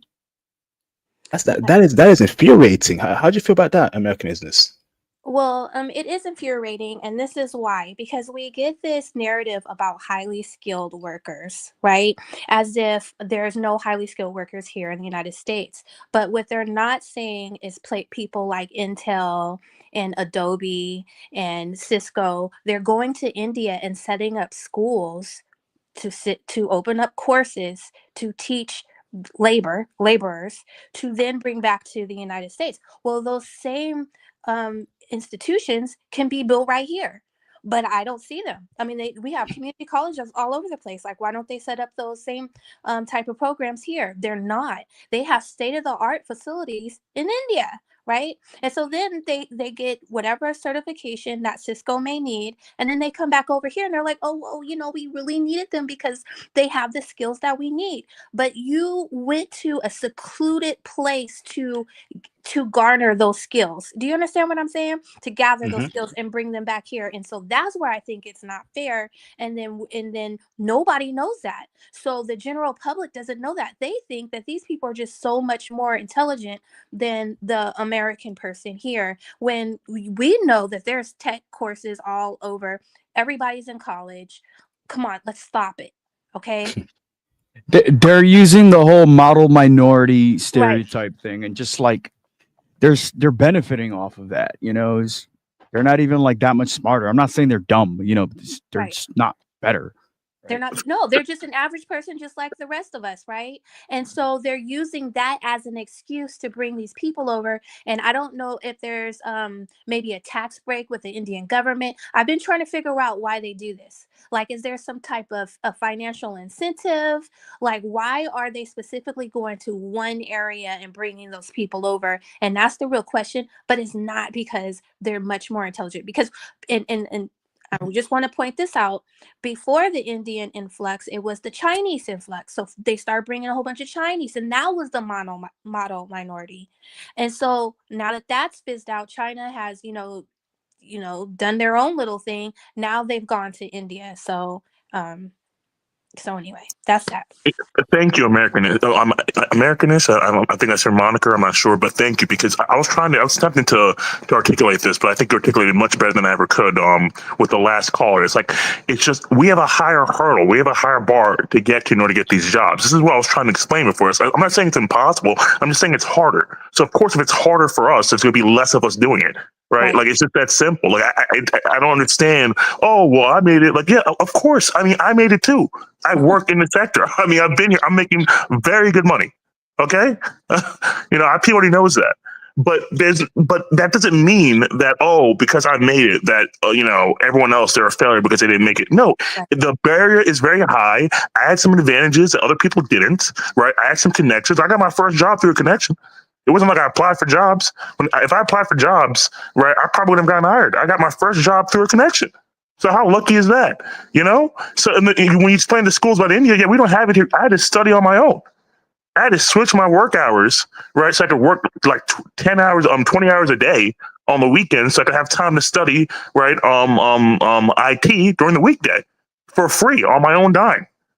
I didn't have a school and all that stuff. So you're asking people, okay, yeah, it's possible, but look at how much hoops I had to go through in order to do it. And like, okay, well, you've done it, so why can't everyone else do it? I mean, that's how. I mean, is the average Indian person doing that? Is the average Indian person working 40 hours in 2 days, right? So they can spend 5 days a week studying IT? Okay. Let me I doubt bring it. I don't know. let me bring in Via. So, did you say you were earning, before I bring in Via in the background, Mr. Funder, did you say you were earning that amount of money a year in Amazon? You said in the chat, Funder. Oh yeah, they pay bank. They pay bank. Yes, yeah, I can attest to that. They pay a lot. Funder, you were earning that? Lord have mercy. So, but would you say if they find out you're earning good money, right, they come for you? Because it's actually let's speak on it. Because tonight, the truth is going to set us free, man. The Bible says the truth is going to set you free. It's going to set us free. Do you feel like, Funder, right, that if you're earning great money, right, in a role, jealousy comes, especially if you're black, you're earning this money and they find out you're earning this money. A couple of brothers have told me that as well. When they find out you're earning great money, they plot against you. And I'm not saying all do, but those who are jealous. So why is this black person earning that much money? Blah, blah, blah. Jealousy, they want to get you out of there, etc., etc. Do you feel like that was the case there, Thunder? And speak on that, bro, if you can unmute yourself. Okay, he's on mute. Thunder, are you there? Jam, I'm gonna drop I was gonna say. too much. So what was that? American business? Okay, thanks for American business. I was gonna say it's even more than that, right? When you work for these companies, right, they give you stock, right? But it's not at least for Amazon. I never worked at Amazon personally, but I have friends who've worked there. At least with Amazon, you have to work for a couple of years in order for you to get all the stock fully realized where you could sell it. So they'll give you a certain amount of stock, right? You get a base package salary, and then you get the rest in stock. And that's how a lot of people became millionaires, because they were able to get stocks in these companies, end up doing well, and then and the shares went up, and that's how they became millionaires. But what they'll try to do is they'll try to get you to essentially try to work you to the bone so that you quit early, so that you can't realize the stock. So that's what they'll try to do, especially if you're our complexion. So you might be paid, let's say, a base salary of like 160, 180,000, but then they give you 120,000 in stock, or like 400,000 in stock over 3 years, right? But you only get the first year after 25%, so you get no stocks. If you quit after the first year, you just lost all your stocks. And then I think after the next year, it's 50% and it's 100%. So it's convoluted, but essentially what you're saying is, I think your suspicion is correct. That's kind of how it works. But there's even more of an incentive to take you out, not just because of the high salary, but also because of the stock options that become realized after a certain amount of years working in the company. Yep, like with Amazon, they only give you 15% of like the 100 stock shares that they're supposed to give you. So 15% each year, the first 2 years, and then like the next 2 years, it's distributed over 4 years. The next 2 years, you get the rest, right? And yeah, they try to push you out before you get all those stocks. Hopefully in the first 2 years, right? That's like most people don't. Like, how long did you last? If you don't mind me asking, on Thunder, like how long did you last there? I was there for 2 years. I got laid off. Exactly. There you go. So, can you speak on jealousy against you, brother, as a young brother earning that much money? Do you feel like that group of people had animosity towards you because you're earning great money? Well, I can only sort of infer what happened, or sort of guess, right? Because I didn't tell my salary to any of my coworkers, but I know that senior engineer was pretty buddies with other managers, right? And my new skip manager, I know they had a little bit of a relationship going on. I don't know if it was a close friendship, but I saw them. And so he might have known, right? Because they do know how much you're getting paid, the managers and the skips. So I mean, I'm pretty sure I was getting paid. I think I was getting paid more than him. I think my manager, who was looking out for me, kind of told me, it was like, you're getting paid like a senior salary. Like, watch out. I'm like, oh, why did you tell me this? Like, thank you, man. You gave me all these little nuggets there, but without being too explicit, just kind of looking out for me, right? And there you go. Wow. Wow. You see what brothers go through? Shout out to Joseph for the support. Appreciate you, bro. Thank you very much. So brothers, before I bring in new callers, Python course, again, if you're interested in IT, if you want to remote work, be a passport bro, again, IT is the future. We push on this channel if you're new here. So if you go on my Patreon, okay, you can join the upcoming Python course. Okay, look for the tier called Ultimate Python course, January 2025. I will be teaching you bros Python January 26th every Sunday. Bring your laptops, come to class. We're not playing no games, okay? I'm taking in 100 students, okay? This time we're gonna have a great sessions every week. I'm gonna teach you the tech game, the IT game, because this is the best career field for passport bros, okay? We got Jam here, who's an IT bro, remote working. Ain't that right, Jam? You out there in Brazil, right? Yep. For at least until after Carnival. There you go, man. You see, he's out there, freedom, and we preach freedom on this channel. But we also speak the truth on this channel as well. We don't cap here. We tell the truth about countries and what black men go through, okay? Because we need to support each other. Shout out to Sulak for the support. Great work, IP. Thanks for doing this podcast. Continue thriving, striving. Thank you, brother, for the support. So you choose Sulak. Thank you, bro. Let me bring in Mr. UEAS, then Villa, then Kobe, then Moon, then Tariq, okay? Go by that order. Mr. You and everyone, keep it very respectful, keep it PG, no swearing, no crazy talk, okay? Respect each other, okay? So UEAS, how you doing, bro? Yo, what up? Hi there, man. You good? Doing just fine. How about you guys? I hear some background noise, brother. Okay, now it's better. I'm all right, brother. So, brother, fire away, brother. You want to challenge this discussion? No, I kind of blanked out there. I don't know what you guys like chopping on right now. Okay. All right. Thank you, Mr. UAA. Appreciate you, bro. Okay. But I'll chime in. No. Are you gonna cut me right now? Yeah. If you don't know what we're talking about, I'm about to cut you off. No. I know what you guys are talking about, but I want to cut. Like, I know when to come in and stuff. You know, like I could share a little bit about my experience and stuff. Yeah, of course. Fire away, bro. Yeah, so are we still on the Indian topic? Or of course, we are, bro. We are. Yeah, I wanted to ask you about it as well.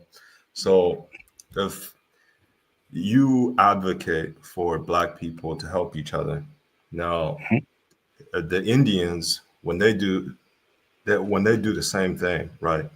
Like they have a secret handshake when they go into the interviews. They know each other, or like, you know, they give them an easy pass, like those ice cream questions that people would give Joe Biden and shit like that. Language, brother. Keep it PG, yeah? No swearing, please. Okay. Yeah. Understand. So I don't know what your opinion is on that, because, you know, if other people do it, I mean, yeah, of course they will have like these variables that you don't like, right? Like, oh, you give like just typical networking and having connections, so to speak. So I don't know what your opinion is on that, and I genuinely want to get your take, because it's very common in every country actually, but you know, on the surface it's not fair, of course, but people either do it explicitly or they keep it below the surface and keep it low key. So that's different. Yeah, let me speak on that, bro. So that's different from employment practices. So when I say support each other, right, I'm talking about uplifting each other, sharing information, you know, encouraging each other. Hey, you can do it. You know, I got your back, blah, blah, blah. I'm not talking about me becoming a CEO of, let's say, Google and only hiring Black people at the company, bro. Like, even I know that's pretty extreme, because there's Arab people that have degrees that want to get a job. There's white people, etc., etc. Now, the issue is that, you know, normal hardworking Americans, particularly Black American men, can't get into tech because of these hiring practices, and that's where people lose me there, because that is racist, that is discriminatory. Okay, Now, that's different from where you have a network of a connection, a brotherhood. So a brotherhood, brother, is different from, you know, what we're discussing here, right? A brotherhood is where you meet up every week, you chop it up. You may talk about stocks or crypto. You're sharing information. That's what connection is, brother. Connections. Whereas, you know, the job space, that's a whole different game, bro. Whole different game.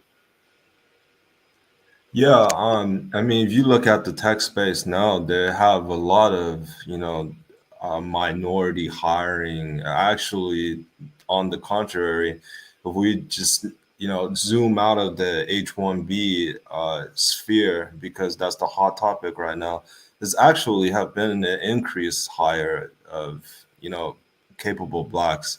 I mean, around from what I see and from just the general sphere of like black prominent people making it in the tech space compared to even 5 years ago. Not a decade, but even 5 years ago, has been a big change. So I don't know. Like I just want to keep telling I don't say myself, it, bro. Maybe yeah, you're I just referring, want to. maybe you're referring to minority women. I don't see black men, you know, like that, bro. If I'm honest with you, I see I see agenda people. I see a lot of women. I see a lot of East Asian women. Without that, I see a lot of Indian women. I don't. It's not applying to black men. It's like America doesn't like young black men or black men of any age, and that's a problem. Like there's some sort of stereotype that black men are a particular way type of people, and they don't want us near them. But me, I'm a nerdy anime watching, manga reading, right, brother, right? You don't know me. You can't see me and assume all these things. I'm educated. I've got my certs, right? Every week, every weekend, I study. I put in work, right? But I don't get that Yeah. benefit of the doubt, bro. Is they see a black guy, okay, he must be that kind of person.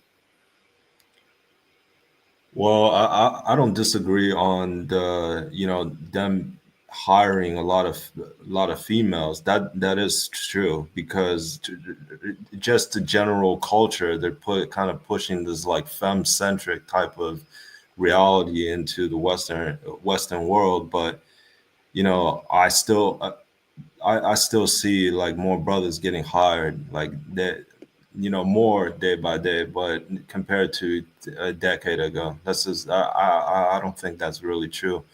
I But want to see brothers. I want to see brothers getting hired in Fang.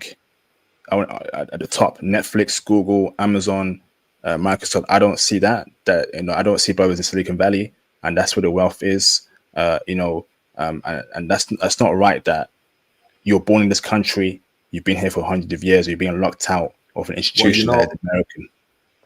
yeah, no, I understand, but like they're called, sometimes the black culture itself, it goes in a downward spiral. We're not talking about black culture, but we're talking about educated tech bros, bro. Us, me, Jam, brothers in the chat. We're not talking Yeah, about picking I tell away. you what. We're talking about what we're going I through, feel bro. like, yeah, I feel like you have a little bit of victim mentality, man. Like I don't think you have a hard time if you applied yourself, try to apply to the jobs that you're looking for. Network a little bit, use your sales skills. I know you could talk on YouTube, but generally, I'm not trying to talk at you, but I feel like you have potential, and there's a little bit of mindset fix that needs to happen. But you're good. Nah, dude, no. I used to be in a study group, right? Like we used Yeah. to study data structures and algorithms. It was like 30 of us. And this was a group that a Latino guy started to get minorities and women in tech, right? And there were Mhm. some like a lot of Asians, some whites, it was mixed. I was among the last ones to get an offer. It took me a whole year. These motherfuckers, sorry. These guys, a lot of people got my bad. Sorry. A lot of Yeah. people got hired like within 6 months. And I even trained some of them. Some of them didn't even know what an API was. I taught them basics and they got hired before me. I had a hard time than they did.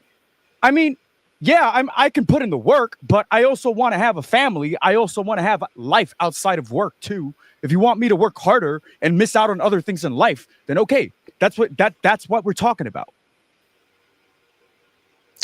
Let me bring another caller in. Let me bring in Theo in the background because Theo is just gonna school all of you brothers, man. And I want to bring in Kobe after because I want to get a finance perspective here. But this is a great discussion here. The more we speak about it, the more change will come. We can't keep silent on these things. But thank you, Mr. EUAS. I'm gonna put you on mute there. Let me bring in Theo in the background. What's going on, Theo? How you doing, bruv?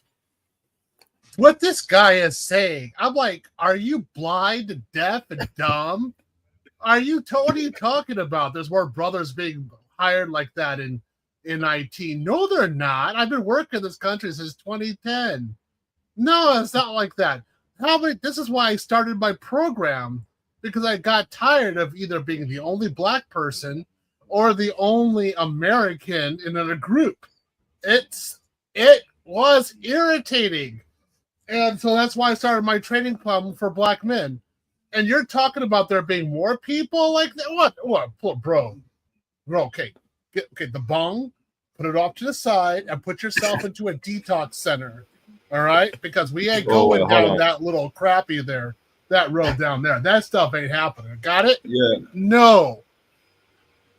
What are you talking about? Are you done? No. You go ahead. You continue then. No, I'll let you retort. I'm ready for you on this one. No, but look, you just said you projected a reality, like project a reality, or how about reflect a reality? No, I mean, do you have any statistic rundowns of us brothers not getting hired and having? How about all the companies I'm in? I don't need statistics. I need the companies I've actually been working hired, and then I have been going to final rounds without too much difficulty. How many companies have you been working in the last 5 years? I'd say about 5. Cool. I've been over 30. In the last how many years? 5 years. Over so you 30. Worked at 30 companies in the last 5 years. Guys, I know what's going on inside those companies. They ain't hiring brothers like that. It's not really happening. No, it's not. You get a few token DEI black women being hired here and there, with some companies that are really progressive. But what you have most of the time are Indians all over the place. Indians. Yeah. We have to worry about the Indians. We have to see if they're going to be hostile. I agree with you on the Indians. I agree with you on the Indians, but now you said you've been hired by 30 companies in the past 5 years. So basically, I've been at over 30 companies. So are you contracting or are you off? It doesn't matter how I've been there. I'm talking about reality, bro.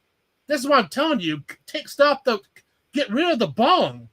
You're not dealing with reality. How about stats? Well, this is what I'm seeing. Bro, you're an idiot. You're not in the office actually working. What are you doing? What are you, the front desk? Giving people some Twizzler and some Kit Kats when they're coming in? Not knowing what's actually going inside of IT? I think, man, like you're actually cancer to this society. Bring this, Game Changer in here. Game Changer's in the background. Bring them in. Because we need another one. He's in the other one waiting. You want to talk to your right, like your yes man. Go ahead, man. I'm not a yes man. I'm a survivor. I know what's going on inside the companies. Yeah, so am I. You act like you're the only human that's surviving out here.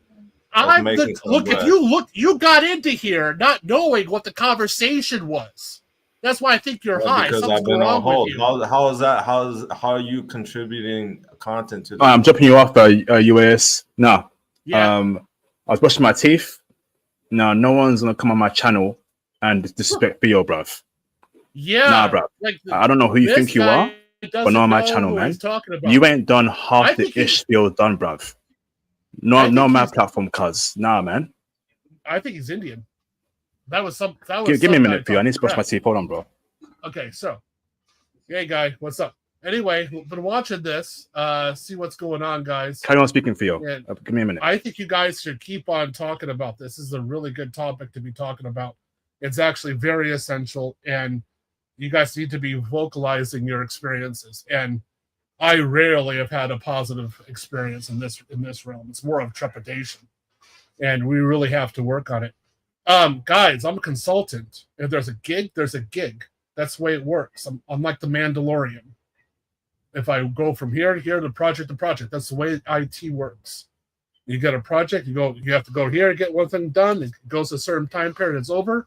You go to another one, you go to another one, you go to another one. That's the way it is. If you're sitting there just thinking all the time in one place, that's not the way to work.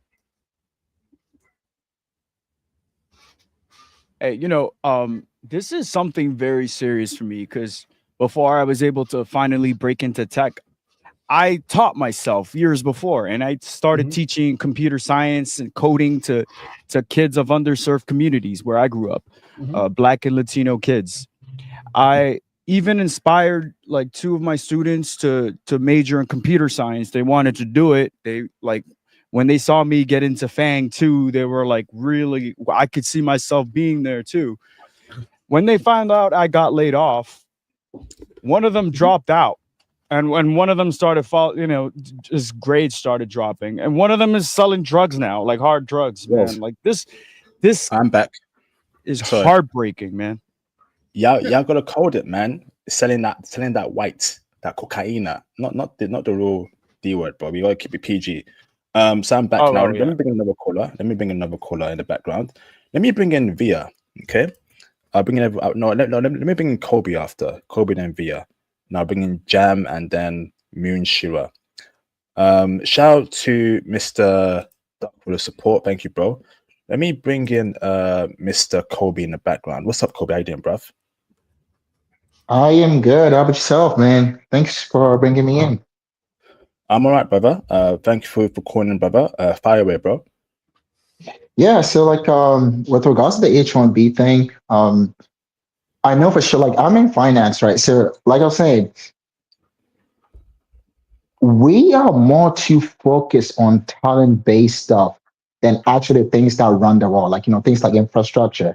And when I say infrastructure, I just don't mean, let's say, buildings or roads. I mean things like financial systems, right?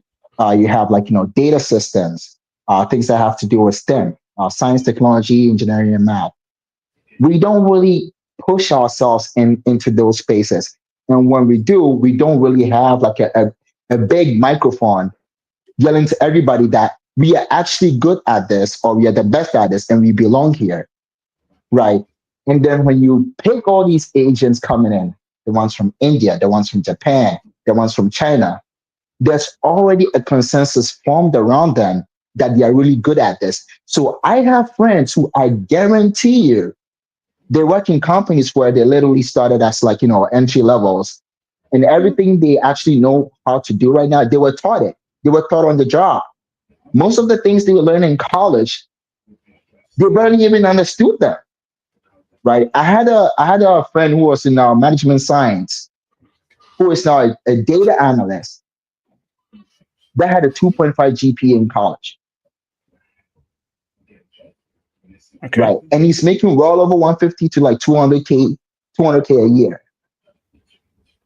Right. So it's not that, yes, part of the struggle is getting your foot in the door.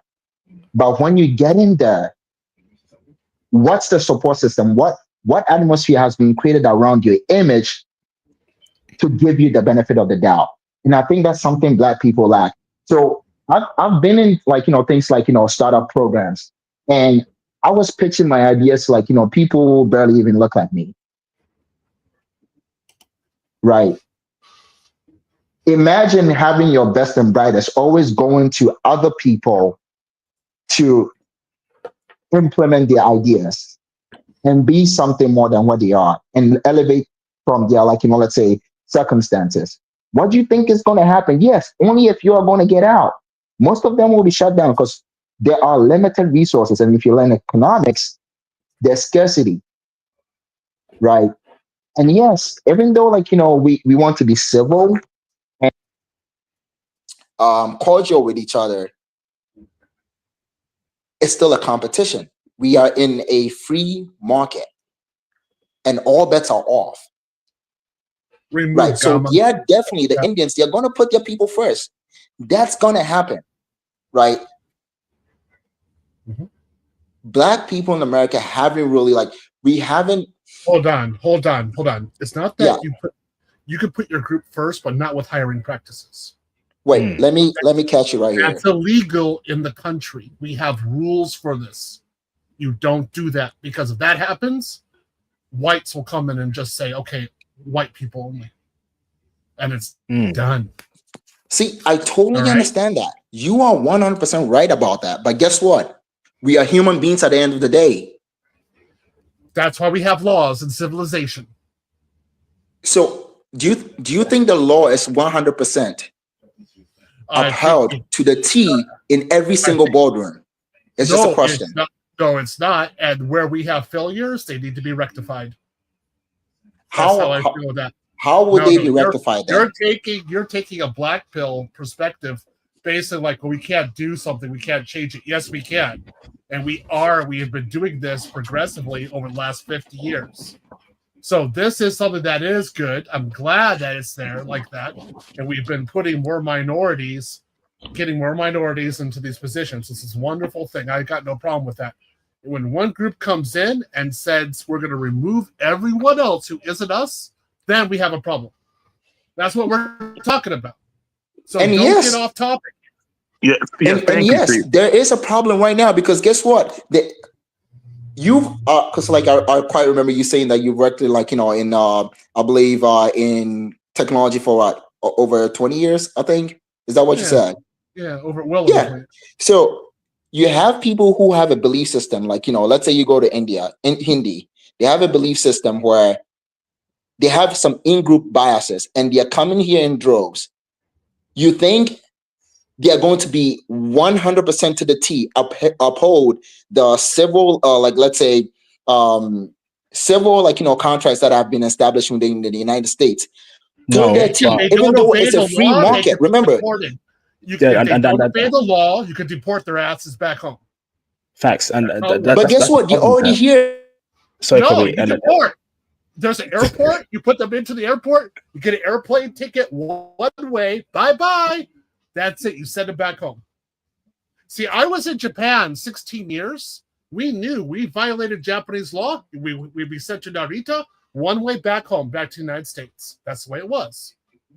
All right? So we obeyed the laws in Japan.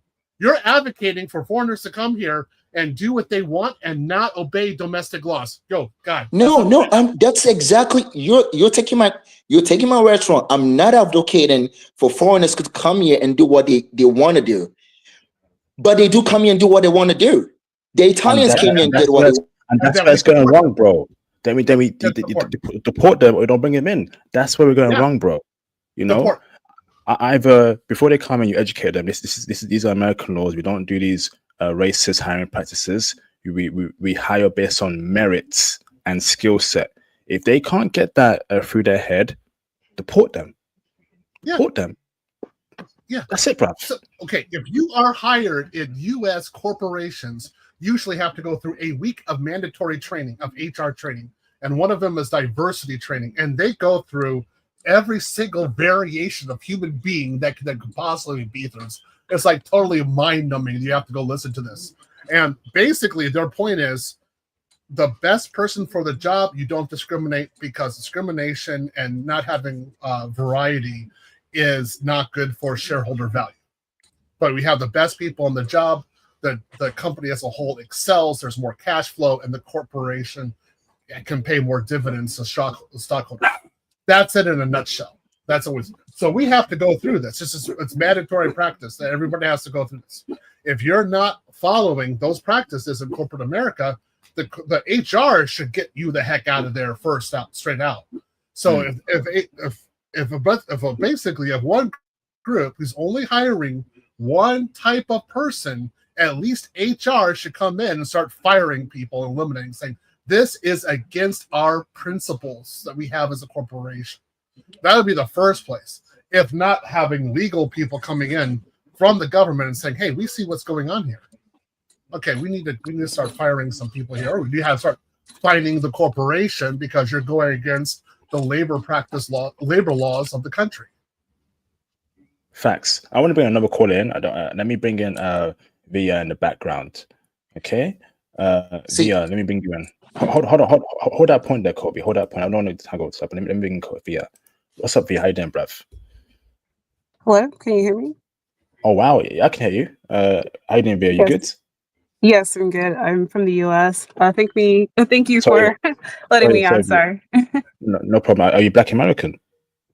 Yes, I am.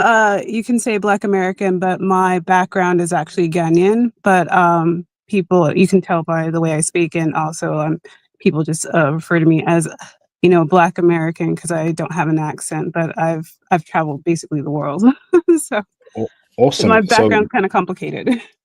good to hear from you, Via. So Via, tell us how you feel about this topic. Have you been affected? Maybe you work in tech. Have you been affected by racist Yeah. hiring practices? Break it down for me.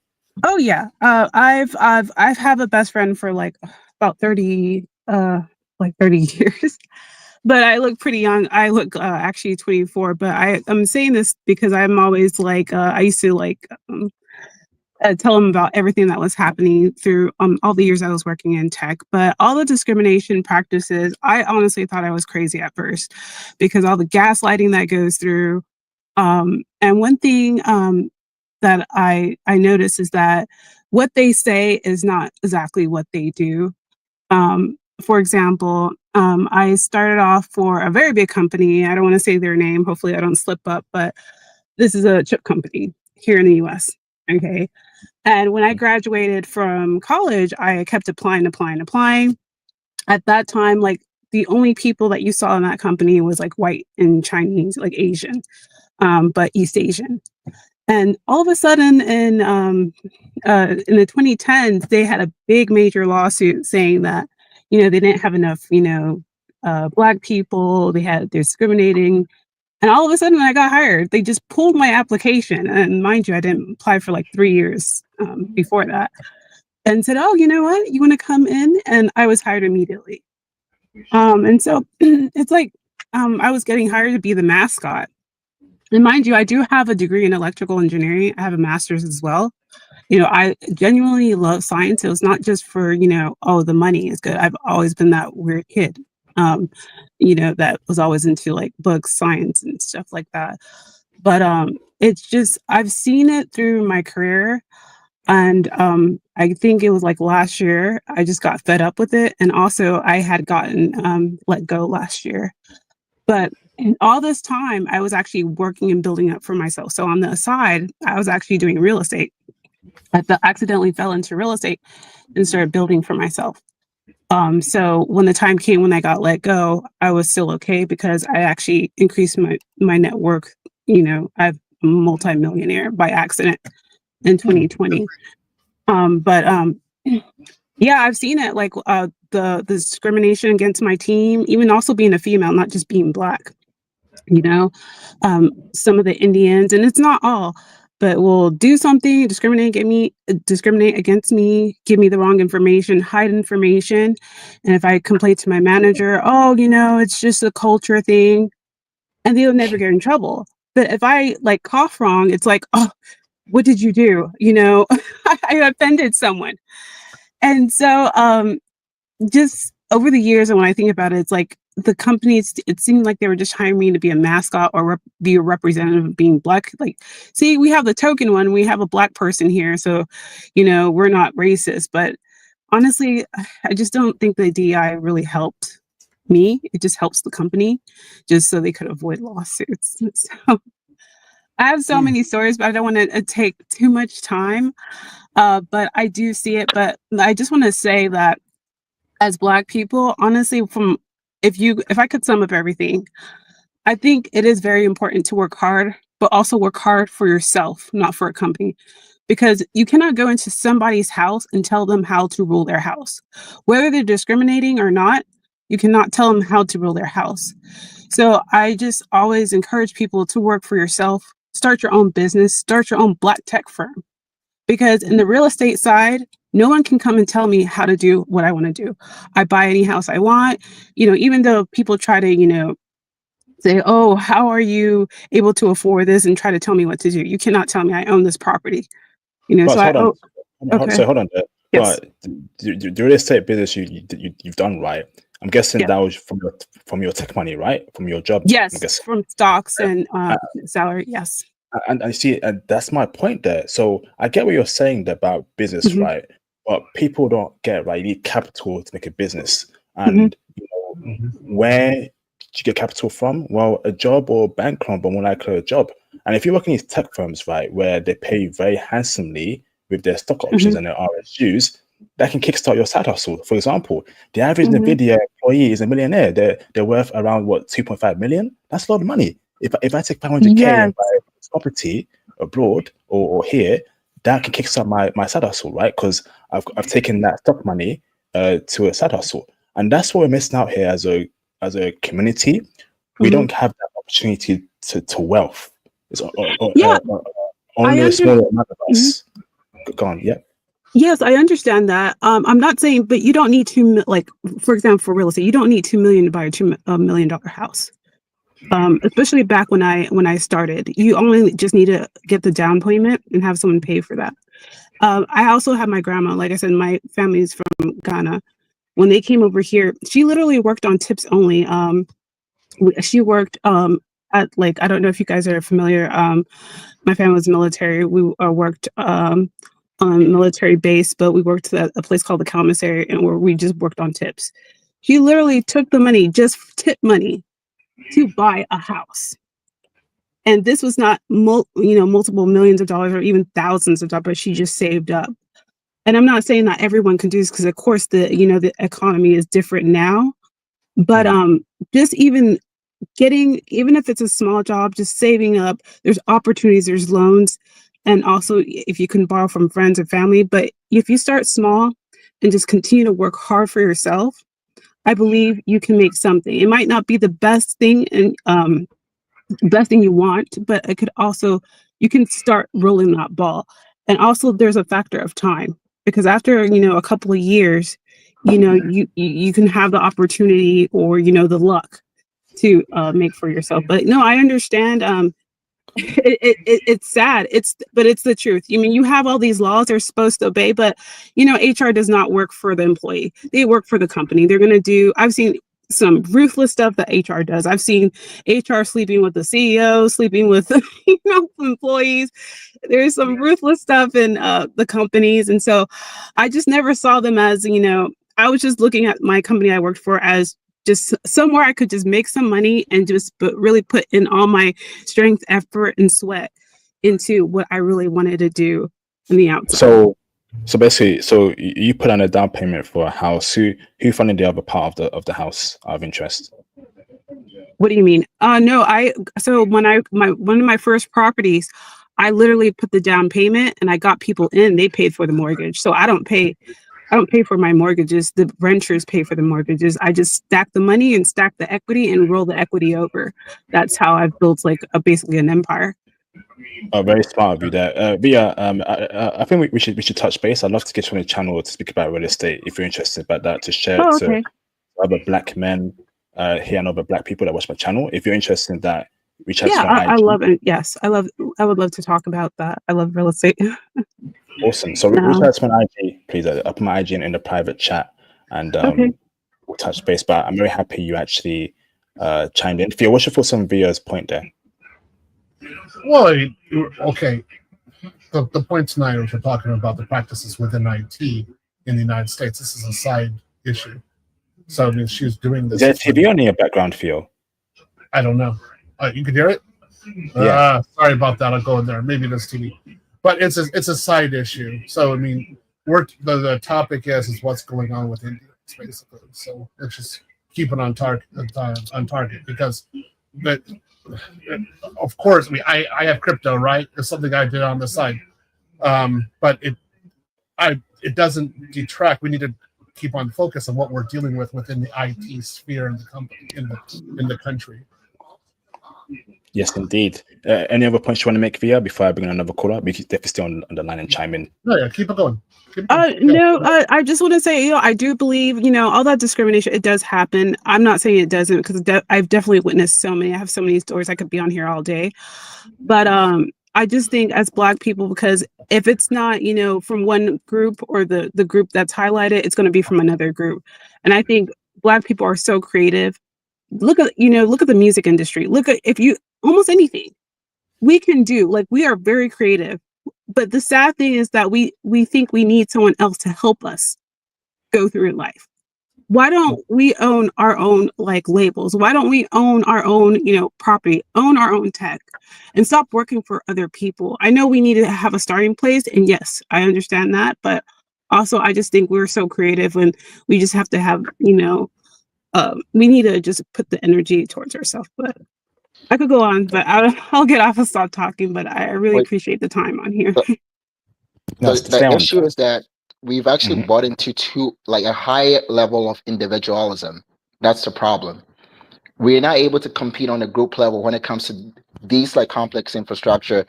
Sorry, Kobe. Sorry, bro. I just want to bring another call in. Apologies. Sorry, man. I don't want to chime in on that at the moment. Let me bring in Moon in the background.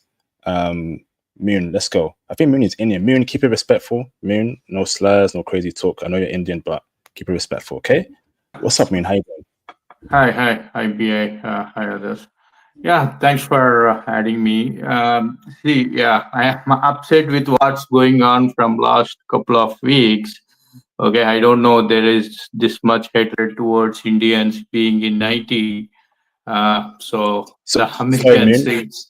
Just want to cut you off. There is no hatred towards Indians at all. What we're annoyed is racist practices where, for example, a black man is being interviewed by an Indian man, and the Indian man knows the black man is competent, but won't give him the job and give it to some Indian because he's Indian. So the nepotism, the hiring discrimination. Yeah, it's like we are generalizing everything. Okay, so I am working with black people. So I am working under black VP. I am the person who train the black people, and they promote him. Every year I will guide them what to get trained, and I will promote them every year. Okay, it's not true. I think we are generalizing. Maybe it depends on the experience, right? In my experience, we're not generalizing. We're actually giving our experiences. Yes. Yeah, that was your experience. My experience is different. Okay, so so I'm talking about experience over 20 years of multiple companies. All right. So it's not just. I would say it's rare where we're having what you're talking about right now, where we don't have to worry about an Indian being predatory in the environment. Because right now, I guarantee you, if what you're saying is true, I'd use Indian recruiters most of the time, because they're the ones calling the most of the time. I don't, because my experience with them, and this has been over 15 years in the United States, it is not positive. So listen to what people are saying, and don't say general. Don't discount what we're saying. All right, take it as it is. All right, carry on there, Moon. Yeah. Couple of things. Okay, I want to clarify H-1B thing, and there are other things, right? So, see, I will give a little background why we are seeing so many Indians in IT. Okay, and it's IT was it's India, so it is like who is first. Okay. So there is Infosys founder, you might know Narayana Murthy. No, he found I'm stopping right there, right? I'm not worried about your history about IT. I'm concerned about practices that are not Western, that are not based on merit, skill set, that are based on caste or other Gujaratis or Hindus, where you're only hiring amongst yourselves and you're blocking out other groups of people. I don't really care about the history of IT. Listen, I'm not against H-1B visa completely, right? Let me make it very clear. If you're an immigrant and you are smart, you want a good life for yourself, great. What I don't like is when certain groups of people, wherever you want to come from around the world, bring their culture, and that culture may have negative aspects. So, for example, the caste system, Moon, where we know for a fact that the darker you are, or if you're from a different caste, okay, you are looked down upon, and that also translates into hiring practices as well. So you have dark-skinned black men, okay, who, if they were in India, they would be in a lower class because they're dark skinned. Okay, so what's your thoughts there in terms of now you mentioned yourself, right? You don't do that, which is great. I appreciate that, Moon. But from a average perspective, or from my experience, from Phil's experience, from other brothers' experience, I will go to an interview, Moon, right, with on average Indian people. I never get the job. But if it's a white person or black person, I get the job. And I speak to my friends about it. They tell me, IP, I've never gotten a job with an Indian person. And I pray that if I have an interview, my interviewer is white or black. No, the white person doesn't get the job either. It's the point, IP. The white person also loses on it. They don't get it. It's only somebody who's Indian. We're seeing this time and time again. They're not going around hiring white guys. They're firing white guys. And Moon, I don't think that's fair. I think it's based on merit. Okay, and I think you should get a job based on your skill set, not your race or caste, or because you're both Indian. Yeah. What's your thoughts about that, Moon? Yeah, I haven't come across. See, I have been in IT for 20 years. I see. I have to attend 30 interviews to get the job. It's not that much easy for the Indian to get job. So, see, it depends on the interviewer, right? It's not like only Indians are doing interview. So there are several levels of interview, right? There are so many people involved, not only Indians. So there are managers who are white. There can be black. Okay. So I don't think Indians are in the every level. As per my experience, there are many levels in the interview. I have to get interviewed by white or black or Indian. So one level maybe we may get interviewed by Indian, but other level I have to go through the white or black. So it's not like one interview, just Indian, come, you are Indian, just selected. You're talking about a time period where what you're describing right now, yes, that's now, but suddenly in 3 years, everyone is Indian. Yeah, the Indians are, yeah. Everyone becomes Indian. Yeah. So that's not the way it's supposed to be. So Moon, for example, right, Moon, America is multicultural, UK is multicultural, right? When I go to Five Guys, McDonald's, Popeyes, KFC, Starbucks, Costa Coffee, it's all Indian workers working there. But I'm thinking, yo, UK demographic says that white people, black people, Asian people, Arab people live here. So why don't I see that reflected in Five Guys, KFC, and McDonald's, brother? You know? So it appears to me if an Indian becomes a manager at an establishment, he hires all Indians, and that's not right because we all need a job. We all need a job. We all need to earn something, and we should not be locked out because we're not Indian or we're of a different race. And that goes for anyone, Moon. If anyone does that, whether you're Arab, black, white, and you're only hiring your own people at a establishment that you don't own, like Five Guys, Subway, KFC, that's wrong. So it's Moon, I'm against it for anyone, bro. So if it was Chinese doing that, I would speak up against it. If it was Saudi Arabians doing that, bro, I would also call it out, bro. So it's not we're not just targeting a certain group of people. We're just seeing a trend here over time, Moon, that is happening over the past several years, and that's not right. Yeah. So we're not, again, we respect Indian labor. I'll say, I've seen some of the most brilliant Java programmers and architects from India. Hats off to you. Got no problems with that. I know your country is producing a minimum 500,000 programmers per year. That's a great industrial policy. We have no problems with that. I just want you to understand that. We have no problems with that. It's only the hiring practices, particularly with corporations. It's not supposed to be only one group. So we don't want it. We do not want that. We want that to be like, and you want the best person for the job being hired and then being respected. And what a lot of guys are saying about information being withheld, I have that. I don't know how many times. I need information. I ask for information from an Indian. The Indian's not giving it to me. It's making my job almost impossible to perform.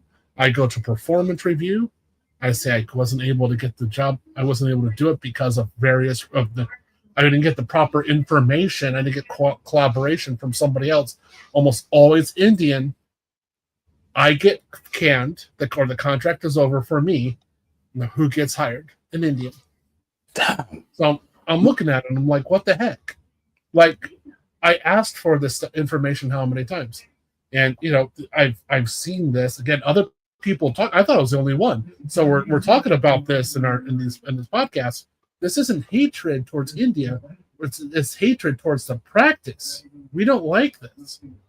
All right, we just don't. This is not the way it's supposed to be in the United States. That not in this country. No.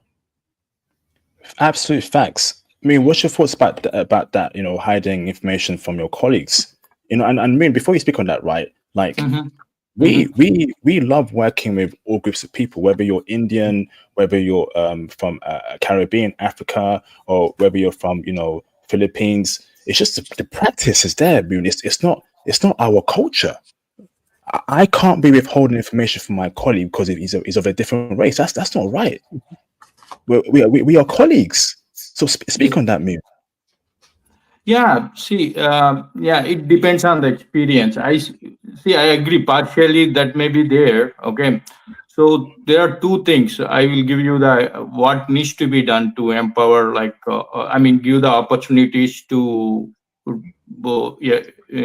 U.S. citizens. Okay, there is a backdoor. Okay, not only H1, there is a backdoor. What's happening from past 5 years is the colleges in the universities giving there are like I see 500,000 people came from India in past 5 years. Okay, that's why you see students, 5 million students. Okay, they are spending almost like how much 30K, 50K, almost 80K. I know few people who are spending 100K for their graduations. These are the colleges at fault. One thing, so they should stop doing it. That you have to educate your congressman about this. So they should not invite that many people when this is happening. So when people are struggling with unemployment within the country, they should not invite. They give like I-20, right? They give I-20 whoever is even though scholarship, right? Here there is a scholarship thing. So if they give that place to the US citizen, they will not get that much money. So the way they get profit, they sell outsider. Okay. So it's all profits. It's all profits. Okay. They should stop doing that. That is something you have to educate your congressman. Also, I don't know, there are other ways. Okay. So that should stop immediately going forward from the next academic year. So then you see the people stop coming. So other thing, Indians. Thank you, Moon. Appreciate that, bro. Shout out to Mr. Darius for the support. This happens with Indonesians, Koreans, Chinese, and Vietnamese against us too. Also, congrats on working on 30+ companies in 5 years. Facts. You see, Moon. If Indonesians and Koreans and Chinese are doing that, right, then we're going to call it out. Whoever's doing that, we got to call it out, bro. Indian, Indonesia, Korea, Chinese, Vietnamese. No. We don't want these practices. We don't care where you're from. We don't care about your background.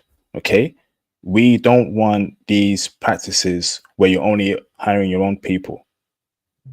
So this is not a particular target towards Indian people in any shape or form. We're just seeing a trend here. And we've had a long civil rights battle in the United States in particular against these kind of practices. And it's not supposed to be here like this. And again, we have plenty of policies that pipelines to get minorities into the university systems. And that's probably the most diverse area. So we don't have a problem there. It's actually pretty good. But what we're talking about is inside the company, when you're having various problems, you're sitting there, you're like, I'm being set up so that an Indian can come in. Like, if that's in the back of your mind, that's an issue. Like, that's not the way it's supposed to be. So when I was in Japan, I was aware sometimes that I wasn't being hired because they're going to hire a Japanese person instead. And I was like, okay, that's your country. If that's what you're going to do, that's fine. I'm a guest in your country. I get it. No problem. I just go interview someplace else. That's the way it was. That was life. I didn't have a problem with that. But when in this country, that's not the way it's supposed to be. That's just not. It's what you have again in the diversity area. Who knows who your colleague is? Who knows what the kind of life they have? You're not supposed to ask, and you can't even ask what age somebody is. You can't ask about their spouse, or you can't even ask about their children. You can't ask anything. You're just working. That's it. You just work, and you treat the person as a valuable resource within the company. That's always how you do it. Anything outside of that, fearful. And then you see Indians coming in and taking over departments. It's like, what's going on? It's not the way it's supposed to be. Facts. Let me bring in CAD. Hold on. Shout out to Game Changer for the support. His planning doesn't exist. I agree. Yes, indeed. Yes, indeed. Thank you, bro. Passport Bring Game CAD. Changer in here. Wait, isn't he in the back? Bring Game Changer in. Let me bring in Game Changer. Let me bring in Passport CADs. What's going on, Passport CADs? How you doing, bro? Hey, how you doing? I'm doing, brother. I'm doing good. How are you doing? You good? I'm all right, man. We need the Canadian perspective, brother. That's what you're going on there in Canada, brother. Give me the whole 9 yard, bro. Yeah, you guys gotta get control of it before it gets as bad as it is here in Canada. I'm telling you that right now. We brought in 4 million immigrants in the last just few years, and it's impacted natives here badly, very badly, especially Black people. Doesn't matter if you're from continental or from the diaspora. Everybody's being impacted here, from jobs to housing to just everything. It's bad. In what way is that? Are you telling me that Indian people are denying Black people jobs on what you're seeing, brother, in certain industries? Oh yeah, like for instance, now again, it's not all Indians. I'm not trying to come off as a racist. I'm not racist. I have Indian friends and stuff like that. But what I do notice is that the ones that just got here behave a different way towards Indians because they haven't been, they brought over the behaviors from back home. They're not, climatized towards Canada, our culture and all that stuff. And yeah, they deny people access to things like housing. Over here, you'll have listings on things like Kijiji or eBay where it's saying we're only looking for Indian students, Vesi only, doesn't eat meat, stuff like that. And it's a real thing. And even with jobs, again, once they take over managerial positions, you'll see that, not a lot of people from other races are working there. No, you don't even see whites. You don't see whites. You don't see Asians like Chinese and Japanese. You see Indians, and it gets even worse because then they bring in the caste system where they're only bringing people from where they came from.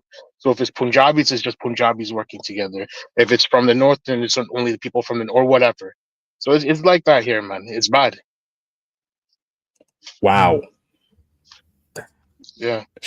I'm thinking I need to go up to Canada, like where they say only vegetarians could be there. I'm gonna bring some brisket. Texas barbecue. I'm gonna go in front of there. Say, what are you gonna do? Like, I'm American. Go bring it on. I live in Texas. What are you gonna do? yeah, it's wild up here, man. It's wild, and if you guys don't control it, Now it's gonna get like this, and I'm telling you, it's not a favorable situation because people are getting locked out of being able to just have a roof over their head. They can't find rent as students or just people that just need a home. They can't find it because they're being pushed out by certain groups. Yeah, but Wow. yeah, but I just wanted to touch on something that someone said earlier. At the female that was on earlier about HR. One thing we got to remember though is that HR doesn't work for us; they work for the company, right? So they're always going to back them up. And I don't, with regards to other groups, the topic that came up earlier, I don't think it's all groups doing it though, right? Because this has only been really a situation. It's not that it hasn't happened from any other group, but as prevalent as it is, right, it's happening very prevalently from Indians that are coming over now. I've worked for Japanese, I've worked for people from other countries, and I didn't see selective hiring like this. So, and same thing for a lot of my friends and colleagues. They haven't seen it like this ever. When we go to a coffee shop, it's all Indians working there. When we go to the supermarket, it's all Indians working there. When we go to McDonald's, all Indians. Go anywhere, it's all Indians. I've Tim never seen it like Hortons. this. Tim Hortons, right? We call it now. The joke is not from me, but online now is that it's called Sting Hortons, not Tim Hortons anymore. Oh man, I went Yeah. there. I was in Vancouver. I was like, what? Like, I swear I see white people, Chinese people in Vancouver. Why is it all Indians at Tim Hortons? And I knew something was up, man. But that's how it is in Canada. I know you're going through tough times in Toronto, bro, because it's probably on steroids there than in the UK and in America. This is just bad, man. But for you, Japanese, they don't do that, right? Japanese. No, in fact, no. Japanese are pretty good to work for the most part, from what I've Yeah. seen, at least here in Canada. They're pretty cool. They don't dare do that kind of stuff. I mean, in Japan, if it's during a recession, yeah, that happened to me where I was knocked out. But that's okay. I understand. I respect that. But again, when I made my own company, my first employee was Japanese. My first 5 employees were Japanese. Why would I be hiring a foreigner? Wouldn't make sense. They're Japanese employees, people all the time. My subcontractors were all Japanese, right? So why would I hire somebody else? It doesn't make sense. Damn, Joseph, calling about. I've been down to Surrey. I was in Surrey 2 years ago. I didn't like that area, man. I got out there within the first hour, bro. I'll skip that place, but let me know how it went for you out there. Let me bring in Game Changer. Then I'll go to Tweetcaster. Game Changer, how you doing, bro? Pretty good. Thanks for having me. So yes, I've worked in the industry for around 20 years now, and I can tell you that I didn't notice it until it was brought to my attention that other people, not just Black, were going through it. That it's out there, it's in your face. I have a friend who also worked for a chip company who also was laid off last year, like Vila, and he consulted a lawyer about it because he felt that it was due to ethnic discrimination. And it turns out that she's a specialist in this. And she said that it's 3 forms. It comes in 3 forms. One in discriminatory hiring practices.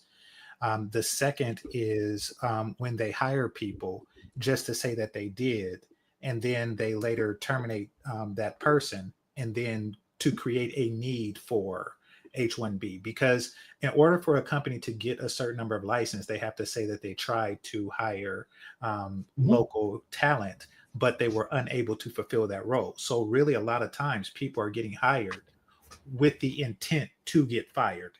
And that happens like no matter what you do, no matter how you perform. They're just standing around waiting for your contract to end and say, yeah, well, we tried to hire these Americans. Now we need more H-1B license. And the third practice, and this overlaps with the second one, is when they just don't give you the support that you need. You know? And I've been in that situation. I didn't even know that it was discriminatory, but looking back on it and knowing that it exists for so many people, I was like, there was one company I worked for, I'm not going to say which one, was Fortune 500. And I was there for a short period of time, and in that time, I think it was like a 6-month period. I may have done like 10 hours of work because I was only assigned 10 billable hours of work. And all the time I'm asking, like, okay, so where's the next project? Where's the next project?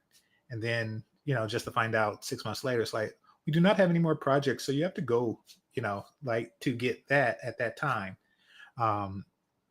So I now see what's going on, what they're doing. And it really is a direct attempt. Now, we as Americans, we're taught to not discriminate, we're deliberately taught to allow others, or to have a sense of meritocracy. We're not really taught this tribalistic thing because we're considered that we're all a part of the same tribe.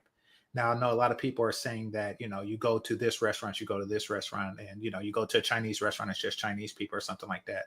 That's far different than when a country or a corporate structure allows you to come in because they are open to other tribes of people while you are closed to other tribes of people.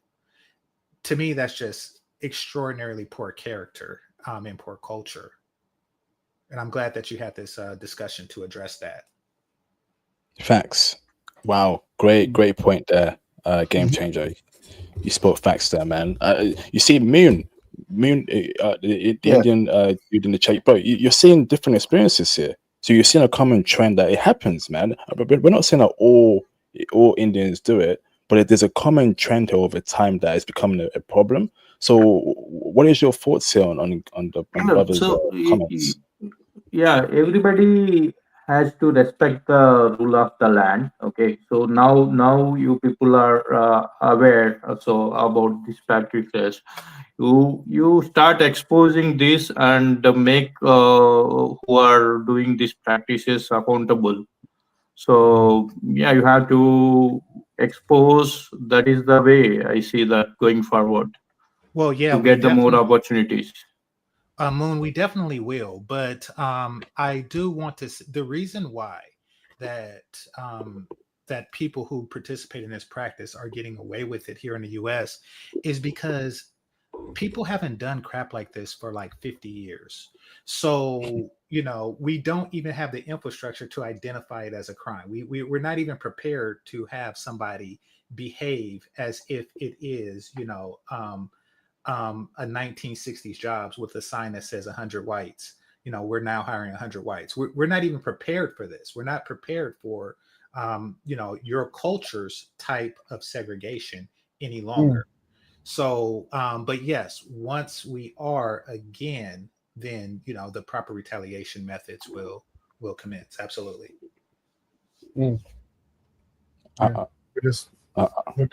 Yeah. We're not. Yeah, we open the door. We're not expecting this. We're just not. And of course, we understand. Like again, like even in Japan, the same way, or like globally, we're saying Chinese restaurant is going to employ Chinese people, almost always family owned.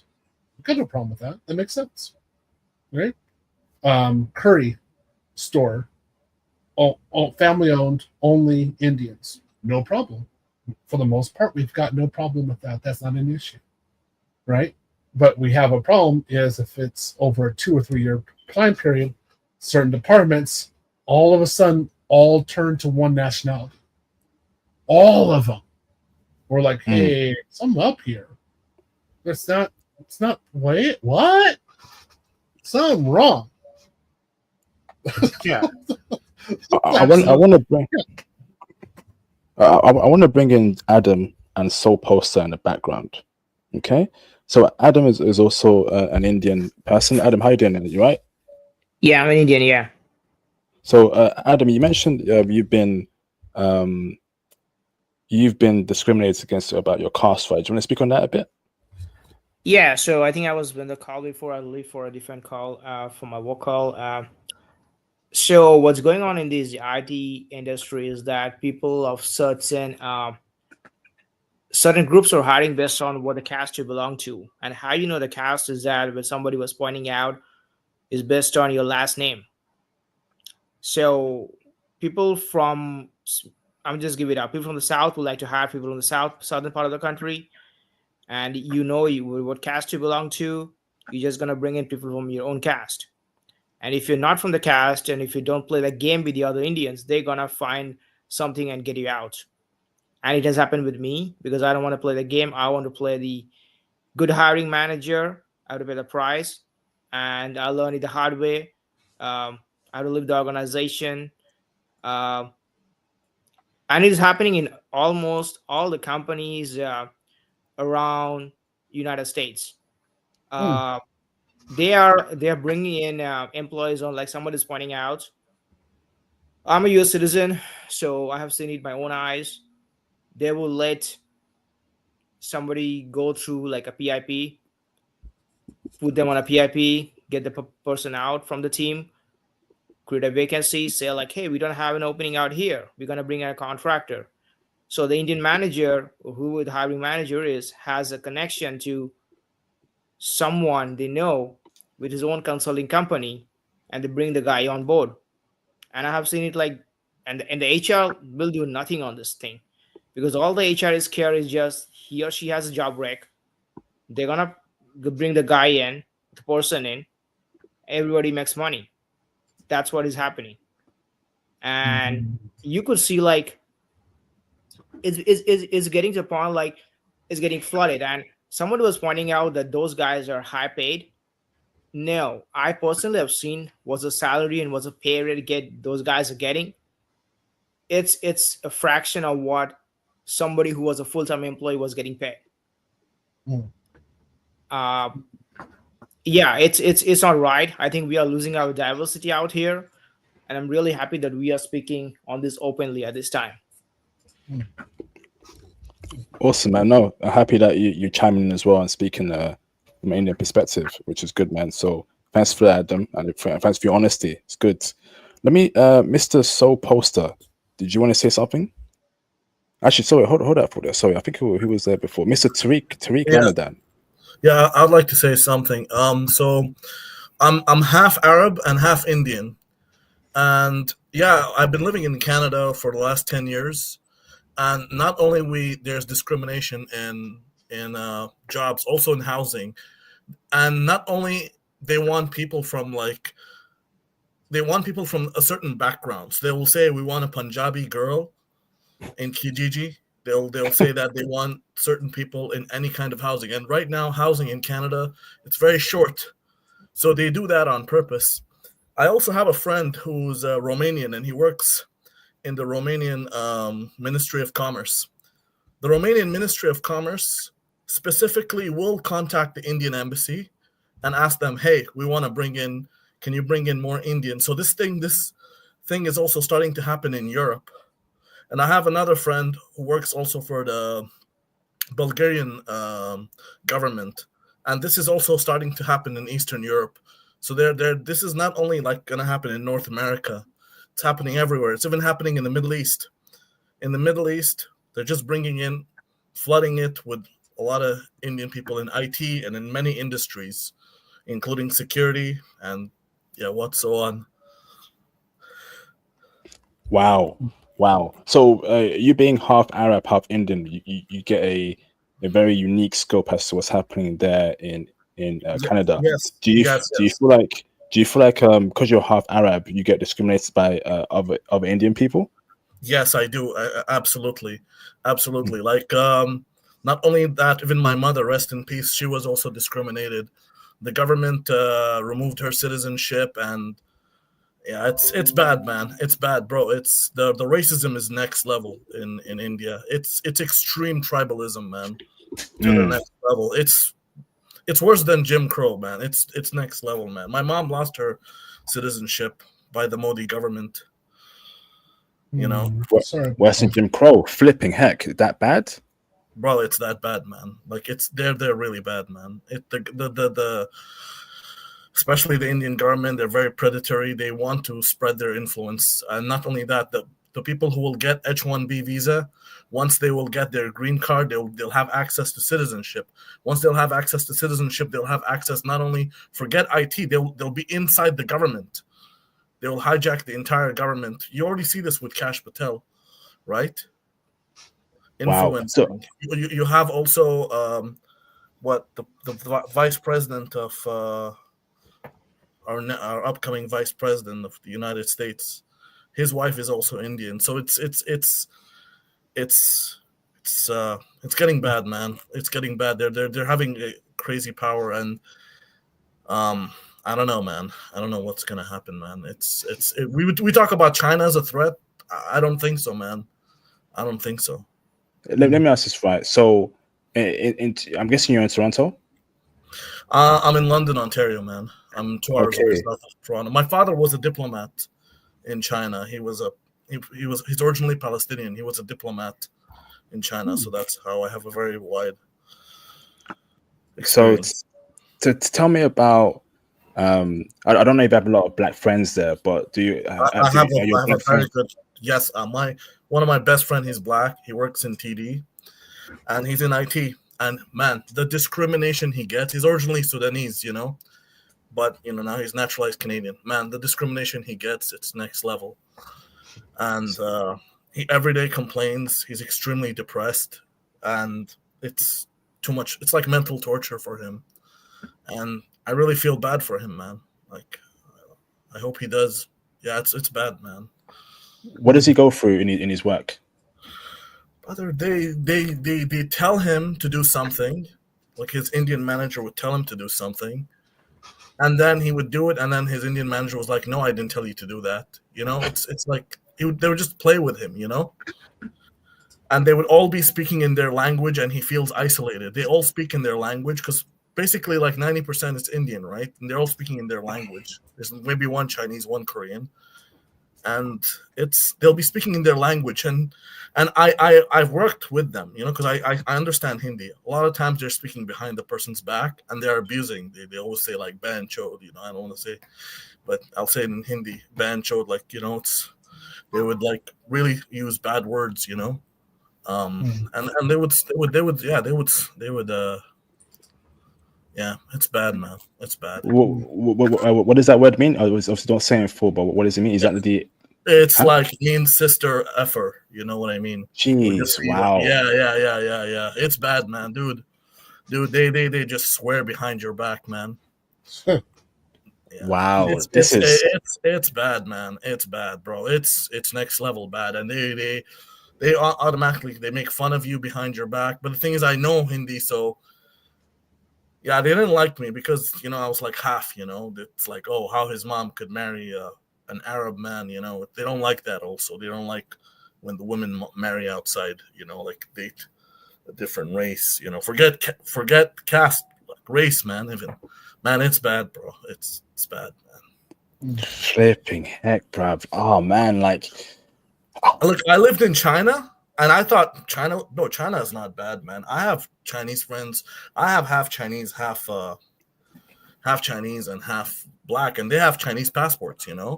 It's not bad because China has this thing that as long as you're half, you can still get a Chinese passport. Like you'll still be a Chinese citizen. In India, they don't have this thing. It's like no, it's yeah, man, it's bad. Yeah, and the influence worldwide is even I'm observing that in Africa, in Middle East, in America, in the UK, they own a lot of property in the UK. I think you might have seen that tweet, but I think They own property, and they will only rent to their own people. Their own caste. You know what I mean? And that's the thing. They'll only do it. They'll only rent to their own caste. Yeah, dude. Honestly speaking, like there's only like what I'm thinking of doing right now is I'm gonna just go to China and teach English. I think, despite what it is, there's no Indians in China at least, so at least I'll go teach English. And I'm not joking, dude. This is my thing, and I'll at least make like what 5,000 Canadian dollars, put it in my pocket. And yeah, man, this is like what other option we've got, man? Like we've been out marketed. You could work in IT. Work in IT with us. We're doing IT here. Yeah, I mean, I could just go right now and teach English in China, and I'll make more money, and the cost of living is cheaper, man. And I don't have to deal with this crap. I just escape the matrix. But that's a short term. Remember, I was an English teacher too, and I went into IT. I've been doing it ever since. I think IT is good. IT is like a long term investment. Yeah, IT is good. Look at Game Changer. My brother's in IT, man, and he's about to graduate. He's in Greece now. See, making money. See, we're IT bros. Come on, man. No, I'm not Pakistani.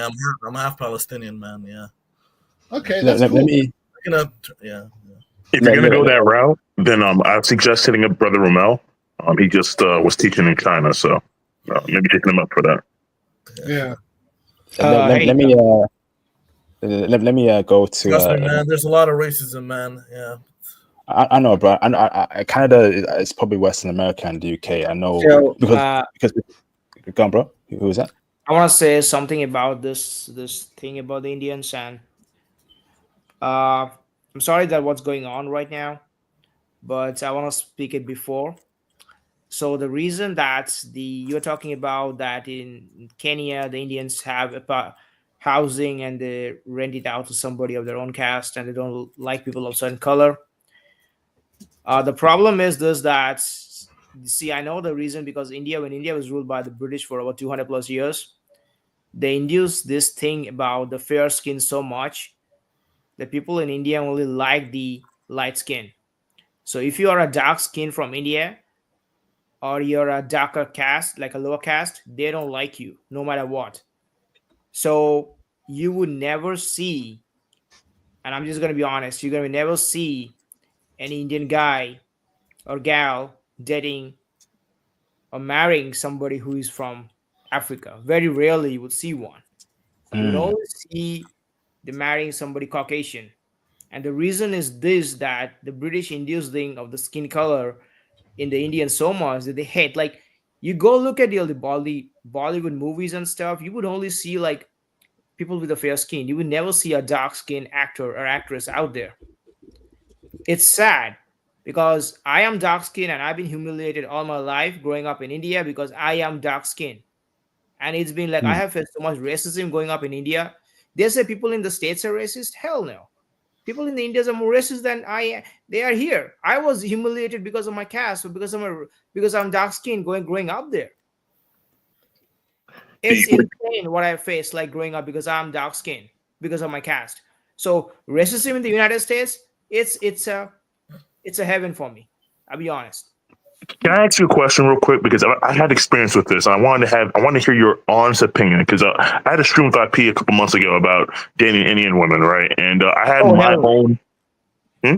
No, go ahead. Go ahead. Yeah, so I'm just gonna talk to you straight, all right? And I just want you to be honest with me, all right?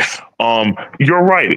Indian women will either date or marry other Indian men, or they'll date white. However, from my experience, okay, and I'm a black, dark-skinned brother, right? The Indian women, they liked me quite a bit. I had a good time with them. However, the Indian men, and this is just look, I don't know how to. I'm just gonna say it. I'm gonna try to be cordial. It might sound rude, but this is what I've noticed, right? Be coded, yeah. Yeah, I'll keep it coded, but I'm just saying I don't want him to be, offended for me saying this. But I noticed, right, when I was dealing with it, because I was in engineering, right? Most engineering is just Indian, Asians, and whites. Like, I was one of the very few black people there. So, I had a lot of Indian friends, and I would mingle with the Indian women, right? If you remember the stream IP. And so the Indian women, they would like me, but they wouldn't want to be seen with me or go further because of the Indian men. Essentially, it would be like there's something called you know what I'm talking about, right? So can you speak on that? They won't like that. Yeah, they won't like that because they don't want to see their woman going out with somebody. If there's a white guy going out, yeah, that's fine. But as a black dude going out, like, no, that's not good. Like, I dated like somebody from Nigeria for a while, and I was humiliated. Like, why I'm going out with a woman of like dark skin? It's racist. Like, it's very. I don't know how to say that. Like, it's very like subtle racist kind of a thing. Like, you will feel that, and they will tell you on the face, like, why are you going out with her? Yeah, but can you speak on why that is? Is it the caste system, or is it? Because that's what I'm trying to. Because I've noticed that. Like I told you, it's on the caste. It's also like the British rule. British ruled, and then the British ruled, and they say like the fair skin is a good thing. It's induced like in our culture. I want to bring in another caller. So poster, you be very patient. Aiden. Okay, Mr. Zed, how you doing, bro? ZED. How's it going, guys? Can you hear me? Loud and clear, bro. Oh, so hold on. So, Zed, how you doing, bro? You good? I'm doing well. Who did you want to go with first? Let me go with Soposo, bro. You sound like you're in a dark alley in a horror movie, brother. If you can fix your audio, that'd be great, bro. Soposo, how you doing, bro? I'm doing good. How you guys doing? I'm doing fantastic, brother. Fire away, bro. Great. I don't have that much to say, but I just want to add a little bit to what you guys are saying. I totally agree with you and the other brother out there. What is it? The bald brother right there. I've also, what's your name? Is that T? Who is it? I'm Theo. Phil, yeah, I've been listening to you guys for almost an hour right now. And you guys have a lot of valid points, and I've also been in the industry for almost 20 years now. So I've worked with a lot of Indian companies, Tata Consulting, Cognizant, Infosys, the list goes on. So I know pretty well what you guys are discussing. So you guys are not crazy. You're saying exactly the same, but I don't want to go through everything. But I would say 90-something%, I do totally agree with you guys there. I'm not sure what's going on. Call it classism, racism, nepotism, whatever you guys want to label it as. It's up to you guys. But what is out there, it's strong, it's powerful. But I think, again, just to add to that conversation, I think the Indians also, again, I'm not trying to pick on anybody. This is not about race stuff, and all that great, stuff everybody's mentioning out there. It's just out there. And I'm just so excited that you guys are finally bringing this up to the forefront to everybody to see. You guys are very bold. You guys are pioneers. I got to give you guys a hand. You guys got to pat yourself in the back. Because I've also, with my friends, we discuss it all the time. We talk about it. It's like that elephant in the room nobody wants to talk about. And so I'm really proud of you guys, to be honest with you. You guys are bringing this up. And you guys are bringing it to the forefront. So there's nothing wrong. You guys are not crazy. You guys are totally talking about the real thing, the real deal. So we discuss it on it. I'm into IT too. All my friends are IT. So I know what you guys are talking about. So this is what we talk about. I've been in the same position for quite some time now. I don't want to give myself out there, but I'm from Nigeria. I have 2 master's degree and almost 8 certifications. Okay. So I should be a VP, a chairman, whatever you want to call it. But let me tell you, it's hard. But I got 4.0 GPA, everything, name it, computer science, I have it. So what is it? But again, if we talk about it now, again, is there somebody is saying, no, you have to work hard, you have to do this, you have to do that? Well, like the other guy said also, the British guy with the British accent, he said, well, no, I just want to work.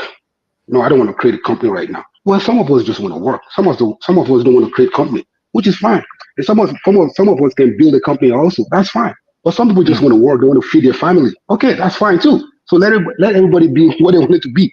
And I heard the other brother saying, I heard the other brother saying, oh, well, I'm an exception. Yeah, you're an exception. You're not the norm. You're an exception. Okay, that's fine. You're one of the folks out there.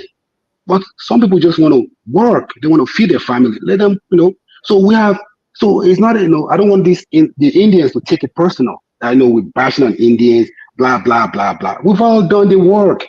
We've all gotten the damn, excuse my French. We've all gotten the education.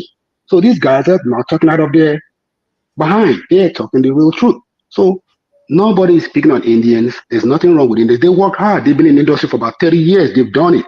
Okay, great. But some of us are out there too. We want to get in there. So basically, I can't mention one particular area, but I'm so glad they're coming in to come and discuss this situation. They're coming in. They're bold too. You got to give them a hand and say, hey guys, kudos to you guys. Let's not chase them back. Let's bring them into the environment. Let them come and talk about what is going on. Because again, I'm not from India. I can only speak from my own perspective. I've been in America for over 25 years. So I understand the system. And it's not, and I hear that talking point from some folks jumping in there and say, oh, guess what? Black culture, this culture. It's not a black culture. It's not anything culture. We have smart Africans. We have smart African Americans. A lot of my friends are African Americans that they're into IT. So I'm not sure. So this is not a street stuff. This is not a culture from anything. This is just pure, whatever you want to call it, label it as whatever you want to label it as. I don't really care. But just call it something that's not allowing us to get up there and getting things done. So that's just my 2 cents. So I kudos to that brother out there from India, coming in there, speaking to it. kudos to you, kudos to the other, brother out there. So you guys are not crazy. Just bring it out there, focus on this. Let's see where this is going to go. So, but there's something in their culture, right, that is not, allowing. I don't know what it is.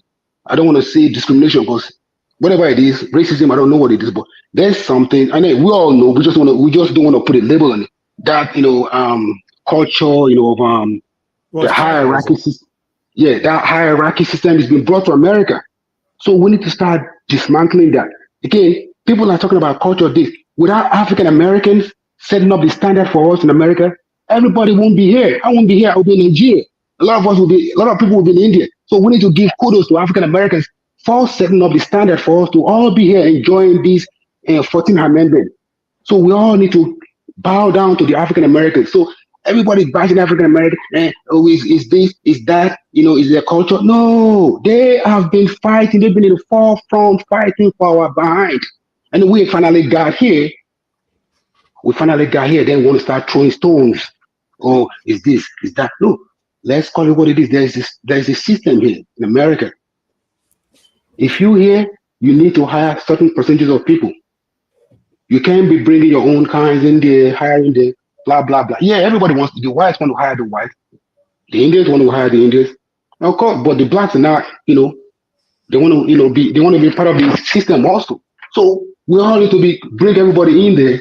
But again, let me not diverge from whatever we're talking about. So I just want to see you guys are on the forefront. Just continue to do it. Because I was telling my friend a couple of months ago, I said, hey, let's open up a channel.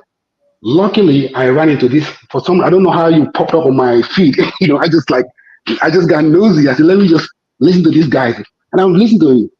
And I'm hearing everything. I said, wow, this is sounds so familiar. Seems like this is exactly what has been going on for the past years, And I have a couple of, good, don't get me wrong, I have a couple of good Indian friends, but they're not at the top of the hierarchy of the food chain. And some of them are dark skinned also. They have their own thing too, but I do hang around there, but I can tell when I do hang around, there's something going on here. I couldn't put my hand on it because I can't speak the language, but I can tell they're talking about me, talking about something, they look around, okay. But I mean, I don't want to get into more personal stuff, but again, let me just stay with the talking point. So there's nothing wrong with you guys. I want you guys to stay on point, continue to talk about the same, continue to beat that dead horse. Beat it until you beat it out so that things can come out of it. So kudos to the Indians coming up too. I give you guys a lot of courage. You need to speak against your folks, and it's going to take a lot of time. That that caste system right there is, it's been imported to America and it's here big time. It's going to eat everything up. But again, Indians, you guys come up and speak up to this stuff. You guys need to speak up loud because some of us do have all the education. We have the experience. Like this brother says, I've been doing it for about 30 years. You move from contract to contract. I listen to you. Yeah, you just want to be in contract. Some of us want to do consulting. So there's so many areas of IT. There's contract. Some people do contract every project 6 months. Boom, boom, boom. They're out. Some people do consulting like me. Do some contract work. No, I'm not necessarily contract, but I'm into consulting. I can take 2 years, 3 years, move to another project again. Thank you, bro. So, guys, I don't want to overwhelm you guys, but I think I'll continue to jump in once in a while and see what you guys are saying. But you guys should stick with it. There is discrimination. There is whatever you want to call it. Racism, whatever it is. The Indians have it. And we need to remain further. Okay, yes, we can go start some consulting work. They're like 30 years ahead right now. We can start the same thing right now. Also, between all of us, between all the smart folks out here. We can create a consulting firm. Yeah, we can do it. But they're 30 years. They're 30 years ahead of us. So we need to start. We need to start right now. We need to start. All right. So, guys. Thank you, so. Mr. Zed, any questions there, bro? How's it going, guys? Is my audio a little bit better? Yeah, it's all right, brother. We can do it. Fire away. Sounds good. Yeah. No, it's terrible, man. Sorry. It's when you speak some sort of just some echo comes behind your voice when you speak. Sounds like a large fan. Is it any better now? Yeah, much better. Yes, fire away, Zed. Sounds awesome. Yeah, so just yet another Canadian living in Toronto that just wanted to share some experiences and add a couple points to the people who spoke earlier about the Canadian situation, and just kind of alert some of our American brothers to what's going on over here. First of all, I just want to communicate that you guys are not letting in people who do not have an ethnic agenda into the country. Many people have an ethnic agenda, so I'm not going to pretend as if that's just exclusive to the Indian population. It's not. But they do have like a highly ethnic agenda when they enter into the country. And they are extremely smart, hardworking, organized people. And they do come from a racially monolithic country. And their country does have a poor opinion about dark skin, as other Indian guests on the panel have spoken to. And they do have a pretty terrible opinion about the African diaspora and about like African Americans. So I just kind of wanted to level set with that. Their opinion entering into the country is not favorable to dark skin. And I think that's something that other Indians on the panel have also mentioned. And just as far as kind of what's going on in Canada, they haven't just kind of moved into our minimum wage jobs. They're our essential workers and our professionals now. So these individuals have essentially entrenched themselves into positions. There are cardiologists, there are neurologists, there are lawyers, doctors, accountants, and they have political aspirations. And there's absolutely nothing with them moving into those fields, because many times they've earned those credentials by attending good Canadian universities. But the problem is that some of the tactics that they use are extremely exclusionary. They don't recommend patients to doctors that aren't Indian. So when you have one Indian doctor, every other specialist that you have may be Indian. If you have an Indian accountant, your entire financial advisory team is going to be Indian. And that does kind of allow them to corner the industry. And I'd say that, you know, on the face value, they're extremely polite people, and they're almost like unassuming when you speak to them here. But it's when you observe their behaviors and some of the prejudicial practices that other Canadians have spoken about, and the fact that their community is extremely secretive, that people here have started to have a problem with them, because we're seeing similar patterns in terms of workers are being displaced, and there's not really a good explanation as to why people can't find jobs and why certain people are being treated extremely, extremely poorly. So I just wanted to say that, like, it is in your best interest to kind of work on curtailing some of this and just slowing this down until you can get a handle on this, because Black people are going to be among the most vulnerable in this situation. Their culture is extremely strong, and it's not necessarily favorable to other people who look like us. And you're not going to educate them out of it for now. It takes generations to educate somebody out of that thinking. For now, you actually have to regulate it. So that's kind of what I wanted to land on. I want to point out something, if I can have a second to do so.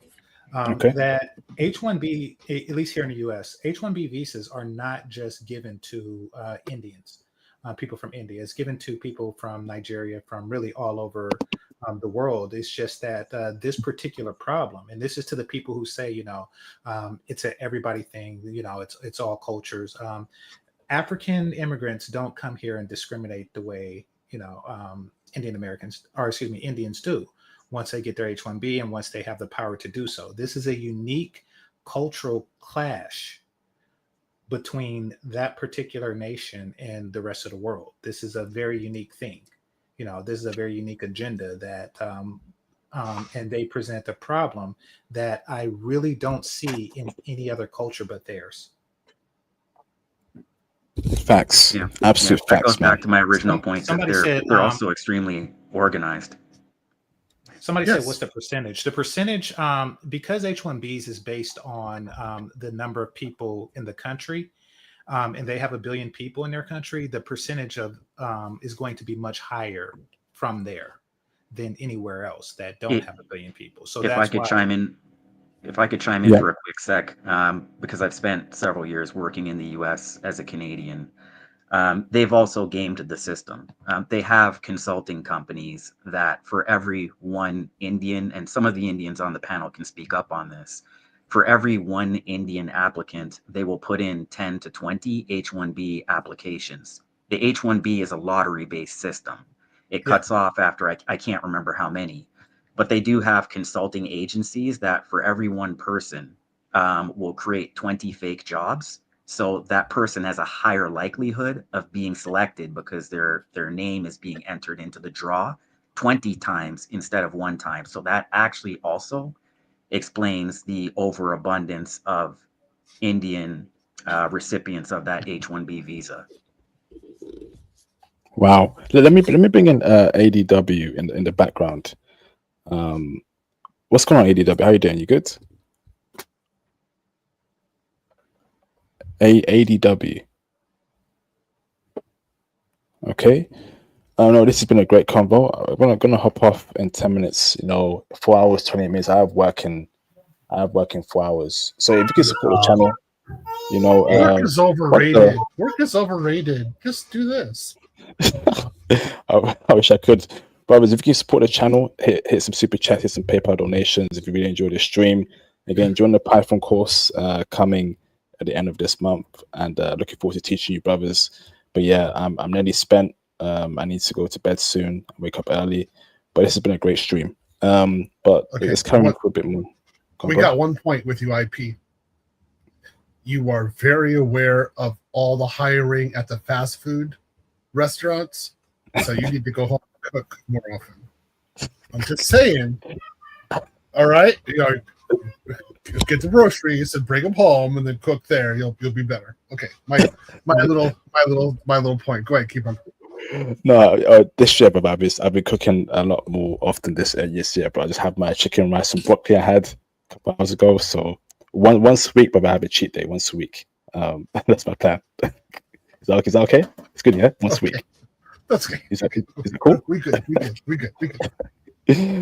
Awesome. All right, let me bring in. So let me bring in Kobe. Kobe, do you want to chime in on that for a bit? Yeah, I was actually Sarah.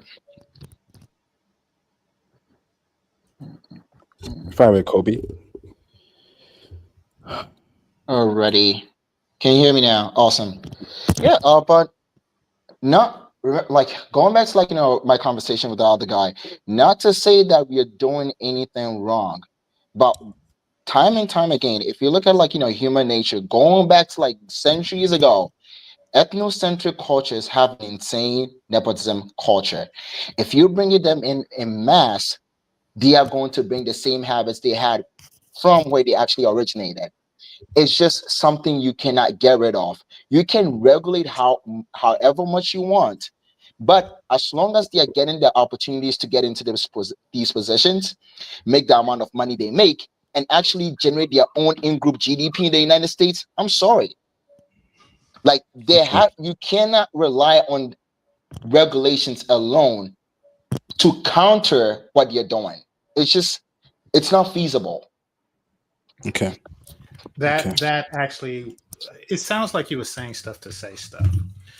The reason why we're having discussions like this is so that individuals can be aware that it is a problem and there are laws in place. Now, people like myself, as I talked about my past, I didn't really realize what was going on. Had I known that this is a cultural and systemic problem, then I would have taken the legal measures at the time to address this, because as Theo said before, they are breaking the law.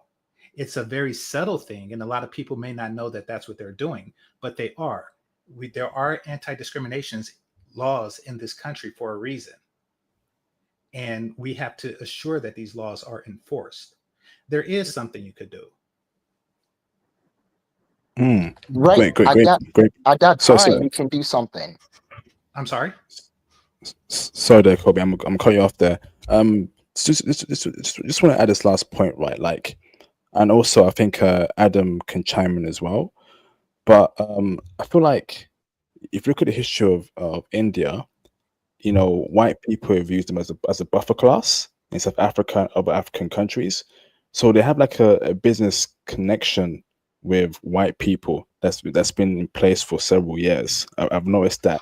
Whereas white people kind of favor them quite often. But now that it's the whole H-1B visas is affecting white people, now it's becoming an issue. And, especially in South Africa, it was white people first, and, Indian people as a buffer class and black people. Now, Adam, are you aware of Indian people being used as a buffer class, particularly between like white people and black people? Not much like in Africa. I have do some friends in there from who live in South Africa, so I know what is out there a little bit. But I cannot say more of like Indians use the buffer class. But I will also tell you that Indians only like to go with the white skin more than the Africans out there, even Africa and the States or in Canada, anywhere. Yeah. South Africa is a different beast. I'm hearing, so Yeah. just as bad as Canada, from what I'm hearing. The reason is that also the people living in Africa, they were moved there as people to work in the fields and stuff. So they have been living there for generations. While on the States or in Canada, the issue you're seeing is people are moving here maybe like just fresh off the boat. So they are still rooted deeply back to India, where they are living in Canada and thinking like we're gonna make it like a second India 2.0. And that's what is Wow. happening. We're seeing that's what we are seeing happening in Toronto, in Vancouver, in Montreal, all the places. Yeah, it's terrible out there. Like somebody in the show was telling, like there's no place to get a house, everything. Yeah, because what's happening in Brampton is that people from Punjabi are coming up and then taking up, and they're giving only housing to their own people, and they're saying on the ads like only Punjabis are allowed, which is bad. That's not right. It's That's right. it's terrible, and that's happening in the workplace too. And it's illegal. It's called housing discrimination. It's illegal here in the States. That's why we take legal action against it, contrary to what the last person said, that there's nothing you could do about it. So there is something you could do about it. Facts. Okay, everyone. Let's wrap it up. Okay, let's go for closing comments. Thank you for that, Adam. I think you said yours. Thanks for chiming in, Adam. It was great, and hopefully I may do an Indian stream next week on other topics. But thank you, bro. So let's go for closing statements for each person. Mr. Kobe, do you have any closing statements before I end the stream? Okay, I guess not. Mr. Soul Pulsar, do you have any closing statement before I end the stream? I guess not. Mr. Passport CAD, any closing statements before I end the stream?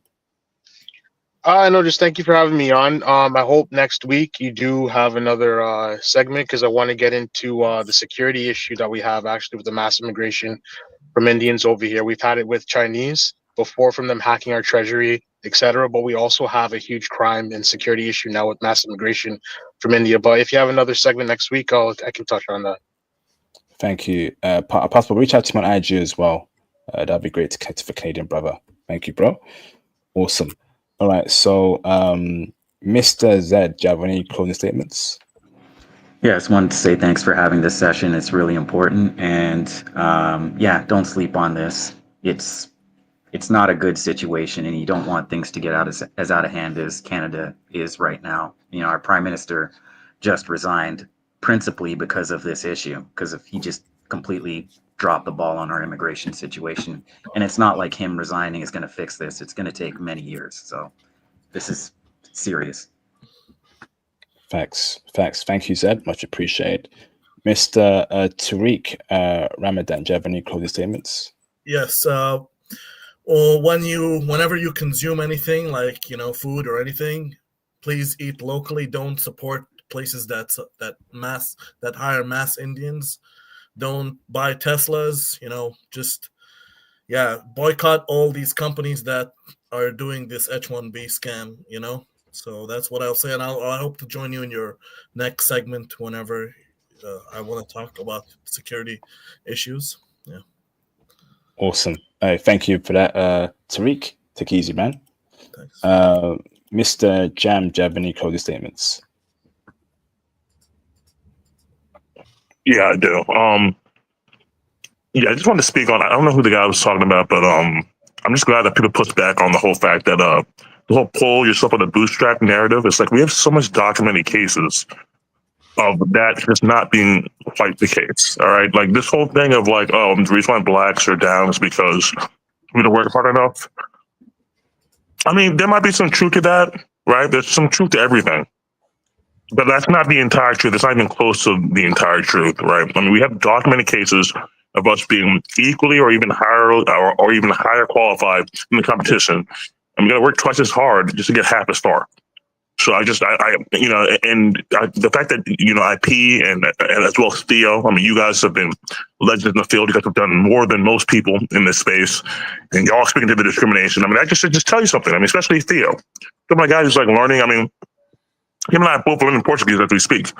He's fluent in Japanese. We all know that's a very hard language to learn, right? He knows all these different technology fields, and he's telling you that there's discrimination. So, I mean, if you're going to say that Theo is not putting in the work, it's just not. I'm sorry. I mean, I don't want to comment too much, but yeah, that is just, it's harder for us. It's not impossible, but it's harder for us than other people in different demographics. That's all I'm saying. If it's harder, then less people are going to be able to make it. So I never said it's impossible. It's just, I hate this idea of the whole police of the bootstrap. Like, I mean, yeah, it's possible, but anyway, I'm sorry. I'm just rambling. I apologize. Thank you this is a fantastic stream. By the way, IP, this might be your best stream yet. Very good stuff for 2025. I mean, you've had some great guests. I mean, a couple of very honest Indians. Some ABWs put in some very good input. Yeah. Can they be saved? Can they be saved for your ABWs? The ones like Villa and the. She was from Guyana. No, Theo, you missed the one before. The one before, you get to look back on the stream. There was another one. She was great too, but there was another one that came before her, and she was eloquent, spoke very well on the issue. Great person. So you just go back like about an hour since when you went in, and you'll see her. I think her name was, I forgot her name. But okay, I'll be polite and say I hope that it was good than what she said. I didn't see it. Look, Theo, you know me, right? You know me. I wouldn't just be saying this, so just look and do it, right? You'll say it. Thank you. Anyway, legendary stream. I mean, this might be your best stream since your Japan Korea stream. I don't know. I mean, I'm still waiting for Japan 2025. I mean, we got you the followers, man. I'm still waiting for that. But anyway, I'm done. That's probably gonna be a 5-part series, bro. But it's coming. I think I'm gonna do one this month. Well, I'm going to Japan in April and May, so I need that intel, man. I need that intel. So anyway, yeah, this is a fantastic stream. Absolutely fantastic. Where are you going in Japan and there? So I'm gonna be there for 3 months. I'm gonna be in Tokyo and Osaka. Those are 2 places. I've been learning Japanese for the past 2.5 months. Obviously my Japanese isn't gonna be that great, but I'm just trying to focus on speaking like just basic, right? Like just basic stuff.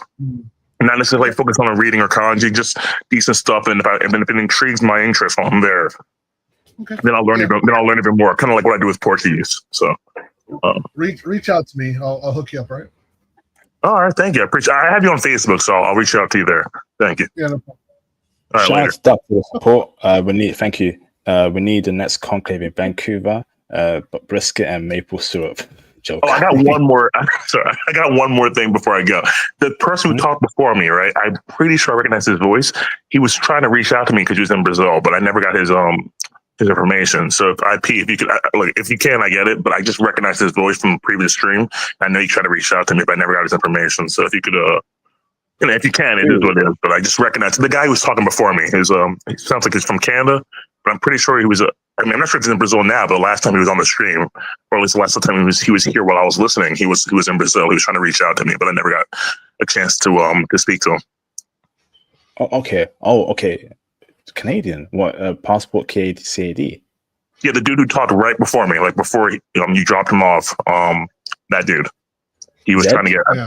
Yeah, he's trying to act for my IG, but I didn't have IG yet. So I mean, if he can give me his IG or something like that, I'll email you in the background or something. I know he's in video with me as well. I'm sorry, I'm over talking. I apologize. Legendary stream IP. All right, legendary stream. I'm done. Thank you, Jam. Appreciate you. Take it easy, bro. Shout out to Teki Noir for the support. He says here, join late but support. Thanks for hosters. Convo will catch replay. Thank you for the support, brother. Much appreciated. Duck, sorry, bro. I ain't got no time, bro. I'll drop you off there, bro. I'm super tired out of batteries. Mr. Game Changer, any closing statements? Yeah, and I'll make it quick because I know that you're tired. But yes, on what the brother was saying before me about the bootstrap argument, sometimes, and this is a problem that we have, particularly with Black people. Sometimes people just say that just so they can feel like they contributed a counter narrative to a very important discussion, but it really has no substance. And if the person is listening, the whole bootstrap thing never applies to people who are looking for an opportunity to work. Bootstraps is for people who are not working. It doesn't apply to somebody who went through the rigorous process of educating themselves to become an engineer for an opportunity to do the job that they have trained themselves to do.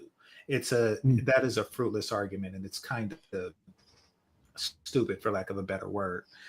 Secondly, in the spirit of stupidity, you should never really have whoever came up with the idea of allowing H-1B visa people, recipients, to distribute H-1Bs. That's a very, very, very flawed concept. That's like, allowing somebody who hopped over the border and gained citizenship to now be the border czar. There is going to be bias. You can't. It's going to open up a very biased floodgate. So I say that we should allow it, but do not allow them into positions where they are allowed to influence or authorize H-1B visas themselves, because you allow bias. And since we're dealing with groups of people who have a history of biased behavior, I think that such limitations should be warranted. That's it on that. Thank you very much for that, game changer. You made some great points. Thank you, bro. Awesome. I'm gonna jump off there. Yeah. Salute to you, bro. Mr. Theo Waff, any closing statements, bro? That was a great stream. I think you did a great job. I was getting irritated while people were coming up and talking in the beginning, so I just went in the other room and studied. I wasn't even paying attention. I just studied and did something else. Did Cisco, did all that kind of stuff. I was studying. I'm going through my Joyo kanji right now. So an opportunity just opened up in Japan. Yeah. And I'm seriously considering it. Like, yes. Very, very heavily considering Japan again. Moving out there? Yeah. Oh. So that's why the gentleman was talking about him being there in April. It's like, yeah, I might be there in April. I don't know. They can't. I know that they just love me out there. Come back, come over here. So It's I might be destiny, there. bro. It's your destiny, brother. It's like in Star Wars, man. It's your fate. It was written in the stars, I know, bro. It's like I can't get away from it. It's just not. Actually, last night, like before they talked to me this morning, I actually had late last night. I had a vision that my child was half Japanese. And then I had the email and telephone call this morning. I was like, what's going on? What is this? Right. So anyway, I'm preparing Japanese. I'm preparing for an option. So anyway, great stream. Guys who are listening, I want you guys to just talk about your experiences. Just talk about it. Just talk about your experiences. And I want to say this. I respect Indian engineers. Some of them are some of the best programmers I have ever seen in my entire life. I learned so much about programming from Indian engineers. They have done certain things with programming that I'm not going to talk about on this stream, but I really respect as an IT professional. I'm kind of like, wow, like what you guys did here was amazing. Great job. I very respect what they did. Okay, so we're not trashing them. What we're talking about is a hiring practice. That's the big thing, hiring practice. I guess it's kind of hard because, I like Indian food and I respect them, and then they do this crap to us, and I'm like, why are you doing this to me? I like your food and I respect you. You're pretty good at this. Why are you doing this? I don't get it, right? So that's why it kind of sideswipes us. Like it's kind of hard to deal with it. Like, wait, is it me or is it you? No, it's them. It's them. They're doing it. So guys, come back on the stream. Keep on telling IP what your experiences are. I think this is good. And again, it's not that AI is going to take your job. No. it's somebody from a certain country. Those are the ones you have to worry about. Okay. Thanks, man. That's Phil there, brothers. Again, Python course. I hope to see you there. And we have the 2025 year agenda stream coming this week. So we're going to set the agenda. Crypto, stocks, IT. Phil will be on there speaking about his course that he's teaching this year as well. And yeah, it should be interesting. But we're going full throttle in 2025. It's looking like it's going to be the best year of our lives so far. I mean, Japan is calling Phil. I mean, that's a sign there. You know, this is our year, man. So and we'll obviously feel with a nice half Japanese, half Colombian chick from Tokyo. Okay. No, I want a real McCoy. I want a real Japanese woman. If I'm going to be in Japan, that's what I'm going for, a Japanese woman. That's it. There's no reason for me to go outside of that. There's zillions of them. They're literally everywhere. So I want you. Okay. So anyway, great stream. Hey, I hope you sleep well. Clip this. You're gonna have a fun time with it. All right. I'll talk to you guys later. All right. Good job, IP. See you later. Salute Phil, your legend. Take easy, bruv. All right, everyone, take easy and look after yourselves. Again, I'll see you in my Python course. We got over 200 people watching. What you should do is go on my Patreon right now and sign up to the Ultimate Python course. January 2025, I'll be teaching brothers Python.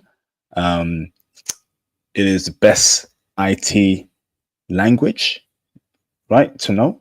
Okay, it will open up doors for you. Again, my former student and Fio's former student as well, who I taught Python earlier last year, has got his first job in IT, and it's a senior cloud role. Okay, and you know, I'm looking forward to teaching more brothers in my Python course. I just finished my recent one last month in December. I'm looking forward to the kick throttle again in January. Okay, so again, go on the Patreon, sign up to the Ultimate Python course. Okay, you see right there, Ultimate Python course, January 2025 on the Patreon, and then have a laptop, right? All the details are on the tier laptop. Every Sunday, okay, we'll be meeting up. I'll be teaching you brothers Python.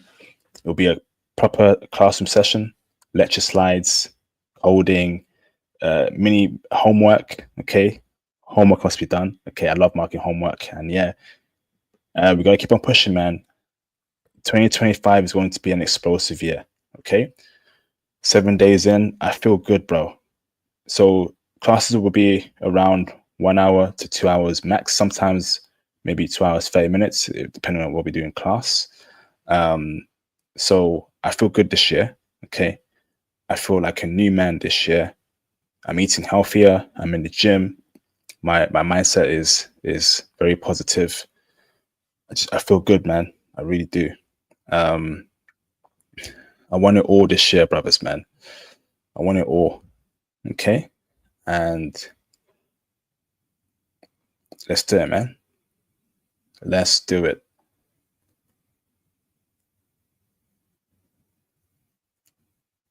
Let's do it, man. Okay. Let me get some water.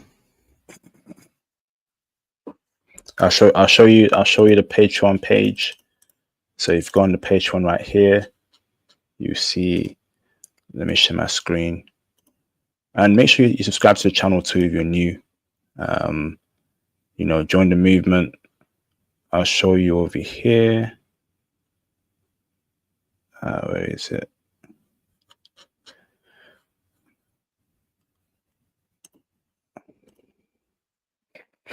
Okay, so this is what you need to do. Okay.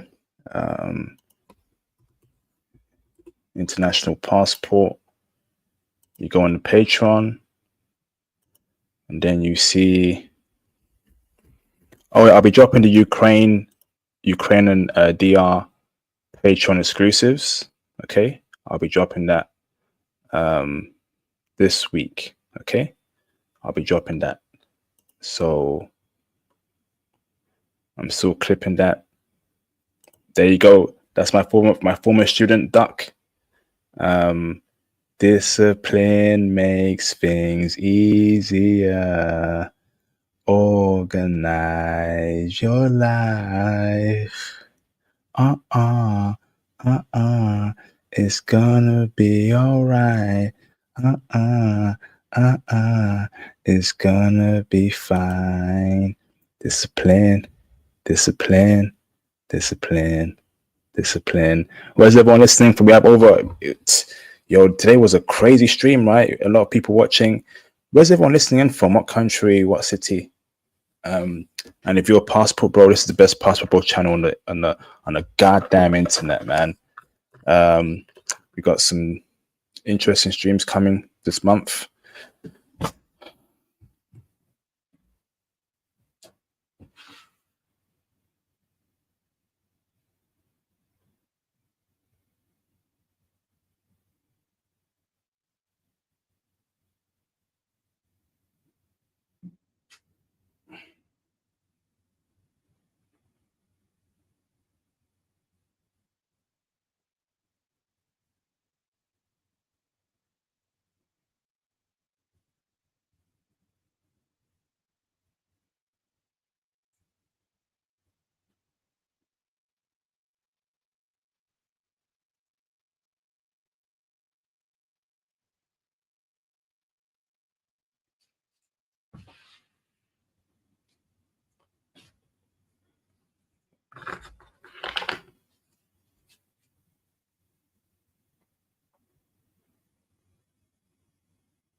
I'm still here.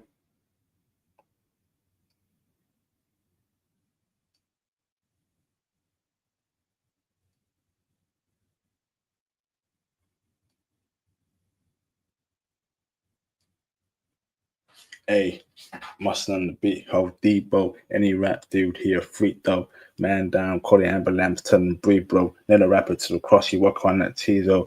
What's up with these garbage ass rappers trying to keep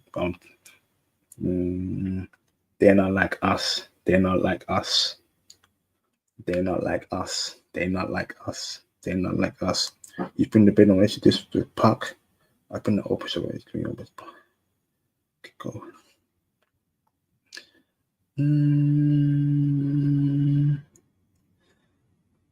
They're not like us. They're not like us. Ooh, don't take it personal. You might be the first to know. Just might be the first to know. Just make it ooh. Don't take it personal. You might be the first to know. Just might be the first to know. Just might be. Discipline makes things easier. Organize your lives. It's gonna be alright. It's gonna be fine. Discipline, discipline, discipline, discipline, discipline, discipline, discipline, discipline.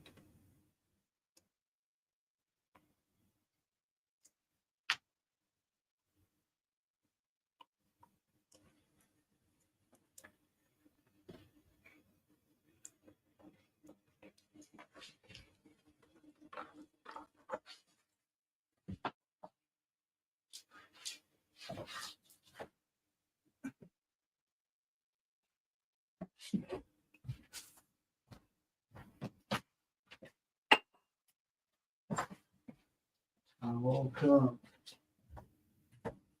look at the stars, look how they shine for you, and everything you do.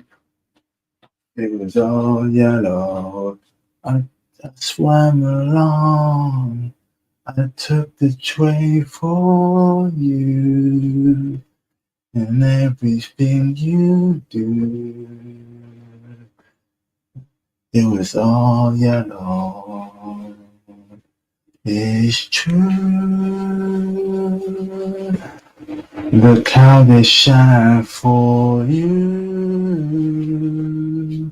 Look how they shine for you.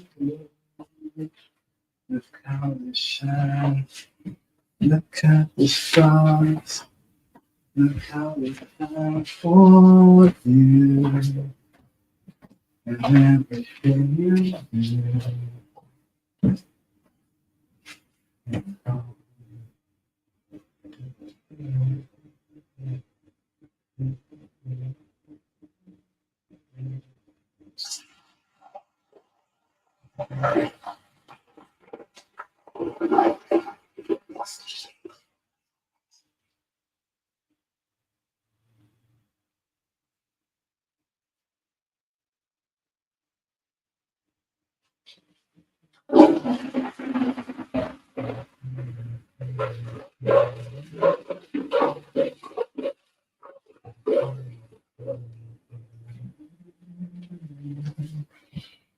Look how they shine for you. Look at the stars. Look how they shine for you. And everything you do. It was all yellow. I took the line. I took the line for you. And everything you do. It was all yellow. It's true. Look how they shine for you.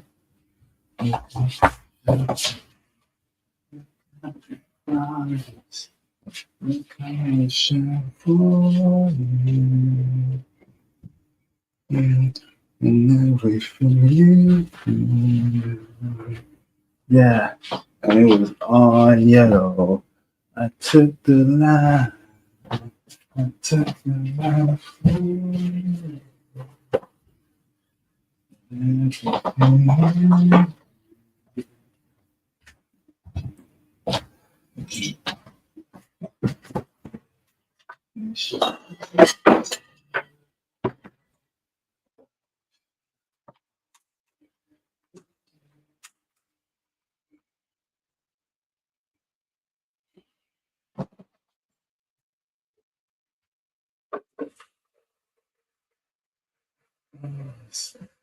Look how they shine for you.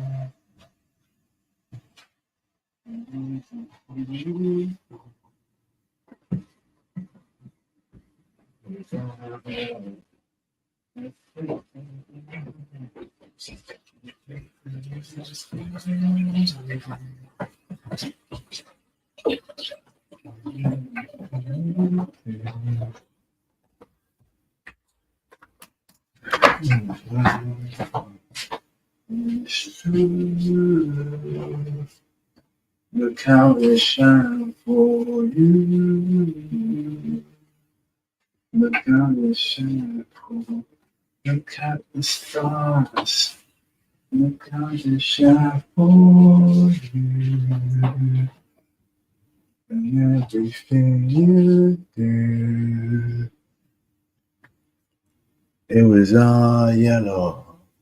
I swam the line. I swam the line for you. And everything you do. And it was all yellow. It's true. Look how they shine for you.